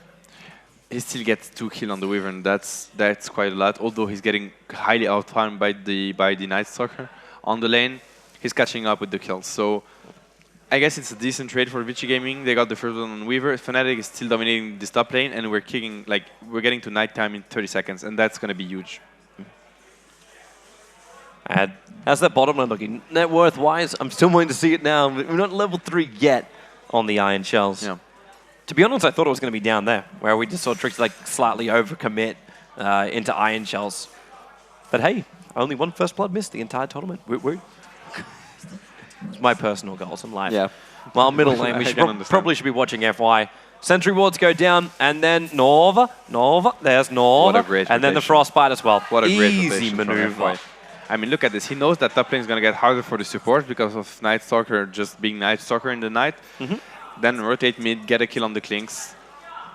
Beautiful rotation from FY. And then Super's able to use his full bottle charge and pick up the illusion rune. And now they're He's already channeling the concoction. They want to try and come down on top of Fly. And well, What with a the acid spray as well, Super could almost do this solo. One more attack. He needs a little bit more. The acid spray will take him. Era's moved down the lane, and Super, he hit level 6 with this. So he's going into the chemical rage, going on N0tail. The bugs on both N0tail as well as Era. Sylar's the main focus here from Era. And Sylar, he can't Shakuchi yet. He's actually held in position. There's another concoction coming out from Super. Hits over on Era. He wants to beat him down. Remember, he's still got the extra stun coming in from Fenrir. He can't attack. Nice. He's trying, and he just can't do it. Now soul assumption damage. Super voided up. They got a return kill. Era with the double, and now has to retreat back out again. Awesome play by Era here. He was saving his his nuke. I don't know. I didn't know why at first. He was like running after Alchemist, just auto attacking him because he knew Weaver was coming back. Then he instant turned Silent Weaver and killed Weaver. Awesome play by him, and then the stick usage allowed him as well to get the Alchemist. Really well played by Night Stalker here. Awesome play. He's 2-0 now. He's doing great. Crazy thing to mention right now, but Darkseer leveled up ulti at level 6. That's really unusual actually. Yes, I'm not sure why he did that. Yeah. I guess he's not even looking for a team fight right now, unless the idea is you TP into a lane. But he's running bottle on this off lane. Whoops! Meanwhile, on the top lane, Venomancer missed that one. getting picked up by Nyx Assassin, and that was with Spy Carapace as well going off. While ROTK, he's just making Trixie run away from this melee creep. Trixie will turn back into it with the chakra, and he'll be able to get rid of it. He's such an aggressive player, ROTK. Yeah. He's amazing to see on a one-on-one situation. That's basically like your semi-creep skip right there. Yeah. Super's looking for the 6-minute rune again. He's going to bottle up and pray it's on the top lane. It's a haste rune. And Fly, he didn't attack it straight away, which means Super, it's just going to trigger this haste rune. You'll get a full duration. There's the out spray to go down too. And Fly is totally toast. Even with the Grave Chill, he cannot outrun. Whoa. Super, he went left. And Super chemical rages to chase this one down. Yeah, it's fine. The kill will go secured anyway. He maybe underestimated a bit the attack. We're going again bottom lane. Trixie, he can't Timber Chain himself out of this one. There's extra TP support in the way, and RTK, he's in range, but then Whirling Death and Chakram. Yep. The Void Double kill. from Era, and this will be, yeah, you're right, it's a double kill. Era rotates down for FY. We're still in nighttime, so Era moves very, very quickly, and FY, he goes down. It's a killing spree now going the way of Era. Era's doing so much work during this nighttime. Great rotation from him. The rotation from FY was great again bottom, but that's a maiden without boots. I mean, it's so hard to actually get in position for those kills. And once again, it's Vici Gaming being over-aggressive against Fnatic. I mean, it's okay to put pressure on the map, but you should be careful. Giving away the double kill to a Timbersaw plus a Night Stalker, this experience is really, really important. So, over-aggression at this stage of the game against a Night Stalker in the nighttime, they should be careful about this, of course. Sider is getting farmed for this. He's catching up on the top lane, so I guess that's something that's going well for them. Well, for now, there is the small advantage. 500 gold, 1,500 E experience. Yep. But there's a big group up coming out from Fnatic as well in the bottom lane. 4 heroes moving down. They're going to kill RTK instantly again if he goes in. Well, he leaves an iron shell. There's no observables. Look at that. Oh, he's in a really bad position. Yeah, Arrow's going for him. He's switching it around. Yeah, he's... What's he searching for? A TP and out. TP and out. Okay, he's dead. Surge away. Oh, he got it off. He got it off before they got the silence. And because these supports have no stun, in comes Super with an almost, well, not fully channeled, but he gets the acid spray down. They might fight this one. No, there's no chemical rage. So much damage. Without chemical rage, it's a little bit too dangerous. But it looks like they do want to try and force something here. Yep. Let's actually just jump over to Vici's channel, because now with all the players in the bottom lane, maybe they do attempt something.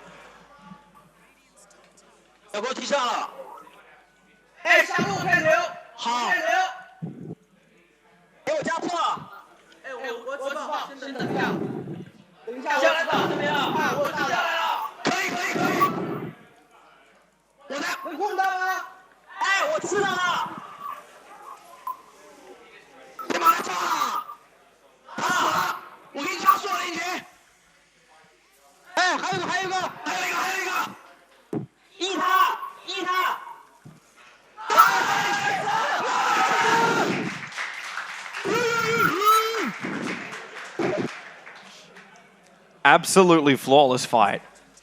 Absolutely flawless. The Darkseer wall is actually coming into play at that point too. It was. I mean, of course, Vacuum would have been great as well. I don't think it mattered at this point. But yeah, really good dive from Vici Gaming. They understood the nighttime was over. I mean, Nashtok had his ultimate, but it didn't matter in the end. Just this tower is really hard to defend. When you're not in position to defend this tier 1 safely in tower, you should just... I mean, so many teams choke at defending this tower, and Fnatic lost 3 or 4 heroes in this exchange plus a tower. It was 3 maybe. Huge loss for them. Vici Gaming is getting some map control right now. Very important. And I don't think Weaver was involved in that. I mean, he's getting quite a lot of farm. Yeah, he's walking around with Treads and Ring of Aquila. We're 9 minutes 30 in. Yeah. Also notice too, not rushing any kind of hand of minus. So we're going early stats. Normally when you see the Aquila, we look into the drums as the next item. Yeah. Fenrir's waiting to attack. He's going to find Era here. And then, well, with Vendetta, Spy, Carapace, like, well, if you wanted Era, you've got to try for it. The stun's going to go. He doesn't have enough mana, though, to transfer into anything else. Like, there's no... Okay, there goes RT searching himself away. But there's not enough mana for a Vendetta. He's getting closer towards the Arcane Boots, and then he'll be able to do it. This Darkster is going to have mech pretty soon. I mean, he has it. Actually, he has it now. He has it now, yeah. Yeah, so Courier's that's just a a really little big bit busy. item to have right now. If Vici Gaming want to force a fight, it's really hard for Fnatic to answer.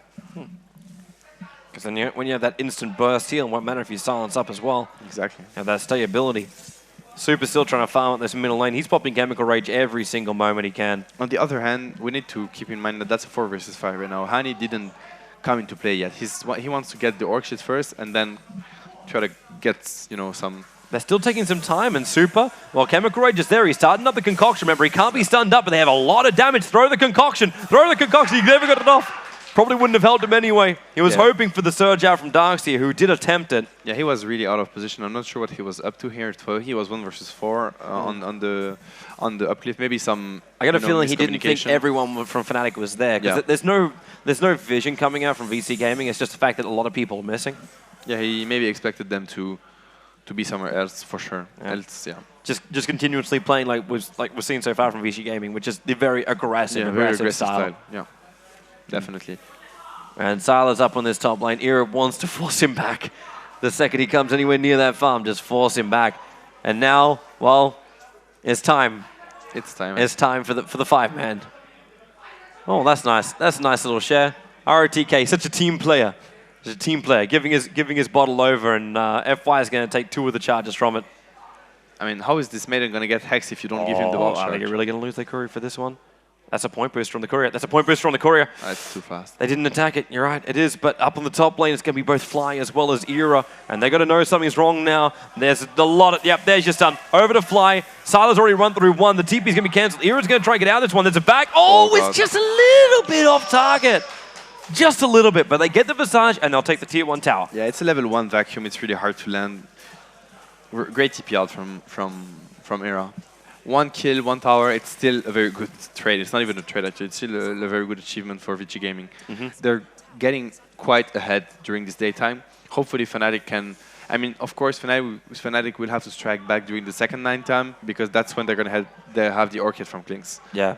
So it's actually right now. They still need some time, but he's 500 gold away from it, so...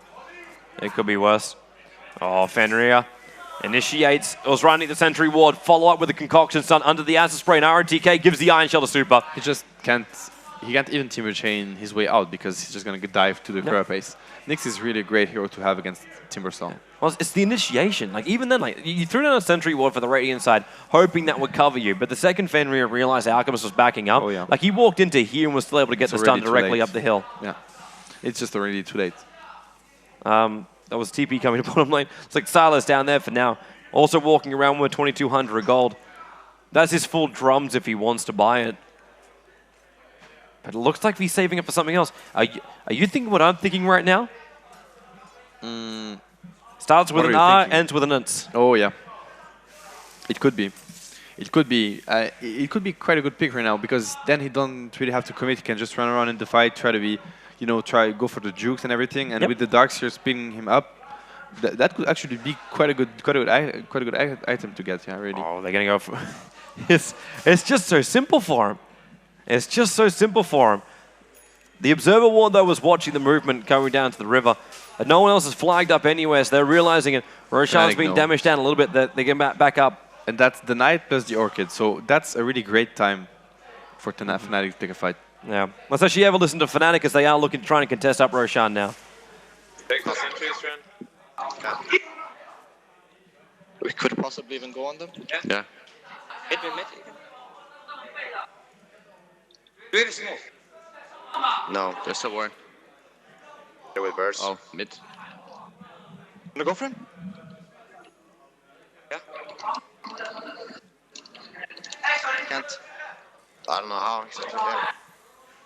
Iron Show just keeps pushing back. They're running out of enemies. Creep Yeah, is no, going no. out. A creep is going on. I gotta get another creep. Like some epic standoff here. Oh, someone is there. That was close. Sentry Darkseid here. is there. And Fnatic, they are seriously looking for that opening. And you could hear him right there, like the creep was running out for Clinks. This is that whole, there's a time. There is a right timing for him. And it's so close to that timing.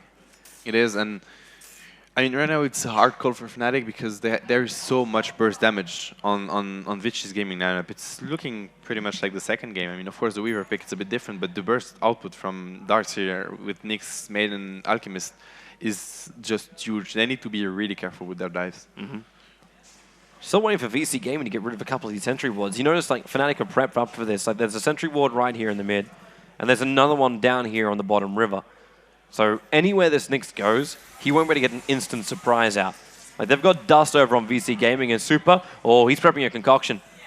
And he's going to stun himself up in range of his own tier 1 tower. But no one's there anymore. The switch has come out, and Harney's just trying to backdoor this tier 1 tower in the bottom lane. And I do say backdoor because there's creep waves all the way down the tier 2 tower right now, and the rotation's coming after the fortification. Okay, have they got gem? They got gem. Oh, that's... Oh. Yep, that's not good. Not good. Luckily, there's a reason why there's a low game for this one. So we're 16 minutes in. Yeah, and it's actually perfect because maybe we're a bit before 16 minutes mark. Yeah. Before it's actually crashed, but I mean, yeah, right now it's pretty hard. Even for the Alchemist to get a stun off, I was just checking. You know, he has 25% vision reduced because of the darkness from Era. So should we try to reconnect on that one? The game wasn't paused, so it should pause instantly, but... Oh, I don't have the... All right, so it was actually DC'd you out. I'm pretty sure a couple of the other players would be like that. Yeah, so, I think so as well. Yeah, in fact, I just came back into the game and presumably VC Gaming just won. Yeah. I don't think they won yet. No. Just proves who GC'd out first. We came back in again. So we'll be loading the game back up again from the host, and hopefully there will be nothing majorly bugged. Yeah. We don't have any lone druids in this game, so which means we should be okay for this one. All right. What was the bug? Basically, the bed didn't belong to you when you came back in again. Oh, that's really nice. That was one of the good bugs. Yeah, sure. But I remember, some really weird bugs with the rebuilds at one point. I don't. Yeah, hopefully we get no one in that case. We're still waiting for the lobby to come back up again. Looks like you seem to be... Nah, you've just lost your connection to Steam. All right. I would suggest to the people at the back that we go to a very, very short break. Because sometimes this doesn't work 100% the first time. Yeah. But it was a good... it's a wonderful tool. Like, it's been actually there since the original TI1 competition. Where we actually had a reload in the very first ever Dota 2 game that was ever played. It was in Tier 1? No, it was a TI1. Okay. It was during the LGD-CN versus... Was it DK that was there? Yeah. At least we don't have to save anymore. Do you remember those those days? It was 2.5 hours. It was 1.5 hour for gameplay, and then 1 hour for stoppages. And then the game crashed after 1.5 hours. The game crashed at like 40 minutes into the game time. Okay. And then it just kept going. Okay. It was this, let's farm. Do we gank? Do we go out? Do we farm? We farm. It's like, no, they're smoked up. Let's move. What was the back. matchup already? LGDCN versus? LGDCN versus DK, I think it was. Right. I can't 100% remember. I just remember it was a bloody I can see why it went that long then. I'm wondering if anyone in the chat is actually spamming it out as well, telling me that I'm wrong, but I think I'm right. But yeah, you can, okay, yes. We don't see a lobby. No, I still don't see it, Yeah. So again, for the people in my ear, I suggest we come back in a moment, but we're not there yet. We hope. At least that everything can work. This is when we actually try to assess what was going on in the game. We could. We could. I mean, I'm watching at the, the play setup right now, like just, community lobbies, tournaments. I don't quite read the items. And there's the lobby. I'm glad you can see it. Hey, I can see it as well. I can see it as well. So it looks like we are back inside the game again. But this is going to be a very nice relief, I think, for Fnatic. Like the momentum that was coming through from Vici Gaming, it's actually quite good to have, you know, I think for the players in such a game, chill a bit and try to, you know, just think about what's going on and what's the game plan right now and what's the next steps for the game. It's quite important at this stage. We were quite in a bit of, you know, hesitation phase for the two teams. Like, should we initiate mid? Shouldn't we? Yep. What about the Roche, etc. So we might see actually different decision making after that. Of course, it's not supposed to happen, but we still part of the game, right? We have a 15-minute save, so we're gonna be able to load in at the 15-minute mark. Okay. Because we were just almost about to crack the 16-minute mark. But for those guys at home that don't know, Dota 2 has an auto save feature whenever you play in the games. Yep. Where it basically makes a save every minute in the game. Yeah. So yeah, we must be like 5 seconds off the next save. I don't think anything happened during that minute anyway in the game. I mean, no, they were looking at each other in mid. The Alchemist stunned himself. Yeah, something like this. Nothing really serious happened. So nothing to write home about. I guess it's fine for both teams to go for the 15-minute load game. Yeah. All right, so everyone's back inside the lobby, and hopefully we'll give this another crack. And Onage is our host for this one, so when he hits that start button, we get ourselves rolling again. Yep. And it should pause instantly when we get ourselves inside the game. So we have a moment just to get our bearings, and then we should be good to go. Okay, Yeah. great. It's the plan. It's the plan. If everything goes according to the plan. Yeah. Again, I don't think there's any major heroes which there's no heroes which have any bugs. I don't think so. I mean, like sometimes some things don't belong to you. It's the only thing because it's like reloading all the data back in again. I don't see a Venoward go crazy and just not listening to no tales. I mean, he has the control. Venowars just start spinning on the top. Sure. Like that would be fun. He just has the control on his ward. It's fine. It's just complete confusion. He was actually they're meant to be mine, but they attack everybody. But now they attack everybody. They're just neutral wards. I mean, one thing to notice actually that I remember from the game, he actually was maxing Gale over ward, and I think like generally the damage output of the Gale is a bit underrated right now. It's kind of huge. It's like 500 damage level 4, something like this. So there's actually two ways of building Venom right now. It's either maxing wards and passive and getting the Gale just for the slow, or just maxing Gale for the high damage. So we're looking to start this lobby again pretty soon. Yeah, it looks like we've actually got another 2 or 3 minutes. They're going to cycle through our IP. Yeah. Because in case people didn't know, we did have some issues yesterday with some wonderful people that just like to watch the world burn. Yeah, sure. Some anarchist? What's the word for those guys? No. I don't know. Dicks. Yeah, I guess so. Like, they managed successfully to delay the game for 2 hours. I don't get the point. That was your game, man. Congrats on our game against AAA. Like, must be something against the French. Nah, come on. We're just all about love and stuff. Like, we don't, you know. French is all about love. Yeah. Of course we are. I never been in love. I've never been to France. Haven't been there yet. Really? Yeah. Of course you have been there. No. Seriously? Never. No, you're lying. I don't trust you. Why would I lie? Oh, come on. You're in Germany. Yeah. Never been to France. So that's something. Yep. Okay, just put it on your to-do list, like as you know, on the top of it. When I have a holiday? Whenever.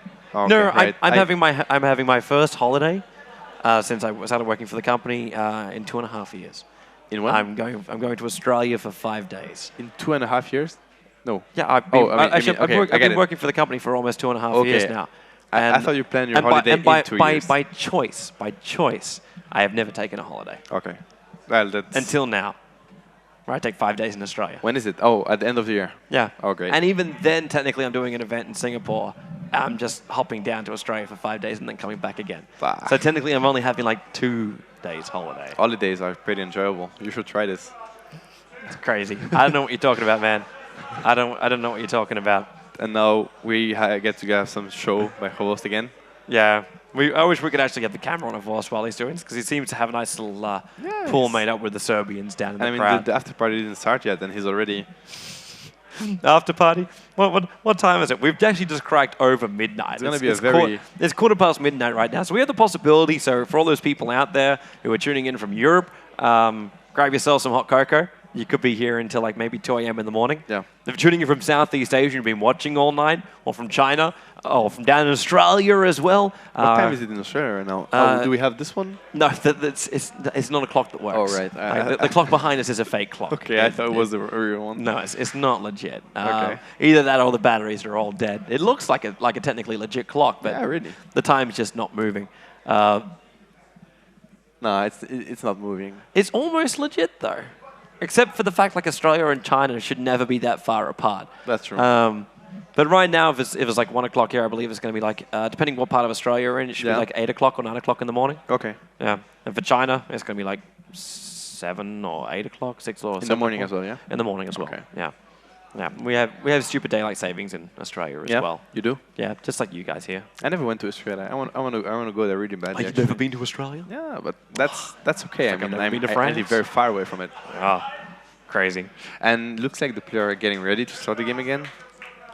They're putting their soundproof headsets on again. Wonderful. Vici gaming. Wonderful.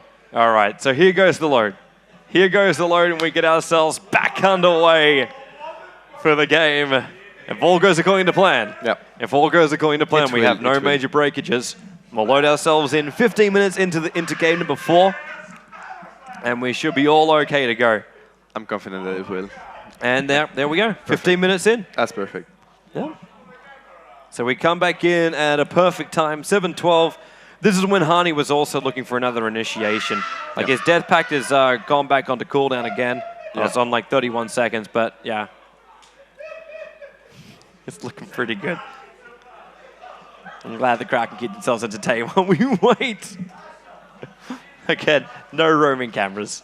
No roaming cameras, except for on the players. All right. So we're good to go when ready. So back into the game we go. And there we go again. Yeah. Hani getting the illusion rune this time. Yeah, so it's basically a 5 versus 5 on the mid lane right now. Both teams were facing each other, not knowing really if they want to go on or not. Nighttime, daytime. How's the Night Stalker? Yeah, okay. Oh. Because of the reload, it starts you at basically the start of daytime. Or okay. Because of the reload. Yeah, that's actually unfortunate for fnatic. Also the birds, but he still has his ultimate if he wants to use it. Mm-hmm. He might have to as well because VC Gaming are already preparing to. Oh wait. Yeah, that's another. We have ourselves another problem. We're moonwalking in the middle lane. This Nick's moonwalk is quite awesome though. Yeah, the crowd is just asking for Holos to go for another show during that. Well, maybe he can provide that halftime entertainment. Well, again, I suggest we go to a break. Yeah. As I said, sometimes this doesn't happen the first time around. So, yeah. It's just, yeah, it looks like to be some... I lost connection, so... Yeah, we all basically lost our connection to Steam. So, yeah. We now go into another pause. And they come back to us. Which is fine. I don't know what I should tell you right now. Oh, anything. Like, anything? I could pick anything right now. Not basically anything. The people on the other side of these microphones, as well as like the camera, may not like me for that one. Oh, okay. Then anything relevant? Anything? No, I have nothing relevant. Nothing relevant to say. Man, this is me casting. All right. I should never have anything relevant to say. Should I say something then? You could try and say something, yes. I don't think I have something to come You can up attempt it. I love baguettes. How's that? I like the team baguette. Okay. That's with, the topic. With Vorja? Yeah? With Vorja? Yeah, with Vorja. I can't remember all the other guys. Yeah. I just remember Vorja, because Yeah. he has one of the coolest names in the world. Yeah, the name is actually quite cool. I envy his name. Does it actually mean anything? I eternal envy his name. His name means eternal envy. Nah, it doesn't. It doesn't. No, it doesn't mean anything. It's just some random name. Yeah, and we have Gewost coming up again. He's not coming up. He's staying up. Staying up. We got like multiple levels Where here. is he? He's somewhere. I can hear No, him. there's like a whole like different TV screen in the other region upstairs. That where place you is can, pretty like, awesome to watch. Yeah. To watch in. I've been watching from here. Yeah. Yeah. Of course you did. Fine enough. I haven't left all day. Just keeps going. All right. So yeah, it looks like it's when that kind of stuff happens. Like, it's not going to be our internet connection again. It's a problem in the save. Yeah. So, yeah, we're going to go to a quick break and see if we can load in and see if it works this time around. Yeah. So stay tuned. We'll be back. Welcome back, everybody, here to our matchup. We ran for about 30 seconds to make sure everything was fine, and Vici Gaming, they wanted to capitalize on that time. Oh, yeah. They came out, they smoked up, they killed off a Venomancer, and now they're inside of Roshan, but we have a successful reload back here in a game number 4 of Vici Gaming up against fnatic here in the grand final of the RaidCall EMS 1 full season. I'm Toby1, and still with me to the bitter end is Mocking Mad. Yes, I am, and I mean, let's hope that both teams can keep up with the rhythm they had before this pause, of course. Vici Gaming looks okay, I guess, because they just found a kill and a rush in a matter of 1 minute time. So let's try to get ourselves back into this game and see what's happening right now. Obviously, Vici Gaming had the upper hand for this game. Hani sniping at the same time, middle lane. Trixie's in a lot of trouble right now. The Dice Courier will get killed. While in the middle lane, there's a Gale on 3, but they've already killed up the Timbersaw. The Vac back into the double wall. Era has to pop up the ultimate and turn this back into nighttime right now. While Sylar, he is so deep in right now. He picks up Fly, moves over towards Era. He's orking it up. He's going to get killed up, but the Aegis Immortal is going to bring him back to life again while the Alchemist done. Picks up the Venomancer, was retreating off. Trixie again. He came back into this fight. He brought back to be part of this fight as well, and he dies again.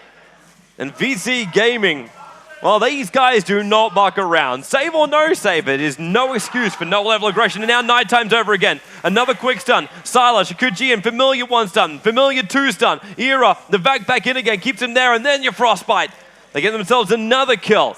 Then Notel, Gale's up. He goes on the Crystal Maiden. Sylar, he's got Concoction off cooldown in 1 second time. And this tier 1 tower is still not dead just yet. A little bit supported around the side. Hani, oh, there goes to Dust. He's off to the side. Super's going to set himself up right now unless someone else gives him a target, and they won't. So he stuns himself off to the side of the tower, but with the Ogre Club as well as a Vitality Booster and the Chemical Rage, of course, he's able to regain his life points very, very quickly. And 18-8, I think now we can start to settle it down, Mad. Yep, that was a really good phase for Vici Gaming, obviously. Let's remind everyone that fnatic is 1 lose away from dropping from the tournament and Vici 1 win away from taking it all, like this best of 5. They're looking great right now. I mean, Alchemist has really good farm, so does Darkseer, and so does Weaver, of course. We're looking at the BKB for Sylar, it looks like. Of course, a BKB for him, and I think a Heaven's Halberd coming out for the Alchemist. Yep. Unless we go Lotus style. Oh, he goes SMY. We do go Lotus style. That's something I don't often see, to be honest. Alchemist, he wants to keep up with the movement speed. I and apologize. That's a good pick-off. Yeah, good pick-off from Hani. Got to get myself back into the group, man. It's pretty hard right now, but we'll do it. We'll do it. Of course, like right now, the fnatic supports are extremely poor and highly really under level. Surgeon, he got the concoction, but Nice. Trixie able to timber himself down, but no! The AoE stunned out Notail, but because they're so deep, there's no way they can follow in that far. I mean, look at Notail and Flyer now. They're so poor. I mean, they're level 7 and 6. It's under 1,000 net worth currently for Notail. Yeah, and that's because he has a stick and boots. That's a very tough game for him. It didn't really help to, directly after the pause, just to run people through what ended up happening. Directly after the pause, Vici Gaming basically grouped up here in the tree line, and they walked, oh, can I do this? Oh, yeah. They walked down this direction, came up this direction, and then murder Venomancer. Yeah. That's what happened. And they got raw after. Yeah, see? That was huge for them. Next level drawing. That was huge for them. So we're looking at Vici Gaming forcing fights with the BKB from Sylar. Nothing can really hurt him. Of course, only the Clinks can damage him. But without the Orchid, he's fine. He can just time it up his way out anyway. On the beautiful thing, though, we hit nighttime. At the same time, Trixie, he got stunned up. He threw the Chakram out. And he never was able to pull it back in again. It comes back into his dead corpse, but the Spike Carapace from Fenrir is set up perfectly. And now the tier 2 tower goes down as well. And the ability from Vici Gaming to just get the focus back and the rhythm to get it that high right after a 15 or 20 minutes pause, I don't know. It's quite amazing, this discipline. And they're looking really freaking good. You're right. I think the discipline's going to be the perfect word right now. Actually, I got to realize I can't. The golden experience graph tells lies. No, yeah. Yeah, it's actually way more than this, I think. Yeah, and I must not tell lies. They're looking to push every single tower they can get right now, and it's really hard for fnatic to answer. This is the night time. This is the way to answer. A Venomancer ulti through the rear. That's the answer. Harney, well, he just watched Fenrir come around the corner, so he's going to Organ on one side, and Fenrir, he's going to pop from this one. The Venomance already was great, but the Venom also, the wall, the Meg charge comes up. BKB Fenrir, he actually managed to stun the Clinks in the corner. He's still alive in all of this. The Crystal Maiden will buy back into the game. Fenrir, he's in Vendetta. He's in Vendetta. He wants to catch up to Harney. Where's the gem? It's going to be on someone. There's nothing. Harney's away to safety, a little bit further down. Now the Darkseer caught out, but in comes the stun. Double on the concoction. Trixie lets off the Shark. Now he'll die as well. The S-spray's in there, and it's going to be almost a full team wipe. Harney's on the run and Fi, maybe FY, he can finish the job. The attack up the hill is not going to miss. Okay. It connects. Crystal Maiden gets the rest of the heroes, and that's a full team wipe going the way of VC Gaming. And that's also with the buyback that came from the Crystal Maiden. So it was actually like, wasn't flawless from VC. That's really worth it, buyback for sure. Like being able to get the Clinks. Oh, they're going to go again? Oh no, oh no. Chikuchi and No Doubt doesn't stand a chance against that. He attempted the Gal just try and stall them up before the tier 3 tower went down. You can see him as well just rock back in his chair, not happy with that status.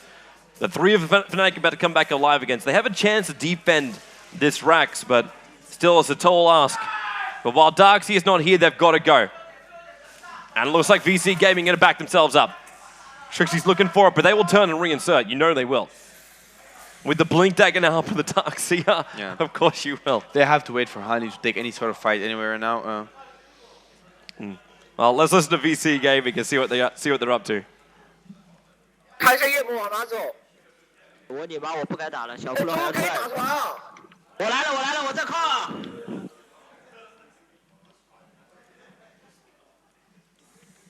大陆服，我操！对面炸一个，小骷髅在我这儿，边走着，你打不死。小骷髅来了，看着后面。救了一手。小骷髅。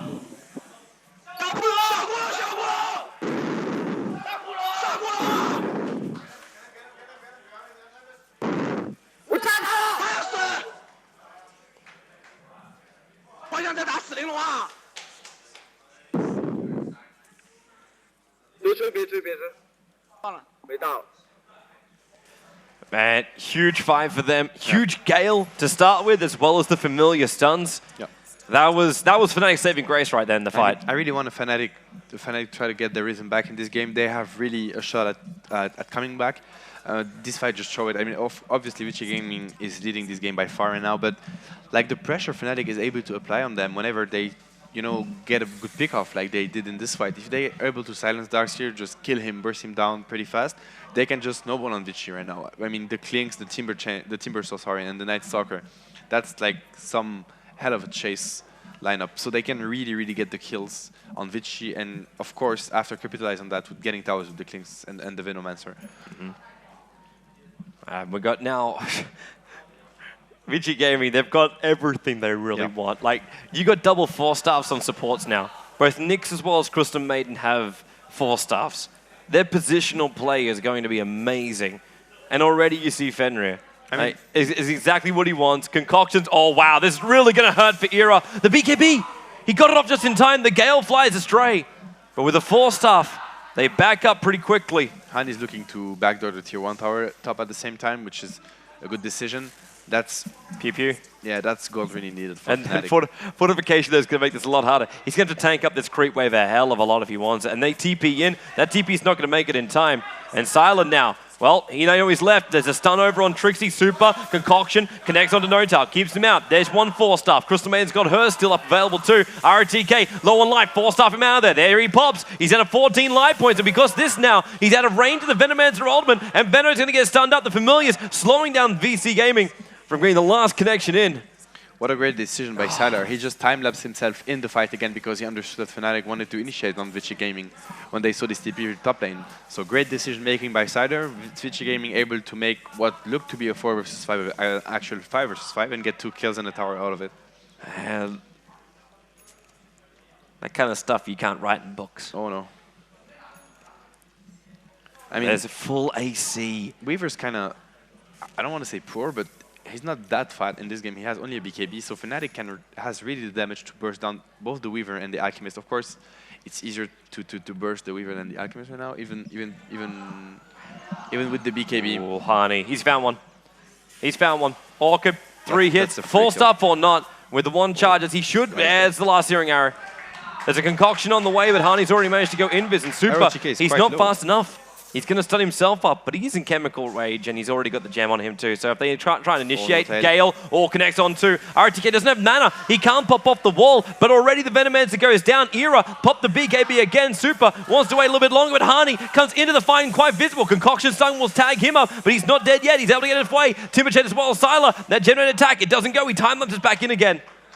Tries to neglect that damage. Era, he's got a bug right in the back of his windshield. 90 life points. Concoction, 0 life points, or maybe not. 1 charge to keep him alive. Chikuchi through, and there's your last attack from Weaver. I have to say that the SNY is doing a lot of work right now. He's even able to chase the Clinks when he's invis. So Super, again, what a great performance by this player. He's 9, 2, and 19. He's been in almost all the kills from Vici Gaming right now. Oh, Hardy. See, this just is not nice. This is not nice. He's farming up in the Dire Jungle, says, you know what, Orchid, and goodbye Crystal Maiden. 4 staff down. This time there's no 1 charges. I don't think that's really going to save him. Yeah, oh, it does. It's enough. There's a concoction coming. Hardy's going to get stunned up. He's so close to the haste rune, but he can't reach it. Alchemist will get the kill.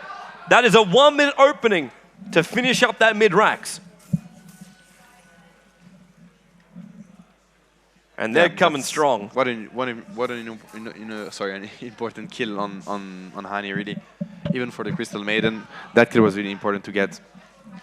I mean, right now, I don't know what Weaver bought. It's actually a Desolator, yeah. So the pushing is going to be really they easier. got Trixie. Stun. Veno got a good ulti off too, but Trixie's already dead. Super forced up away from the last familiar stun. So he's still free to move. Yeah. And with the Desolator about to fly in, it's still trying to come down the lane. Super's got to be careful. Chemical Rage. The Venomancer ulti wears off. They give him a mech charge. He starts the concoction again. Era, caught napping a little bit too close in towards the tower. And the melee racks can be the primary focus. With the Venomancer Wars down, they just don't care. They're just leaving the Venomancer Wars to time out. Yeah. The Gale will connect on too. Without nighttime, it's really hard for fnatic to take a fight right now. Yeah. They have 30 seconds on the ultimate from Era, so they have to wait a bit. Unfortunately, they lose the racks for it, but I don't think they could do much about it. It's time for Roche. It's got to be time for Roshan. Yep. Fnatic got to know it too. Roshan is already up. The timing is pretty well known for everybody. And Hani, he's just still trying to find any kind of farm. He wants this BKB done, but he just can't get it. Every time he attempts it, it just takes too long. And then we go. VC Gaming, they fall back. That is negative 15 armor on Roshan. Even if Fnatic wanted to try and contest this, they would have to walk in with VZ. It's so fast to get it. VG, that team. I really like the item choice from Super. It's really, I mean, this SNY looked really looked very, of course, it's unconventional. It looked a bit weird to me, but it's doing so much work right now. It's haste rune. It's haste rune build, basically. Yeah, definitely. Phase boots into SNY, that's some movement speed. Yep. That's when he has the Chemical Rage on as well. It's just, you can't run away from that.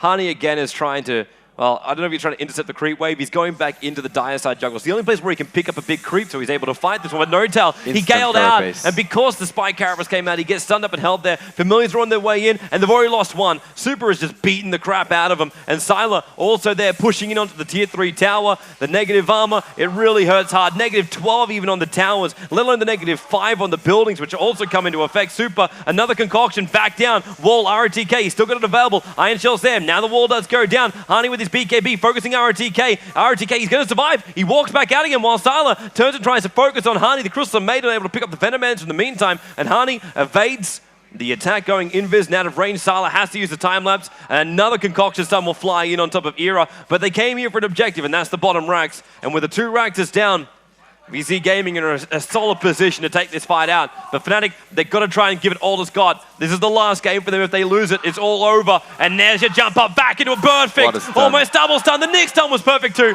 Double on it. The Aegis, the Mortar will trigger here on the Weaver, but they're going in on Fly. Fenrir is right behind it. One more attack. There it is from the Crystal Maiden. She'll pick up a second on this push in. 2 racks is down.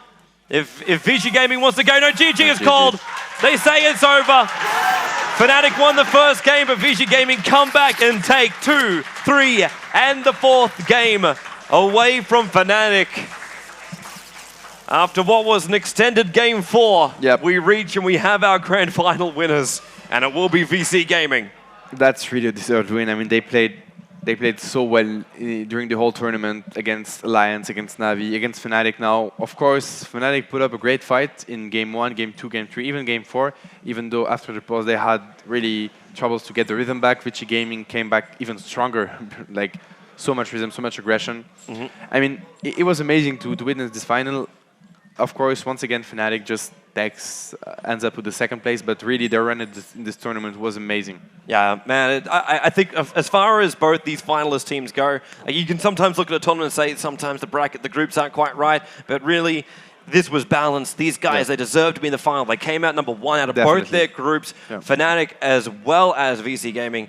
It's just been superb to watch them play. Fnatic over the last couple of days, they've been like the matches from both these teams, the drafts from both these teams, the way they've approached, the coordination and rotation from Fnatic, I really want to give praise from, especially like they showed it the most today in game number 1. Their movement around the map, it really schooled VC Gaming, and VC Gaming maybe underestimated their opponents. And because of that, Fnatic really made them pay. And they really had to step up their game, which they did, of course, because they ended up winning this 3-1.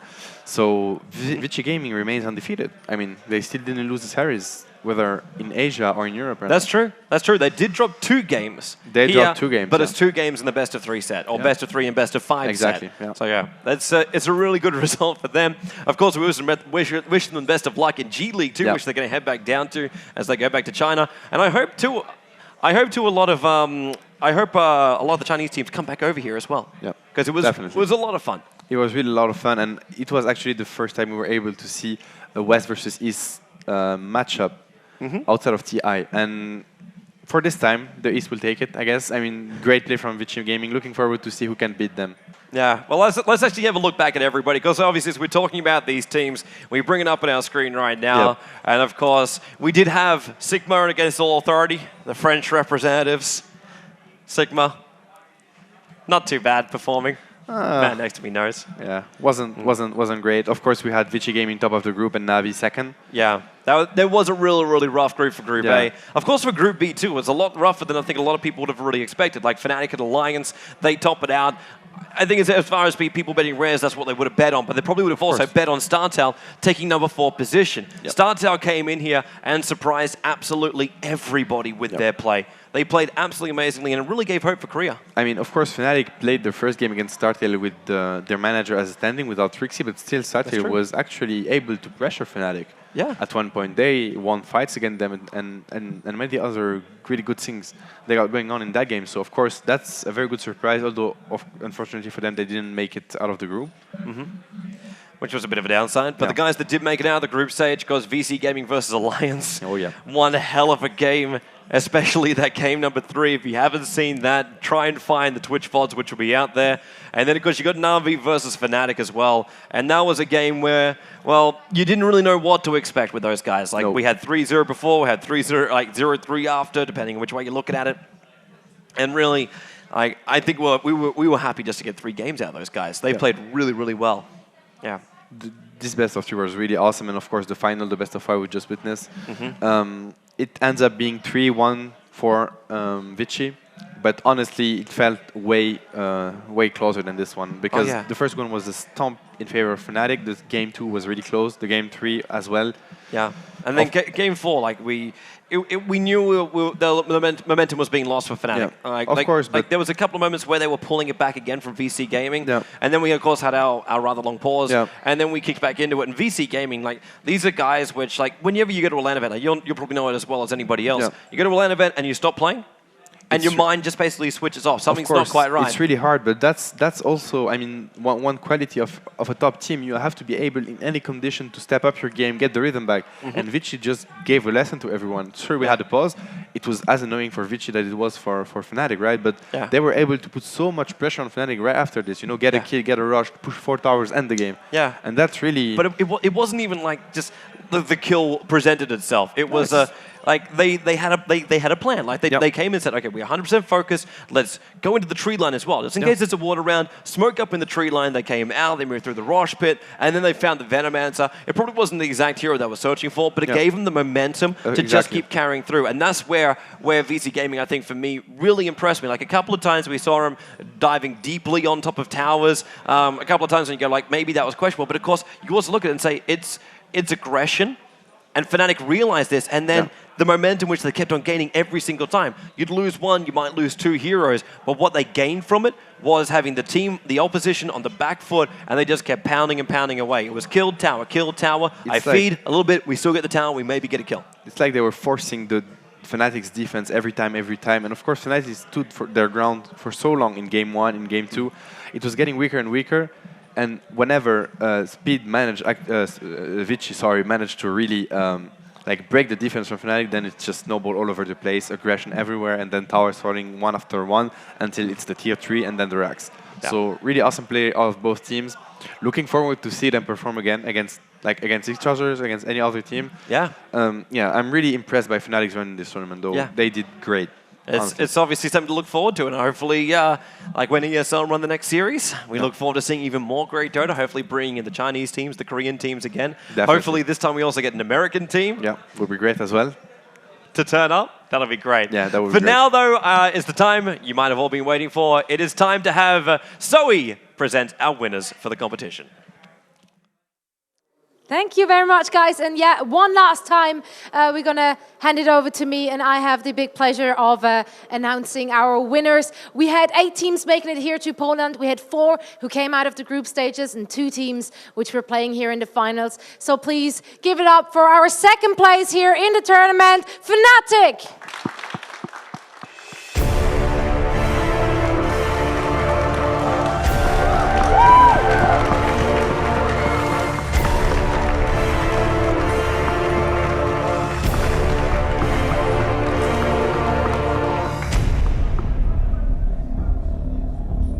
And they did fight well.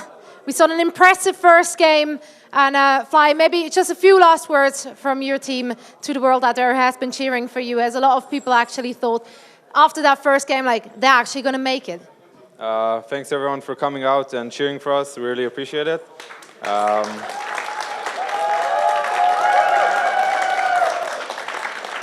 And congratulations to Vici. They played amazing games and they really deserve it. So that's it.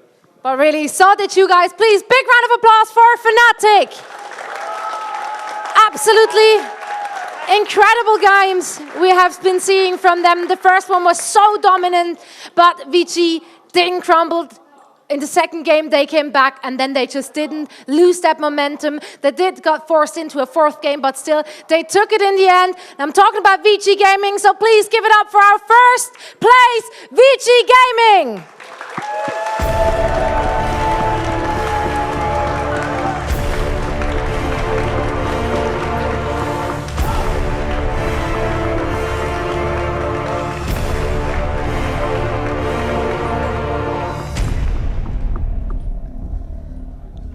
So you guys have been confident.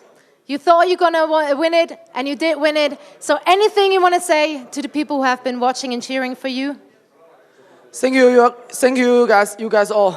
I'm very happy this time, in this moment. Very excited.